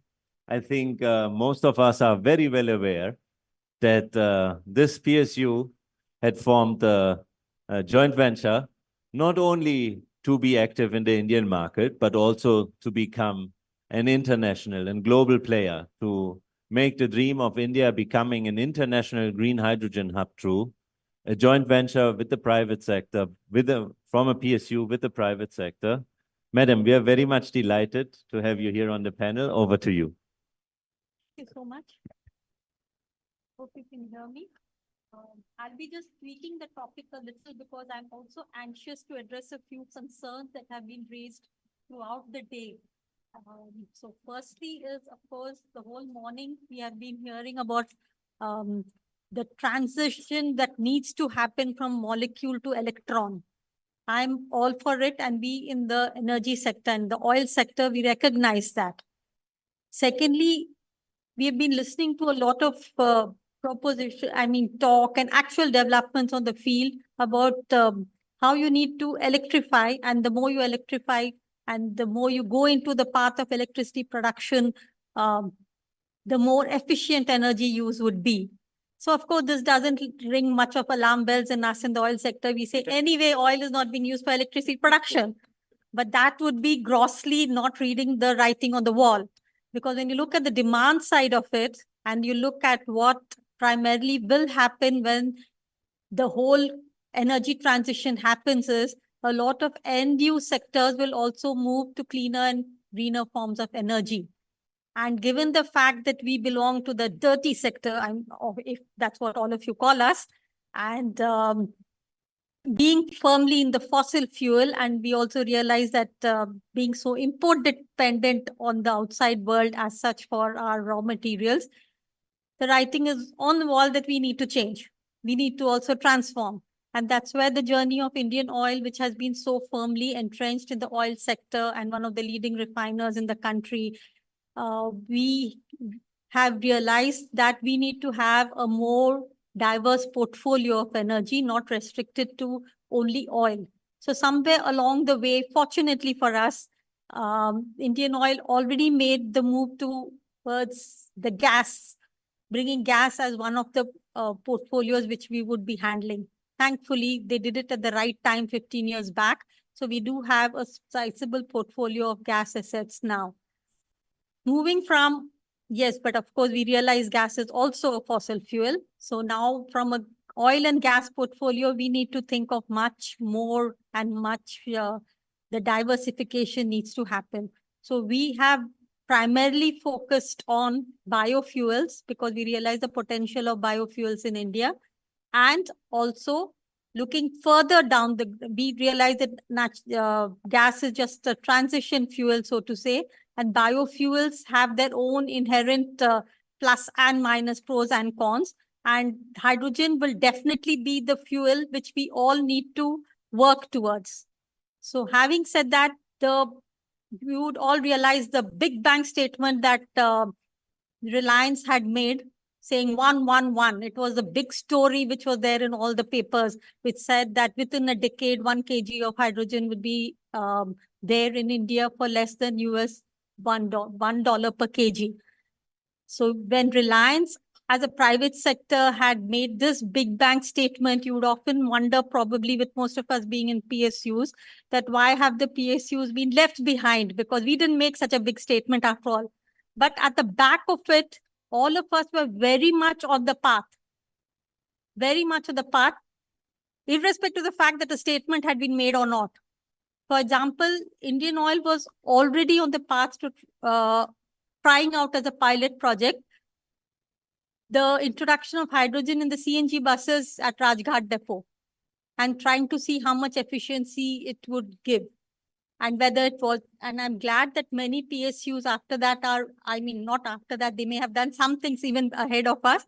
So we are all in it together now, PSUs. And there's been a real blurring of the energy forms. I would never have thought that I would be sitting with a person from NTPC on the same stage and talking about the future together, because our paths seem so diverse, but you would realize at this stage that they're all crossing one another. So coming to hydrogen as such, you would realize also, as Mr. Winter showed in his slide, that there's no alternative to hydrogen, at least for refiners like us, at least for fertilizers and for the oil refiners. There's no alternative, whether we need to use it for our hydrocracking or for our desulfurization, given the very stringent specifications of sulfur. So we are in it. We have to use hydrogen. So we have no alternative, but in terms of thinking, how can we make the hydrogen progress from the gray to the blue towards the green? That is a compulsion for us. Secondly, if you see on the demand side, Mr. Nangopal was showing us a slide in the morning that even road transport and even cooking for that matter, somewhere, I think beyond 2065, he showed that everything would be electrified. Thankfully, the horizon, it seems 2065. But unless we start working for it today, it will not give us too much time to prepare ourselves for the mid-century or so. Indian Oil, knowing that we are in refining segment, we have taken the pledge to be a net zero in our scope 1 and scope 2 emissions by 2046, much before the India's target of 2070. So even if we are continuing to be in the refining business, rest assured that talking of decarbonization, at least in our operational scope, whatever we can do is within scope 1 and scope 2, we will be doing our refining in a way that there'll be no emissions and we will not be contributing to it. Of course, scope 3, some countries in the West and some companies also in the West have said they would be addressing scope 3. But as you know, scope 3 means addressing every end use, which is a little, I would say, a little futuristic in our in the Indian context at least. So right now we are just going to address scope 1 and scope 2. Again, even by the mid-century, 2050 or so, there is no way coal or oil is going to go out of the Indian primary energy basket. So while we are going to do refining with net zero as a target by 2046, we also realize that along with it, we need to do much more innovation in other forms of energy, be it biofuels or hydrogen. So coming specifically now to hydrogen and how, because we need to use hydrogen in our refineries, how we plan to make it green. The lowest hanging fruit for us as far as we are concerned is we are making hydrogen through the SMR route, which all of you know. So one way of making that blue at least would be to use CCUS in it. But from the experience we have had right now, for example, in the 2G ethanol, we decided to go away from 1G ethanol and buy it from the market for our ethanol blending and make 2G with new technology in our refinery at Panipat. What we realized was the same ethanol production cost for a 2G ethanol, which uses stubble as its feedstock, the project is costing us almost close to 1,000 crores, close to 900 crores, which is almost 3 times more that of a conventional ethanol project. It's the same story with green hydrogen at the moment, because when we are wanting to go into the path of green hydrogen, we feel that it's better to go a little cautiously and go via the blue hydrogen route rather than, of course, the emphasis would be on green hydrogen at the very end, but the low-hanging fruit is definitely blue hydrogen. So our refineries would be going as much through the blue hydrogen route and eventually reach the green. On the green hydrogen per se, we are going to set up a 10 KTA plant in Panipat refinery. But looking at the economics of the 10 KTA plant, the working, if you talk of a thumb rule working for the 10 KTA green hydrogen plant, 1 KTA approximately requires an 8 megawatt of electrolyzer, which comes to about 88 crores. Again, at the back end, we require almost 24 megawatt of electricity, which would again cost nothing less than maybe 180 to 200 crores. So the sum total would be per KTA itself of 250 crores. But we are still going ahead and putting up a pilot plant of 10 KTA. And for this 10 KTA plant, we have actually gone in for a tender. The tender has run through some rough weather in the initial stages, as all of you would know, but we would be shortly going ahead with it. Fortunately, I think the whatever was wrong with the tender, we are planning to set right. Coming to other pathways, like he was talking of a number of ways in which you can produce green hydrogen. So which of this can be scaled up and used commercially? We are going in for a new R&D campus, which is being built at almost 3,300 crores, which will be only focusing on alternate energy and research.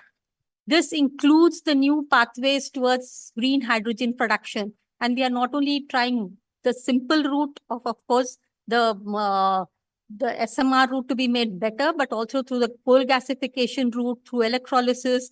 We are trying to test waters to see which of those biomass gasification, which of this would be in our own lab, give us results which we are confident of and which can be scaled up with our own technology.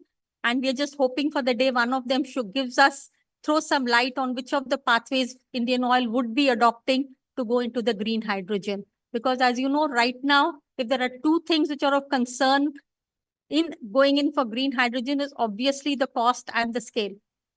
So scale, of course, once you bring up the scale, the cost will come down, but it's a question of chicken and egg and the technology also, of course.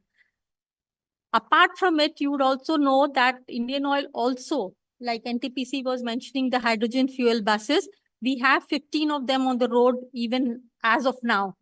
But they get fueled at our R&D center and they come to the NCR region and go back. So the facility is that through the SMR route only, and the fueling of these buses is being done in R&D center in Faridabad.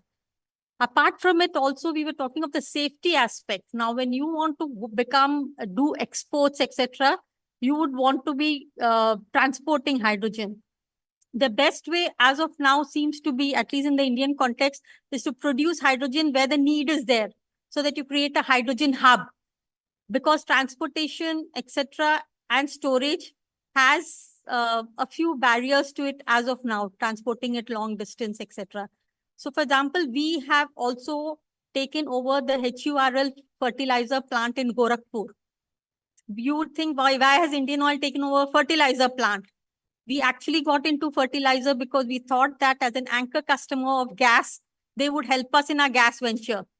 So now what we are thinking is, since HURL Gorakhpur is there as an anchor customer, which is Indian Oil, and we also have a CBG plant at Gorakhpur, we would use CBG as a feedstock for ammonia, so that to that extent, that part of ammonia becomes green.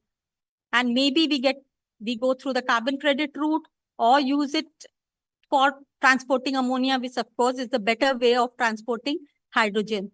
Another thing that our R&D center is doing also is, in collaboration with IIT Kharagpur, we are developing because of the material science research that they are doing, we have developed a cylinder, which is type 4, which right now it's of a 57-liter water capacity. We hope to increase the capacity also slowly, so that we can also find a better way of transporting hydrogen as and when we need to do it. Apart from that, also, if you would see that what we have done is, in Gujarat refinery, we have a hydrogen dispensing, which we're using for the very short route of till the Statue of Unity and back. So these multiple ways of research or a pilot plant, we are in that stage right now. But we do hope that all this will be scaled up commercially, and we could also be a player in the true sense of not only being the largest user of it in the refinery, but also to scale it up in such a way that the hydrogen that we produce can also be commercially also sold, and we are in the market. Coming to the export per se of India becoming an export hub, as you have seen from the NTPC thing, lots of ports and infrastructure will be required. And Indian Oil also hopes to be getting into the export, because we realize that as of now, Indian Oil was only having import facility. Unfortunately, you have a huge Vadinar SMP. You have so many places where you were importing crude. So as such, export was never a big thing that Indian Oil was looking at. I hope at least in the future, in the energy transition days, we can see ourselves as an exporter of product, and that too in a clean and green hydrogen form. Thank you. Thank you very much, Sumati Padmajam. Thank you very much. And yes, let's come directly into an exciting topic on how to decarbonize cement, actually. And maybe that is not even done with green hydrogen. Maybe there's other ways to do it. Yeah, let's please listen to Professor Bishnoy ji from Indian Institute of Technology, Delhi. He is telling us more about the use of limestone calcinated clay cement.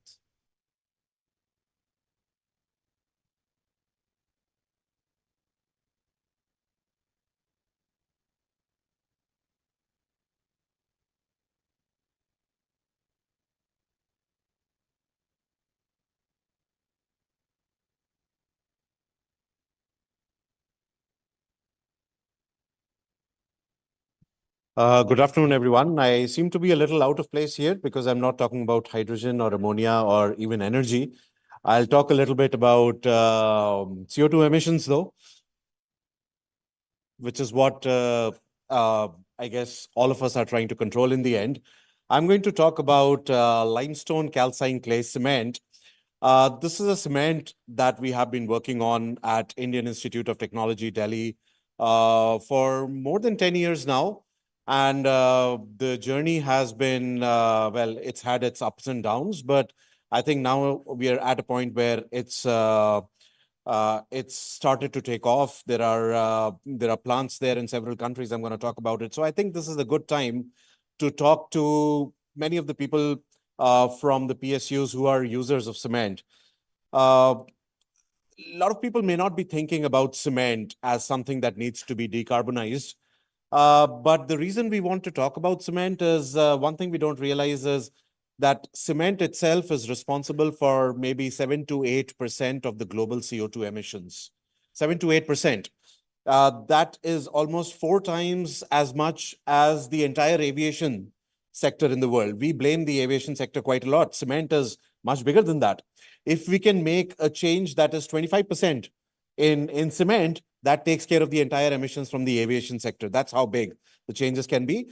But we're very scared making those changes, because who wants to make the first change in the thing that makes their house? That's what we want to talk about. So first I want to talk about what this limestone calcined clay cement is, how is it that it works, and what is it that we've been doing, and why you should feel confident using it. Because irrespective of what you're doing, whether you're putting up a solar project or a hydrogen project, you will have some civil work that is going to use cement, and every bit of that embodied carbon dioxide is going to count at the end. The normal cement that you buy in the market would either be an ordinary Portland cement or a Portland pozzolana cement, which would have either 90 to 95% clinker or 60, 65, 70% clinker, the rest of it being fly ash in the Portland pozzolana cement. Clinker is the part that is the high energy part, the high embodied CO2 part. In cement, every ton of clinker means 1 ton of carbon dioxide. In India, we are producing around 400 million tons of cement per year. That's a huge amount of carbon dioxide that's going into the atmosphere. What we are talking about is replacing the clinker, or a part of it, not whole of it, replacing a part of the clinker by calcined clay and limestone. Limestone that we're putting in there being almost 0 CO2. The calcined clay that we're putting in there having 25% embodied CO2 weight by weight compared to the clinker. So we're reducing the embodied CO2 over there. And this works with 50% clinker, of course, but what we are trying to do in a project that we have with GIZ right now is to further reduce this clinker content down to what, 25%, 30%, have additional CO2 savings over there. The idea there is the clinker, the calcined clay, the limestone, they all work together. They all react together with each other. There's a lot of chemistry in that. There must be a few fans of chemistry in this room. I'll be very happy to share more details on the chemistry side with you, but in the end, you get a good strength and durability. Those are the 2 important things that we want to talk about. And why do we want to reduce this clinker content is something that I want to talk about. This is the roadmap of Global Cement and Concrete Association to reach net zero. Maybe you can't see all the numbers, but that's not important. What I want to point out over there is that 36%, that is the largest chunk of the CO2 emission reduction that they foresee, is going to come from CCUS, from carbon capture, utilization, and storage. 36%, that's a huge amount. That means that this is the amount of CO2 reduction that they don't think they will be able to get rid of in the current processes that are there. That's the way cement is produced. It's produced from calcium carbonate. If you heat up calcium carbonate, it gets converted into calcium oxide and carbon dioxide. That CO2 is going to get released in the environment. This not only means 36% of the emissions are very difficult to reduce, it also means that the cost of cement is going to go up 3 to 4 times. Can India, as a developing country, afford that? Afford that our construction becomes more expensive? Forget about India. Can even the developed countries afford that to maintain the infrastructure that we have? We cannot. The more we reduce the clinker, the less will be the amount of CCUS that we would have to do, the more will be the savings. So it means economy, it means development of the country, it means so many different things. That's why it is important for us to reduce the clinker so that we are able to minimize our dependence on CCUS. That's what we would like to do. How much CO2 emission is reduced? These are back of the envelope. In fact, the envelope would be very big for doing these calculations that I've done very quickly. I mean, I always say that 77.3% of all statistics are made up on the spot, but I did make up some statistics over there, but based on real trials that we've done in the field, because we have to have an average. The numbers are going to change from one situation to the other. But if you're able to go down to a clinker content of 30%, comparing with an OPC, that's a huge amount of CO2 reduction. You will notice there that the y-axis of my graph starts at 0. It does not start somewhere in the middle to try to make the changes look bigger. One of these two would be roughly the average cement that you're using today in India. Compared to that, that's a huge amount of CO2 emission reduction, which means that much less of CCUS, which means that much of saving in terms of cost, good for the economy as well, good for the development of the country as well. And the cost of producing the cement is also likely to be lower in most cases. Not in all the cases, I have to say. If there's a very good slag sitting right, blast furnace slag sitting right next to your plant, maybe the cement will be more expensive to produce. But compared to most of the other cements that I show you over here, this will be cheaper to produce, which means that it hopefully will not affect development. It hopefully will not affect the economics. And it's a very good cement. So why isn't everybody already producing the cement? There's a reason for that. There is an amount of capex that's involved. And when there is a capex involved, people would like to do a risk analysis. A risk analysis means they would try to understand whether the money they're going to put into their plant is going to give them some returns. There's a risk because they don't know how the market will respond to a new product, and which is where all of you sitting here from all the PSUs come in. People have to understand, and I'll show you data that we have from the field and from the lab to show that this is a cement you can have confidence in, and this is a cement with which you can carry out large constructions we can support the cement industry to reduce their emissions, because otherwise the cement industry is a hard to abate sector. If they make these investments right now, their investments, they'd be able to get them back within 2 or 3 years. But to make these investments, they have to be sure that somebody is going to buy the cement. There are some other changes that are required in the process as well, because the production of the cement may not exactly be the same as the production of any other cement. We are helping the cement industry to make adjustments to these changes. How is it that we're doing that? I'm going to talk about later in those slides very quickly. There's a lot of dissemination that is required to the market as well to understand, for the users to understand how to use the cement. It's almost the same as using any other cement, but there may be small changes that I'll talk about. Small changes, not huge. Those changes we made when we moved from OPC to PPC as well.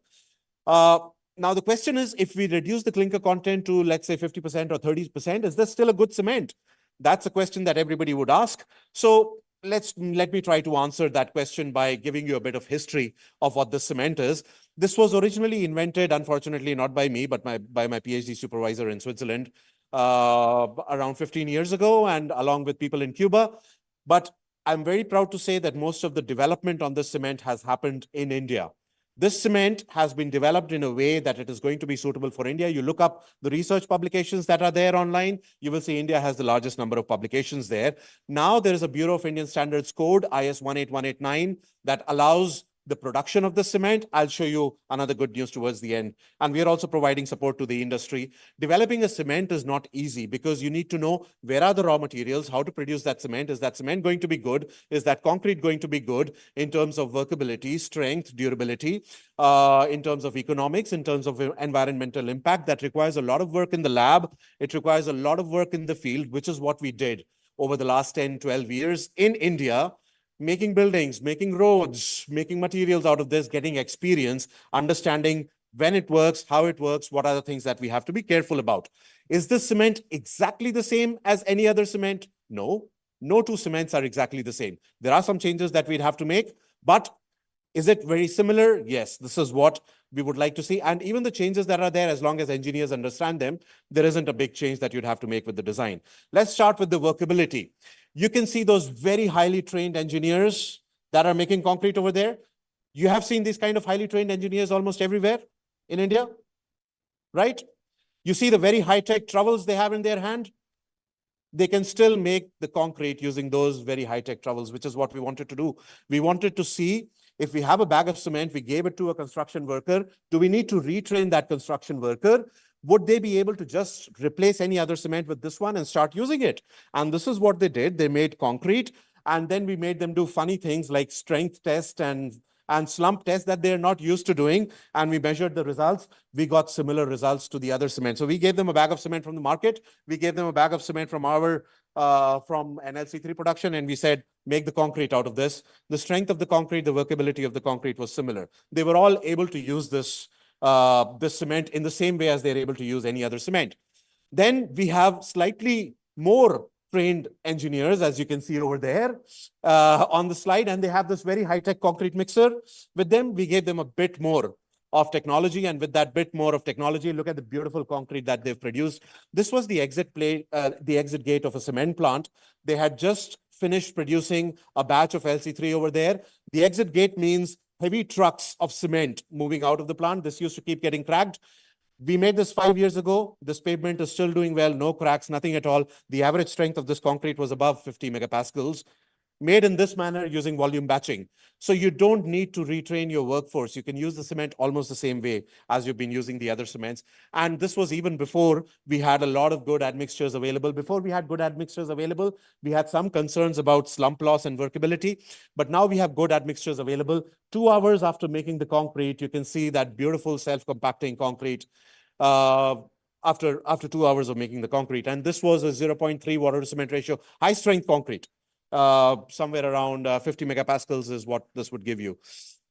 So I talk about 50 megapascal. What about the strength? What about the mechanical property? You take the same mix design that you've been taking for your ordinary Portland cement, not even for your fly ash based PPC. Take the same mix design as your OPC, replace the OPC by LC3. You may even be able to put slightly less cement in that.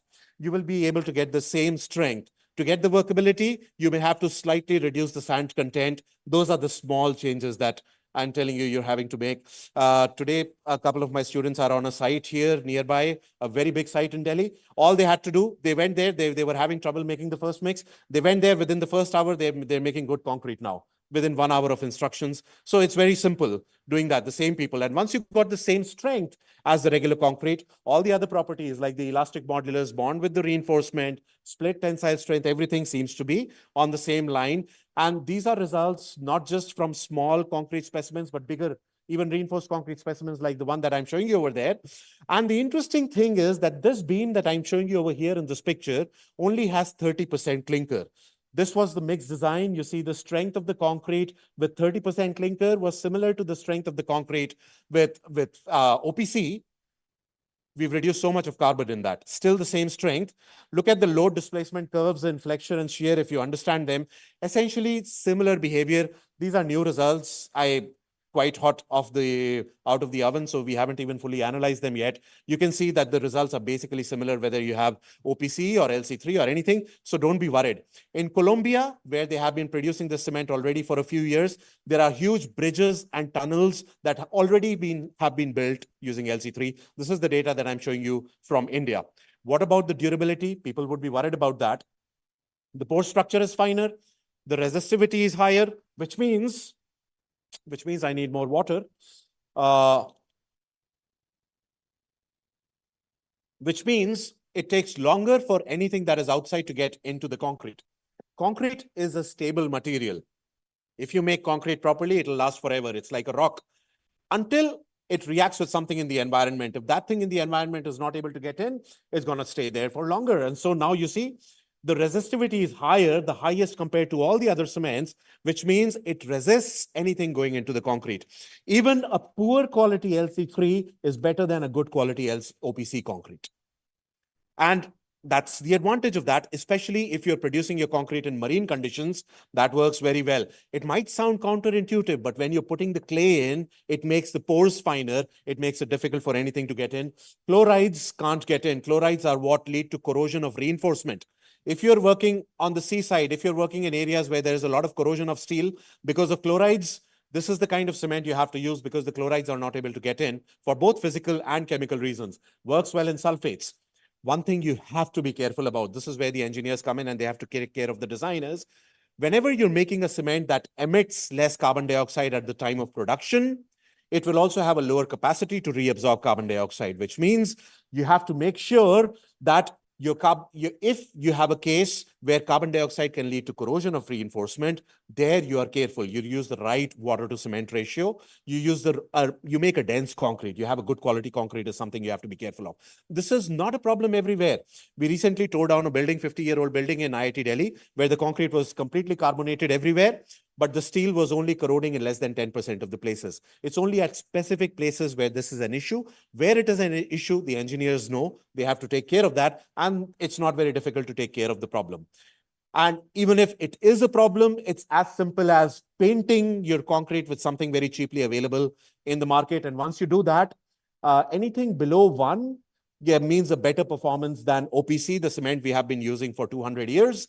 So just painting something on the surface of the concrete will make it better than the cement we have been using for 200 years. It's not just LC3. We tried it because we've been comparing this with lots of other types of cement in the market. You see all of the cements start to perform better by just painting something very simple onto the surface. So very nice. We are able to reduce our CO2 emissions by 40–50%. And we have good, strong concrete, which can be more durable than the concrete that we may be making this far. One thing we have to think about, though, is that we can make our concrete even more less CO2 emissions by using the right kind of cement at the right place. This is a picture of Kedarnath. There was a construction that was going on behind it, the Adi Shankaracharya Samadhi. If you've heard about it, this is a building in Delhi. This is a bridge in Cuba on the seaside. Do they all have to be made using the same cement? The environment is different. Right now, this is what we are doing. The government agencies, the PSUs, the CPWD, the PWDs, they have to push for changes so that we start to use different types of cements for different applications. We'll save even more CO2 if we are able to do that. Many applications don't need more than 10% clinker. And now there is a Bureau of Indian Standards code, you know, IS 456 maybe, the concrete code. The concrete code has been amended 2 weeks ago. The amendment should be out soon. This was already out in the committee. And now you can use LC3, which is this one, Portland Calcine Clay Limestone Cement, IS 18189, which can now be used to produce reinforced concrete. So now it's not just the cement code, it's the concrete code. All the hurdles for producing and using LC3 in construction are gone now. And but we are helping the industry to adapt very quickly. I'll run through these slides. There is this not-for-profit group that we've put together at IIT Delhi to help the industry. This is the email address that you get in touch with. We help the cement companies to find the right raw materials, to produce the cement in the lab, to produce the cement in their plants. And we, of course, I'm a professor, I have to speak, remove all the glass doors from your office, please. Because if there's a glass door, I'll find a marker pen and I'll start writing on it like you see over there. And I'll give you a lecture in your office itself. So please cover up those glass doors if you're inviting me there. If you don't want me to speak, my students go and they start teaching the people in labs of cement companies how to carry out the tests. We start telling people how to carry out production in cement plants. We are telling them how to make those changes because they're important to make a good quality cement. Right now, we are touching more than 50 countries. Just from India, we are providing support to around 30 countries around the world for production and use of LC3. We'll be very happy to provide you advice on the use of LC3 as well. Lots of things still to do to support the uptake by the industry. We need your support, which is why I'm very happy to even not to be out of place, talking in between people from hydrogen over here. A lot of people to thank who helped us get here. Our sponsors and people who helped us, who criticized us, told us what to do, people who supported us all this time. Thank you so much. Thank you very much, Professor Bishnoi. Thank you very much. I think without further ado, there are a lot of questions, but in the interest of time, I was asked if we can maybe directly continue with the next panel. But that would be really advisable. If you can send us your questions on email, we can direct them to the correct panelists, appropriate panelists, and get back to you with the solutions. So without further ado, I would like to first of all thank all the esteemed panelists for an engaging session. And this session has covered wide range, right from solar to energy conservation, to green ammonia, to even cement industry, to the LC3. So I'm sure it's been very engaging. Now we shall be moving on to the next session on green financing. And for the same, I would be requesting the panelists of the current session to kindly step down and take their places. And the panelists for the subsequent session on green finance, I would like to invite Mr. S.K. Day, General Manager, Technical Services, Head of Solar, Winds, Hydro, Transmission, and Green Hydrogen on the dais, please. Dr. Thomas Engelman, who is from KfW Development Bank, is joining us online. Hello to everybody. Technical team will need the display on the projector.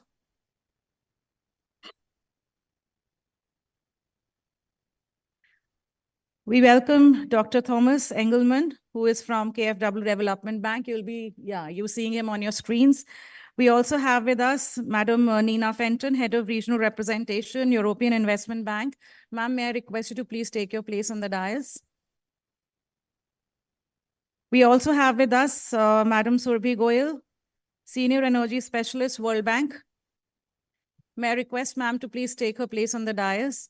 And this session will be moderated by Mr. Nishit Srivastav, Advisor Energy KFW Development Bank. May I request him to also take his place on the dais, please? We shall also be joined by our Director General Scope, Mr. Atul Sopti, in a short while.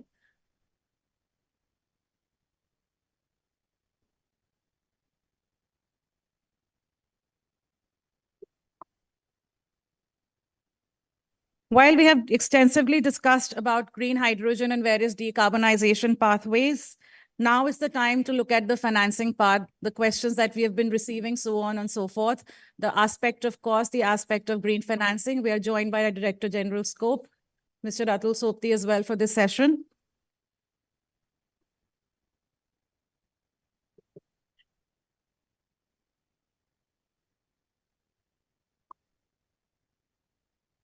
Green financing is a vital area where corporates are encountering challenges to meet their financing needs when it comes to green energy. And so to address this, we have an eminent panel of speakers with us, right from industry and predominantly banks. So they will be taking your queries, so keep your questions ready. But before that, we would like to welcome our panelists, starting with Mr. S.K. Dey. I request my colleague to please welcome Mr. S.K. Dey with a token of our gratitude. With over 2 decades of experience, Mr. Dey is the head of renewable energy in IREDA and has worked in commissioning of wind and solar projects and is presently general manager in IREDA. We also welcome Dr. Thomas Engelmann, who has joined us online. While he really wanted to join us physically, but due to last-minute priorities, he couldn't reschedule. So welcome, sir. Hello to everybody. Thanks for having me. We'll give you our planter virtually. So thank you so much. Just to introduce Dr. Engelmann, he has close to 3 decades of experience in addition to managing the PTX fund for the KFW Development Bank. He is also the head of energy transition in KJAL, GmbH, and member of the advisory board, European Green Hydrogen Acceleration Center. Welcome, sir.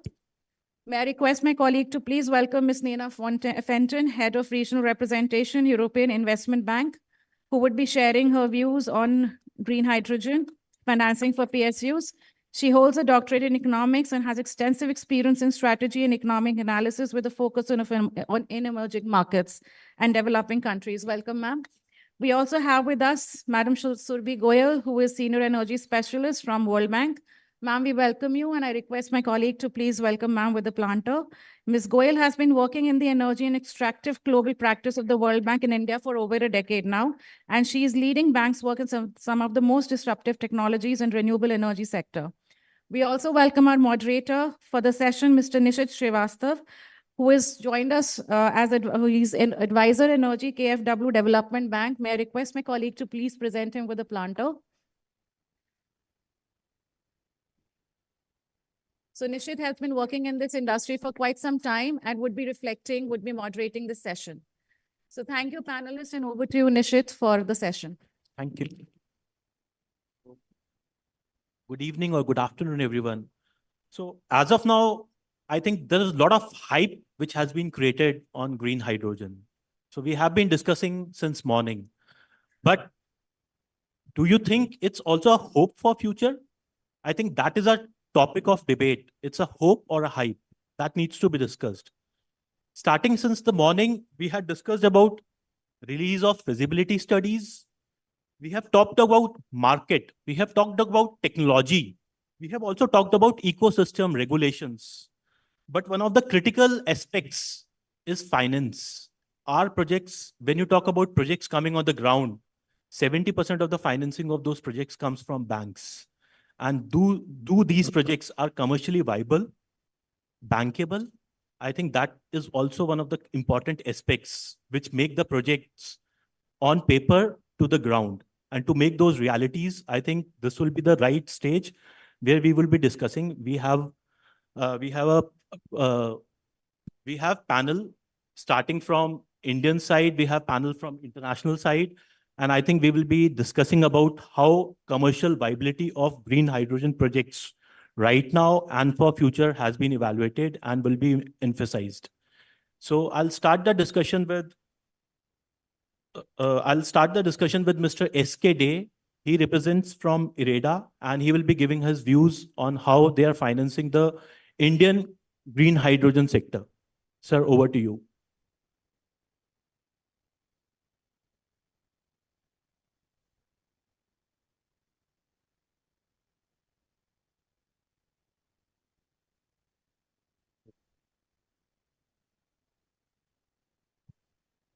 So, sir, since we are bankers, a project has to be also be apart from finance, it has to be completed within a specific time. Yeah, yeah. It's very So important. you have 10 minutes. Yeah.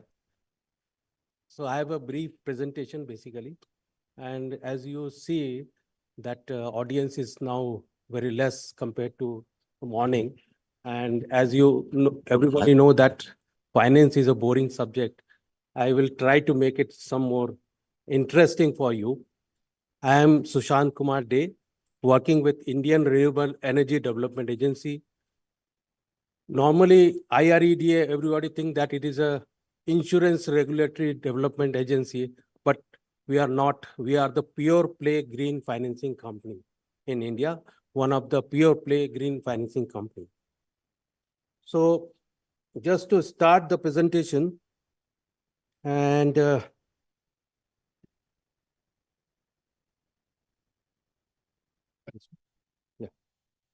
as we all discussing since morning, there are various types of colors of hydrogen. It is gray, blue, turquoise, green. So nowadays the green color become very important and prominent because of environment and transition of energy particularly. So I will talk about the green hydrogen and how we are financing it and what are the different methods we can adopt while financing these kind of projects. As you know that India has set target of 500 gigawatt of renewable energy by 2030. Out of that 50, and out of total installed capacity, almost 50% will be from the renewable energy. And by 2047, we are targeting for energy independence, and then 2070 net zero. So what are the pivotal, the green energy, hydrogen is going to be going to play a pivotal role in this energy transition.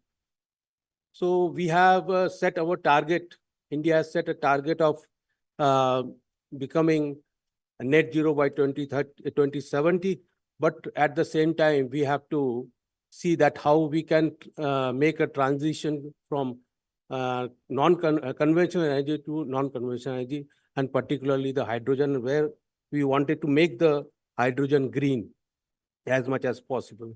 So there are different possibilities for making the green hydrogen, and it is a source of energy which can replace the storage system. Wherever we wanted to make a storage system, this can be a possibility where green hydrogen become a alternative to various storage system.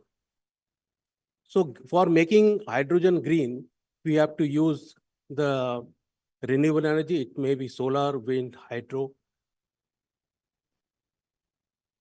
You see, there are a lot of market available for green hydrogen.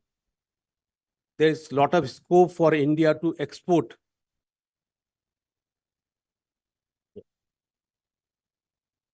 For India, there's a lot of scope for export of hydrogen, and particularly the green hydrogen. Why I'm saying so, that India is best out with good wind as well as solar compared to European country. If you see, where the solar sun is very less, and where we are having throughout the year sun available to us. So we can have a very good amount, we can generate very good amount of green hydrogen, which can be exported as well, or which can be converted into green ammonia as well. And particularly for green hydrogen or green ammonia, the port area, where are the ports? In those areas, we can set up the green hydrogen plant or ammonia plant, and those plants can cater for the export of green hydrogen as well as green ammonia. So Indian government has set a target of 5 million metric ton of green hydrogen by 2030, 60 to 100 gigawatt of electrolyzer capacity. For this green hydrogen, we require additional 125 gigawatt of renewable energy power, apart from 500 gigawatt, which is set target by 2030. So over and above this much power is required to cater the need of 5 million metric ton.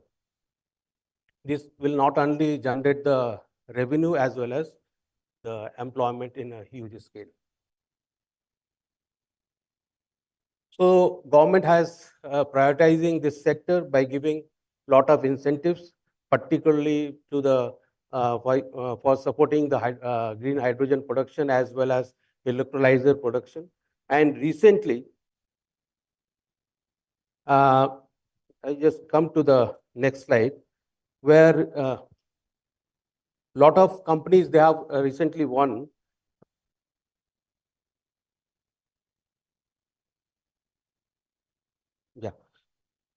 there are 4 or 5 companies, those who are interested in production of electrolyzer in India. They have recently won the contracts, I should say, from SECI tender. And these are very encouraging sign that Indian companies are coming forward for setting up electrolyzer manufacturing facility, as well as they are coming forward to for green hydrogen production. There are a lot of incentives available for this kind of activity. As we know that green hydrogen production, the capex is huge. So Government of India is supporting this sector in a big way. And recently, some of the companies, they have won this incentive. And I should say that this is the very minuscule amount in the kind of target set by Government of India of 5 million metric ton by 2030. So these contracts are very, very minuscule. So there is a lot of scope, lot of business available for CPSEs to come into this area, and lot of incentives are available. And this will not only save the foreign exchange for India, as well as we can generate lot of revenue as well as lot of employment in this sector. Typically, what we have evaluated a 600 MTPD plant of ammonia production. The cost is typically around 5,000 crore. So this plant is going to be installed next 2 to 3 years in Orissa, and we have evaluated this project, and we found that this project is quite viable.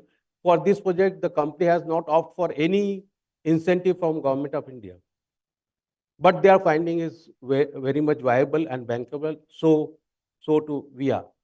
And recently we have funded this project. We have sanctioned 1,200 crore loan to this company. And in coming years, we are going to fund this kind of projects in a big way. That is our mandate, as well as we call ourselves the mother organization for renewable energy. So we are going to be a mother organization in financing of particularly the green hydrogen sector. If we compare the electrolyzer cost, in 2020, the cost was around 1,000 euro per watt for 5 megawatt of plant. But we are assessing that this cost is going to be reduced further. By 2030, this cost will reduce by 30%. That is the estimate, that is the prediction. For reducing the cost, we have to scale up the installed capacity. So 5 megawatt plant is around 1,000 euro per watt. It will come down to about 700 euro per watt by 2030, if we are scaling up to 100 megawatt. Similarly, for the technology-wise, alkaline technology electrolyzer or PEM technology electrolyzers, the cost will further reduce. So this is one example which I wanted to give you. Recently, In the morning, we are discussing that when we started the solar mission, the cost of tariff was, the tariff was almost 15 rupees to 18 rupees. But now you see how it has come down to only 2 rupees or 2 rupees 50 paisa. Similarly, for green hydrogen, the cost which we are envisaging, it will be around $3 to $4 per kg.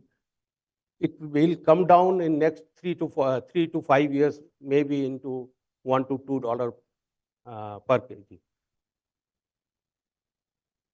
So what are the factors, how we can reduce the cost? I think some CPSEs might be thinking about production or manufacturing of electrolyzers. So electrolyzers, if you see, there are two components. One is the component which is going to be a material cost, and another is your balance of plant cost. So balance of plant cost is 55%, and whereas the material cost, the stack cost is around 45%. So if we see this 45% stack cost, where 57% is the material cost. This material cost and manufacturing cost, if we are able to reduce, then we will be able to reduce the cost of electrolyzer. So for that, again, we have to scale up. The way we are going forward, we can see that in next 3 to 5 years, the cost of electrolyzers will come down at least by 30 to 35%. Similarly, for other this PEM technology also, the cost is going to be reduced in next 3 to 5 years. So what are the key challenges for green hydrogen production? High levelized cost of production. It is almost 2 times of the gray hydrogen. So what I have suggested, if we scale up this electrolyzer production in India with the incentive given by the government of India, the cost of hydrogen will definitely come down in next 3 to 5 years. Large capital investment required, it is required. And once the electrolyzer cost will reduce, almost the capital cost will also reduce. Was one important point from lenders' perspective when we lend to any project.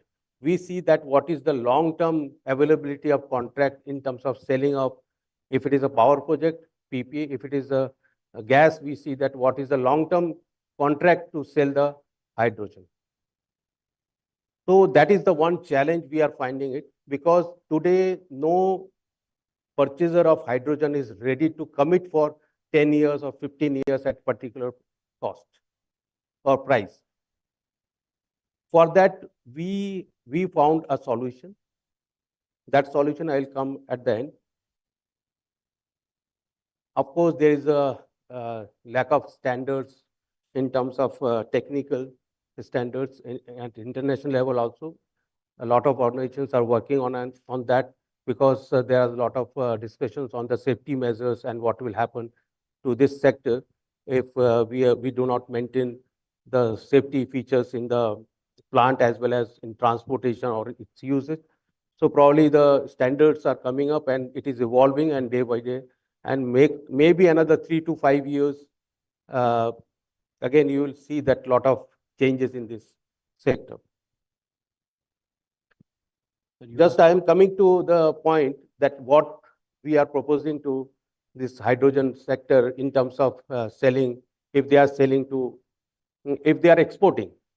So we have recently got permission from Government of India as well as RBI to open a gift city office in Gujarat, where we are getting fund in terms of dollars, and we will be lending in terms of dollars. So by this way, we will be able to reduce the cost of lending by 4 to 5%. Say we are lending at 10%, 10 to 11% today interest rate. We can reduce our interest rate by around 4 to 5%. So if we lend through this gift city, we'll be able to lend at around 6 to 7%. So that will be a game changer for reducing the hydrogen. We fund up to 70% of the project cost. Our loan repayment period is typically 7 to 8 years. But again, depending upon the cash flow analysis, we can work on that and we can change according to the requirement of our customers. We give moratorium period of 1.5 years maximum. And this again typically depends upon the each project. Thank you. If you have any question, I'll be happy to answer. Thank you. Thank you, sir. So the best thing was that IREDA is considered to be the mother organization for green financing. And again, CPSUs, these are future green hydrogen projects which will be coming up. So finance would be a key. So maybe you can talk to Mr. Day if anybody needs. So as of now, we had IREDA with us. That was an Indian bank. So now let's hear from how multilaterals and bilateral bank thinks on these new technologies. So to start up with, now we will listen to a presentation by our KFW colleague. His name is Dr. Thomas Engelmann. He is still in Germany and he would be presenting digitally his presentation. Over to you, Dr. Thomas. Yes, thank you for having me. Unfortunately, I was not possible to be in India. First question is for always, can you hear me loud and clear? So I think this is the case. Perfect. So the second question is what you know from Corona times. Can you see my presentation? So we will go quickly 5 minutes, 10 minutes through the presentation. So I hope this works. Yeah, thank you for having us, KfW, and in principle as the donator of the German government presenting the Power to X Development Fund. Having said that, let's say we are from the fund manager side, very keen to see at the moment the projects. The logic, what we have, you can see on this slide. KfW is organized that we have a Power to X platform, which means we as the fund manager from KGL representing the Power to X Development Fund, which is a standalone limited company, but get the donation from the Federal Ministry of Economic Cooperation and Development in order to support projects with an instrument we call it a grant. The grant is very attractive because it will not be paid back. It's not an interest part. It's really a grant, a subsidy instrument. Beside that instrument where I'm, let's say, looking for, we have at KfW also different possibilities to co-finance in blending with different instruments like foreign credit financing, promotional loans, and so on and so forth. In support project directly. So this is somehow what we will support the projects. That means what we have done now with the government together, we have created the Power to X Development Fund. Let's start with the financing first. The money is available directly. We will not ask for money by it's available or not. Yes, it's at the moment 270 million financing is available. It's clear for huge projects or industrialized projects, is it big or bad? Is it not so big in money? Important is it's a support in order to bridge the bankability gap. So we gonna look for the quality of the project in different angles in order to give then in a range of 30 million per project a subsidy into the project, which is non-refundable, but has to fulfill certain environmental and social requirements. Important to mention is also we are faced with this instrument by EU state aid rules. So that means we will look for GBER related checkups. It's only as an information for you. As I said, the information we have now is we want to de-risk and enable Power to X project a market ramp up. If you have seen of my colleague's speech, a lot of the cost to come down is to really bring projects into the market.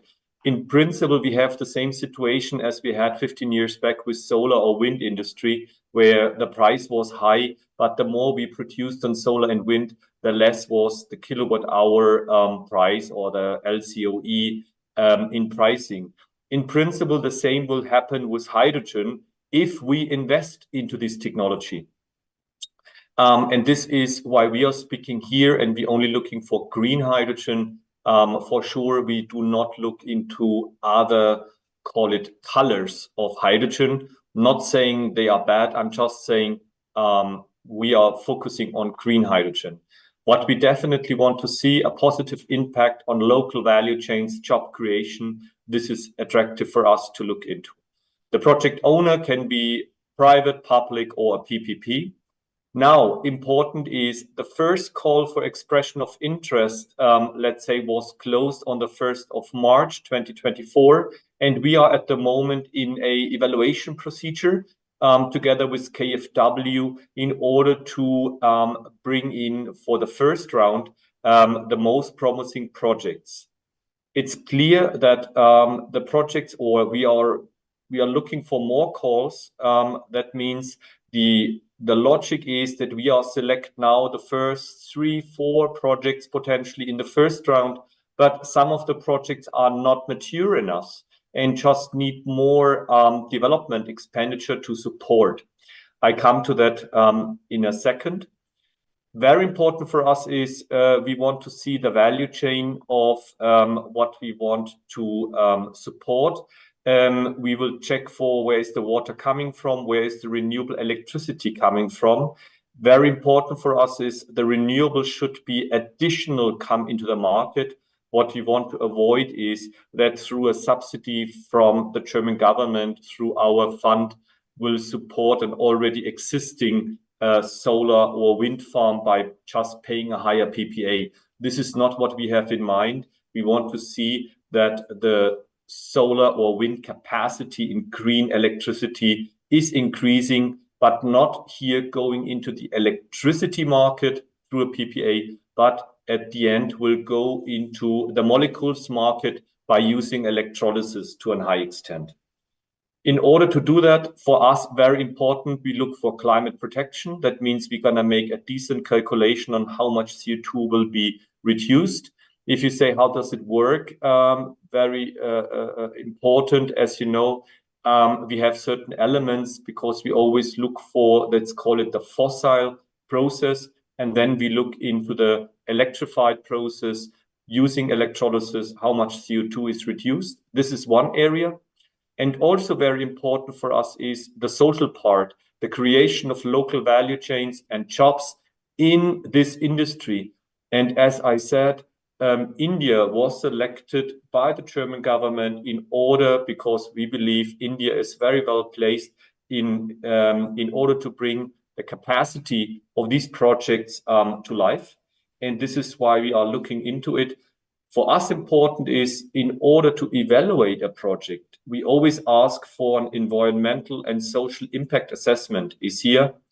And this should be available even if it's not required for getting a building or production permits.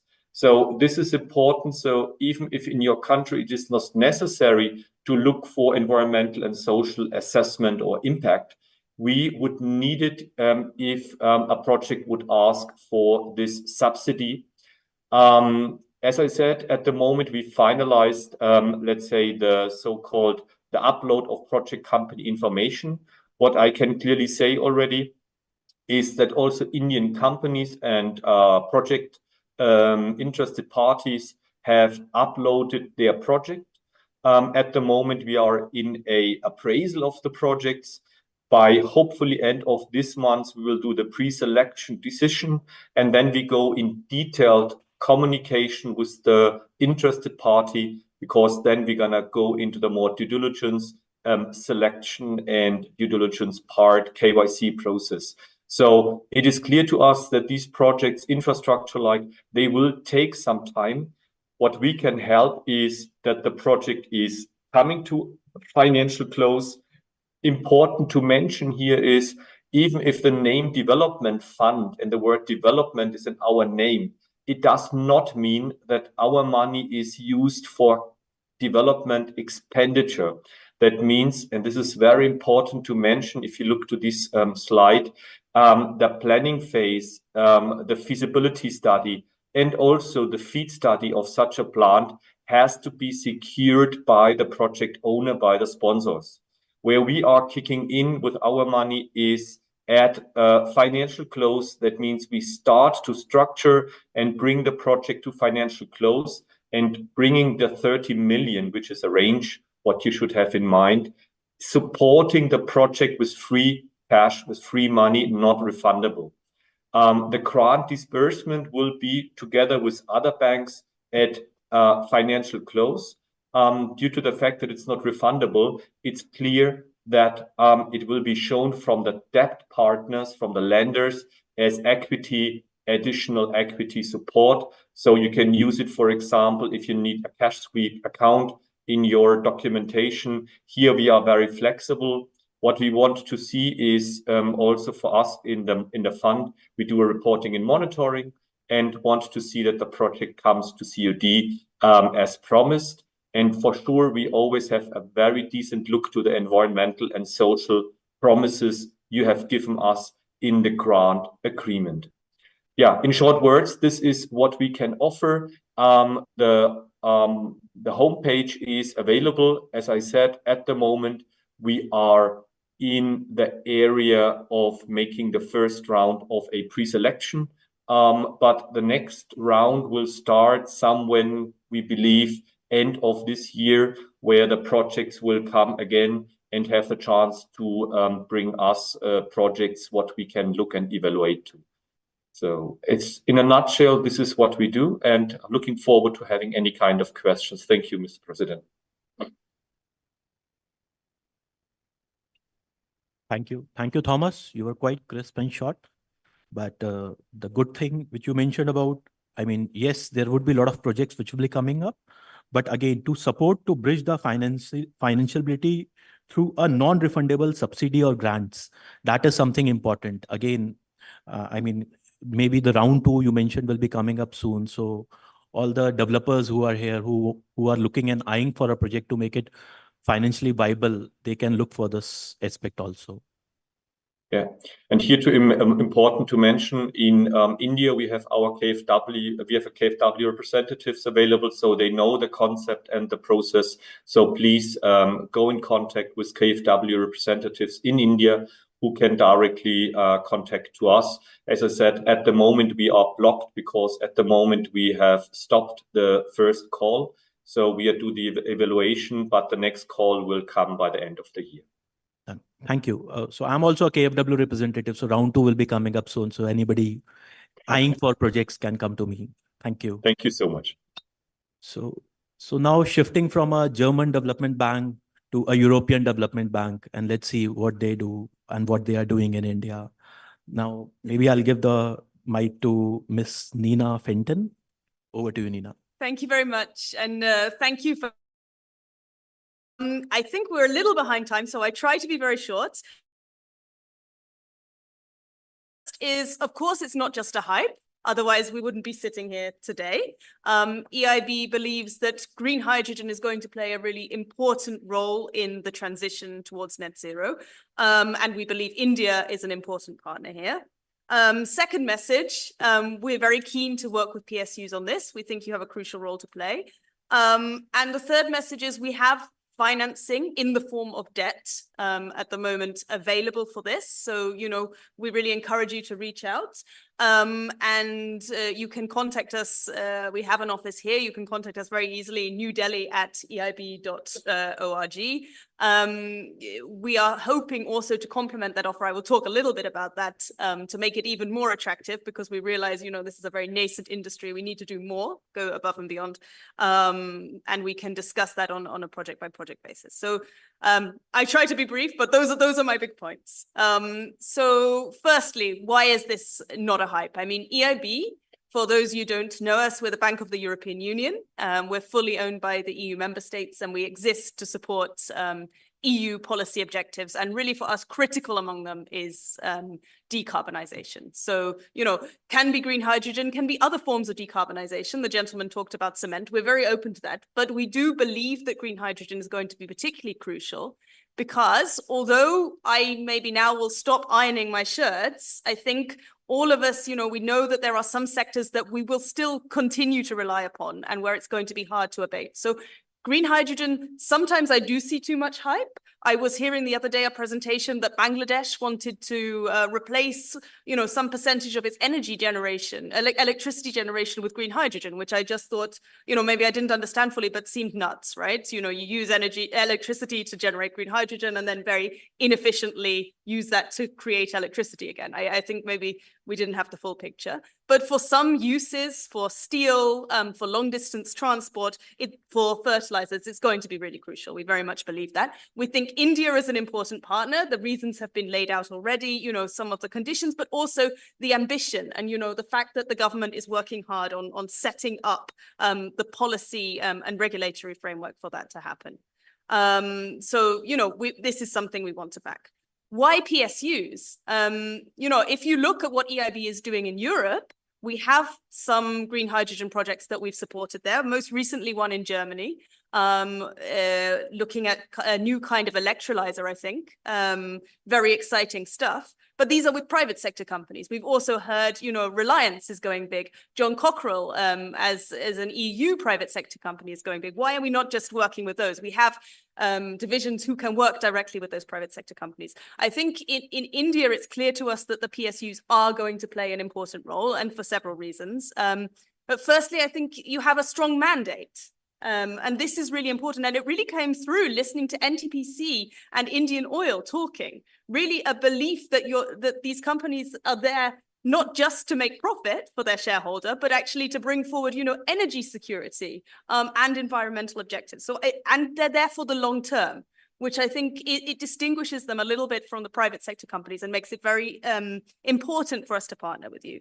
The other thing is, of course, experience, knowledge, the technical expertise that, for instance, Indian Oil, working in the industry have NTPC is extremely important, and some of the infrastructure that is already there in the industry. And then, of course, for us as a financier, working with PSUs has an added attractiveness because of the risk side, right? So we lend here in India actually at our own risk, with own risk facilities. So it matters to us who we're lending to. And the PSUs come with an implicit or explicit guarantee from the Indian government. So it makes it an attractive proposition for us. And we hope that will enable us to, come with a pricing that will be attractive to you. So I think there are a lot of strong reasons why we really, really want to partner with you. What can we do? I don't have as detailed a presentation as the colleague from KfW, but I think that's okay because our offer at the moment is relatively simple. We can finance projects that are aligned with our objectives. So in this case, renewables, green hydrogen, anything that is contributing to climate action is for sure eligible for us. We usually finance larger projects. So, this has been something I think holding us back at the initial stages of the industry from getting involved in directly electrolyzer projects, because at the start, of course, some of them are pilot.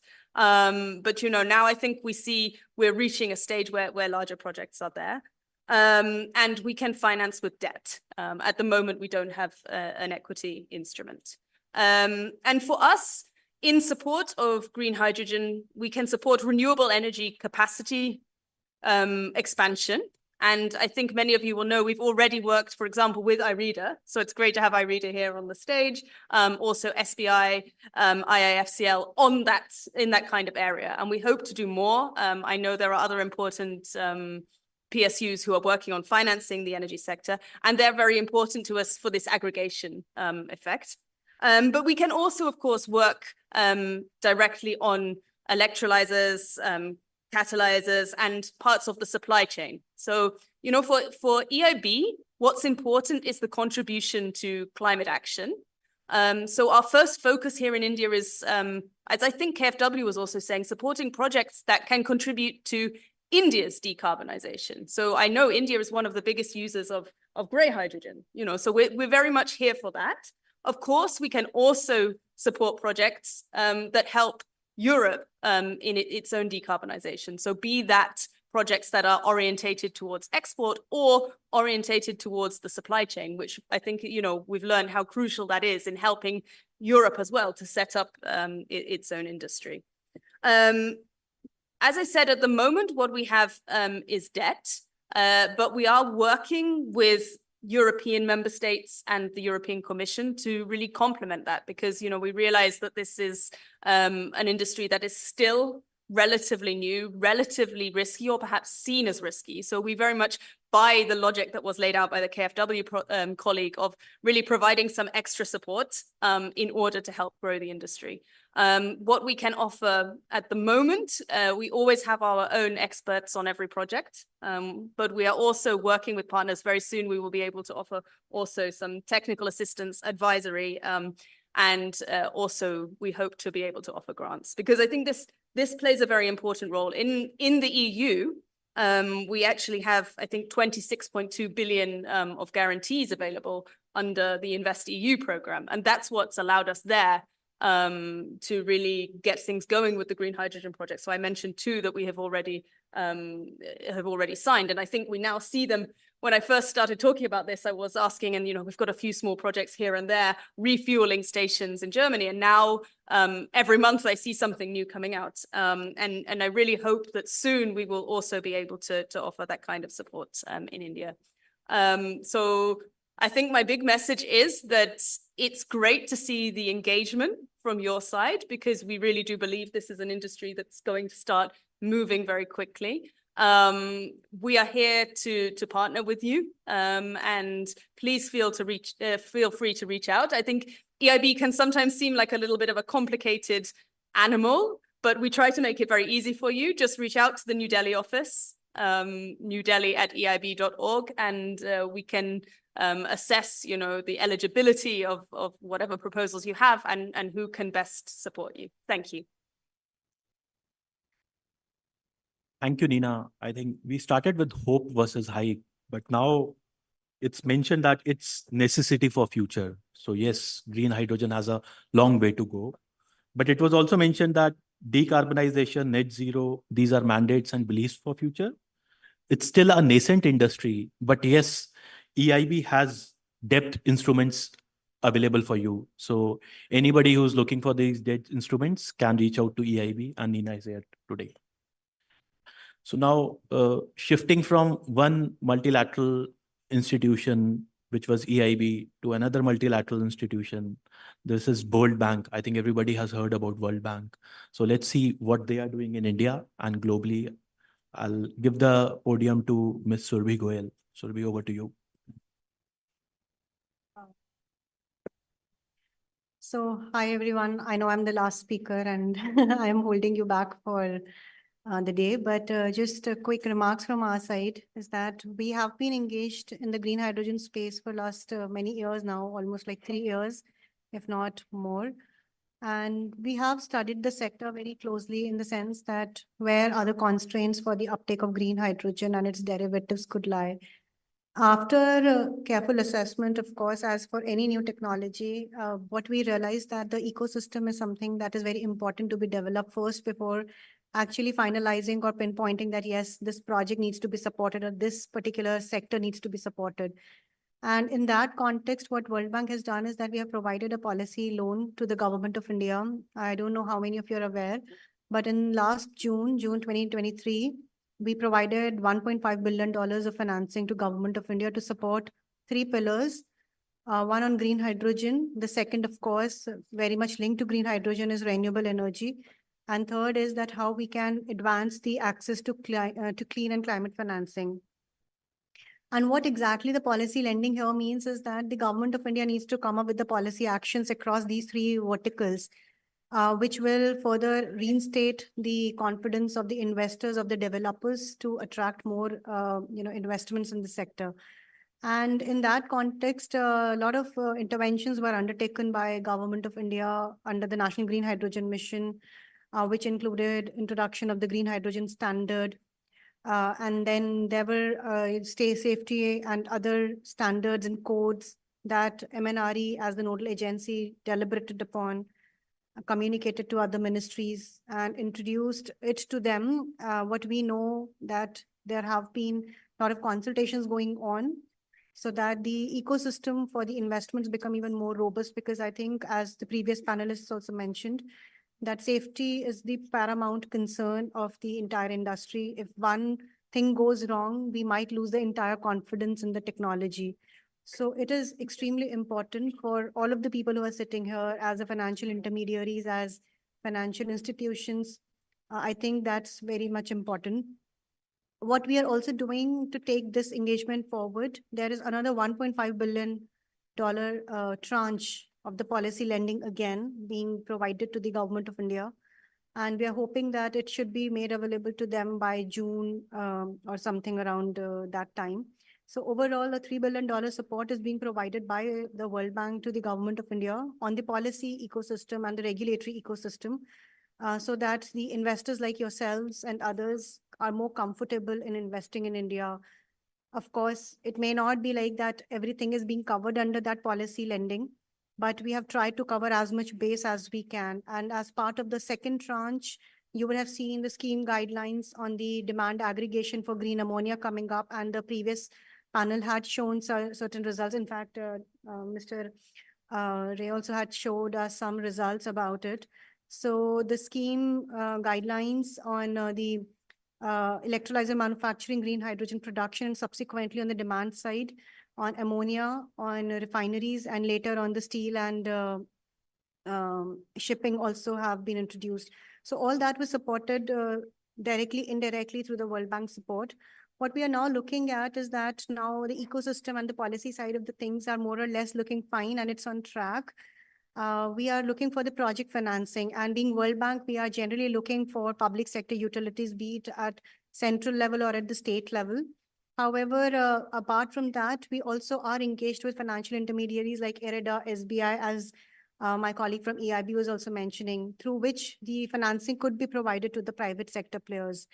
So we have these various instruments to look at that how the investment should be taken forward. We are very keen to invest in such projects. So if I'm sure the requirements of the financing is huge in this sector. So you all must be looking forward to access these sources of financing. However, the risks do remain for the investors.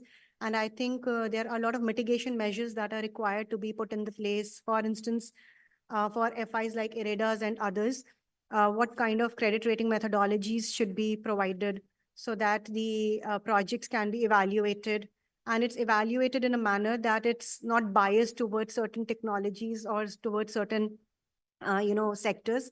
I think there is where one of the challenges do lie, and I know that IREDA has been working very consistently on resolving some of these factors. Beyond that, I think introduction of the safety standards at the plant level, at the sectoral level, are again very important. In the beginning, we do understand that the concession financing is very important due to the gap between gray and green hydrogen. And we have been trying to, muster some of the global concession financings that are available. However, I'm sure many of you would be knowing that the demands of the concession financing has grown many-fold, whereas the donor countries have been able to provide only finite amount. So the concession financing is contingent upon at that point in time when the financing requests are being received by the banks and how they are being treated. But the thing is that we also provide technical assistance, which means that, some of the softer support can be covered under the projects to make the project itself risk-free.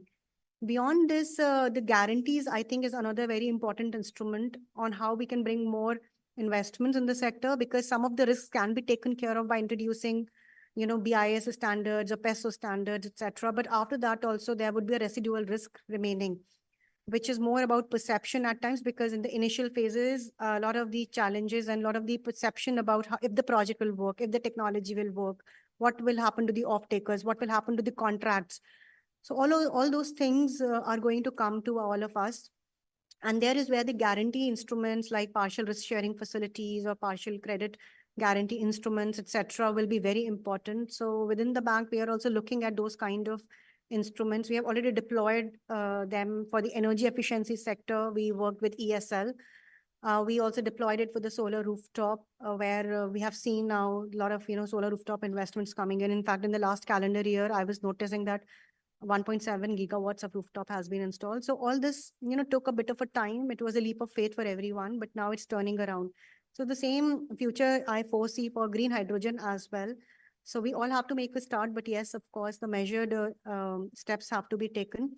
And I think beyond that, the few more things which as a financial intermediary, as a financial institution, we all will be looking at that, what off-taker we are looking at, what kind of demand mandate they have, and what kind of, I would say, you know, the certifications, etc., are in place for a given investment.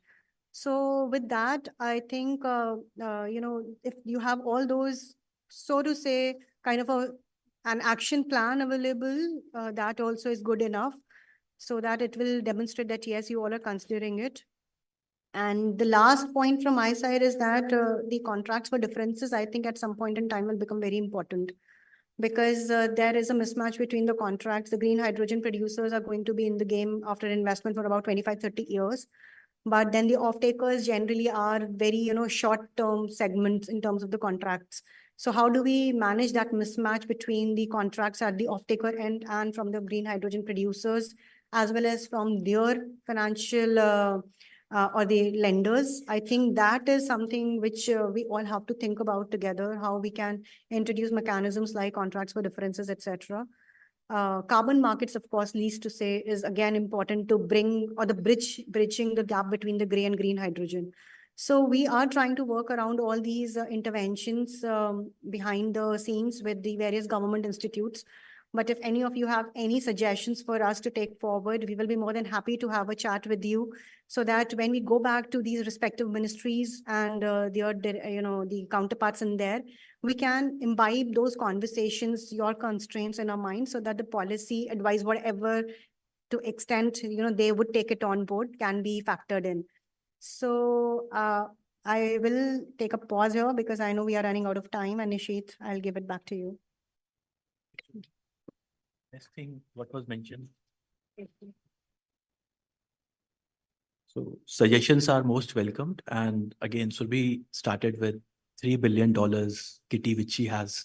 So maybe you can think of a lot of projects coming up.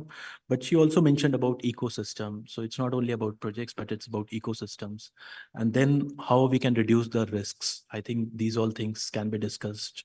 And on that aspect, I think I'll thank all my panelists for conducive discussions. And maybe in coming days, we'll be seeing a lot of projects coming on ground. Instead of discussing on feasibility, pre-feasibilities, we will be discussing on our project experiences.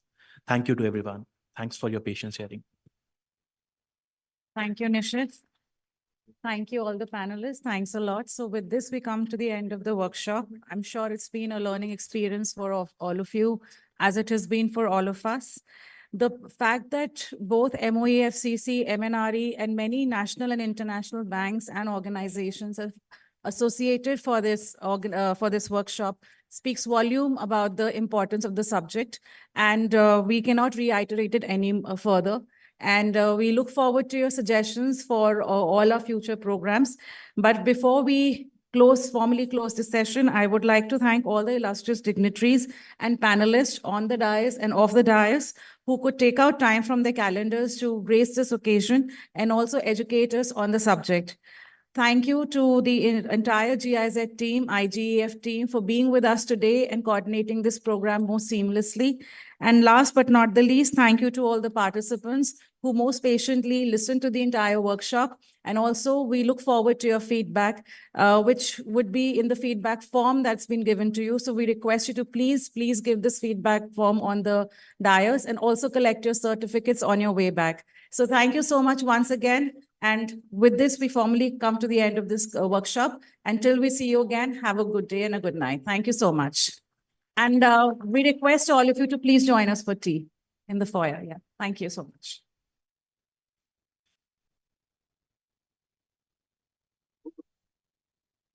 Another announcement, the recording of this workshop will be available on our website.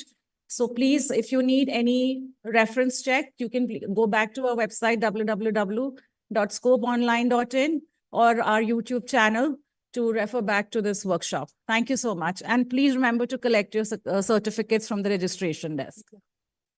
And leave your feedback forms as well. Thank you.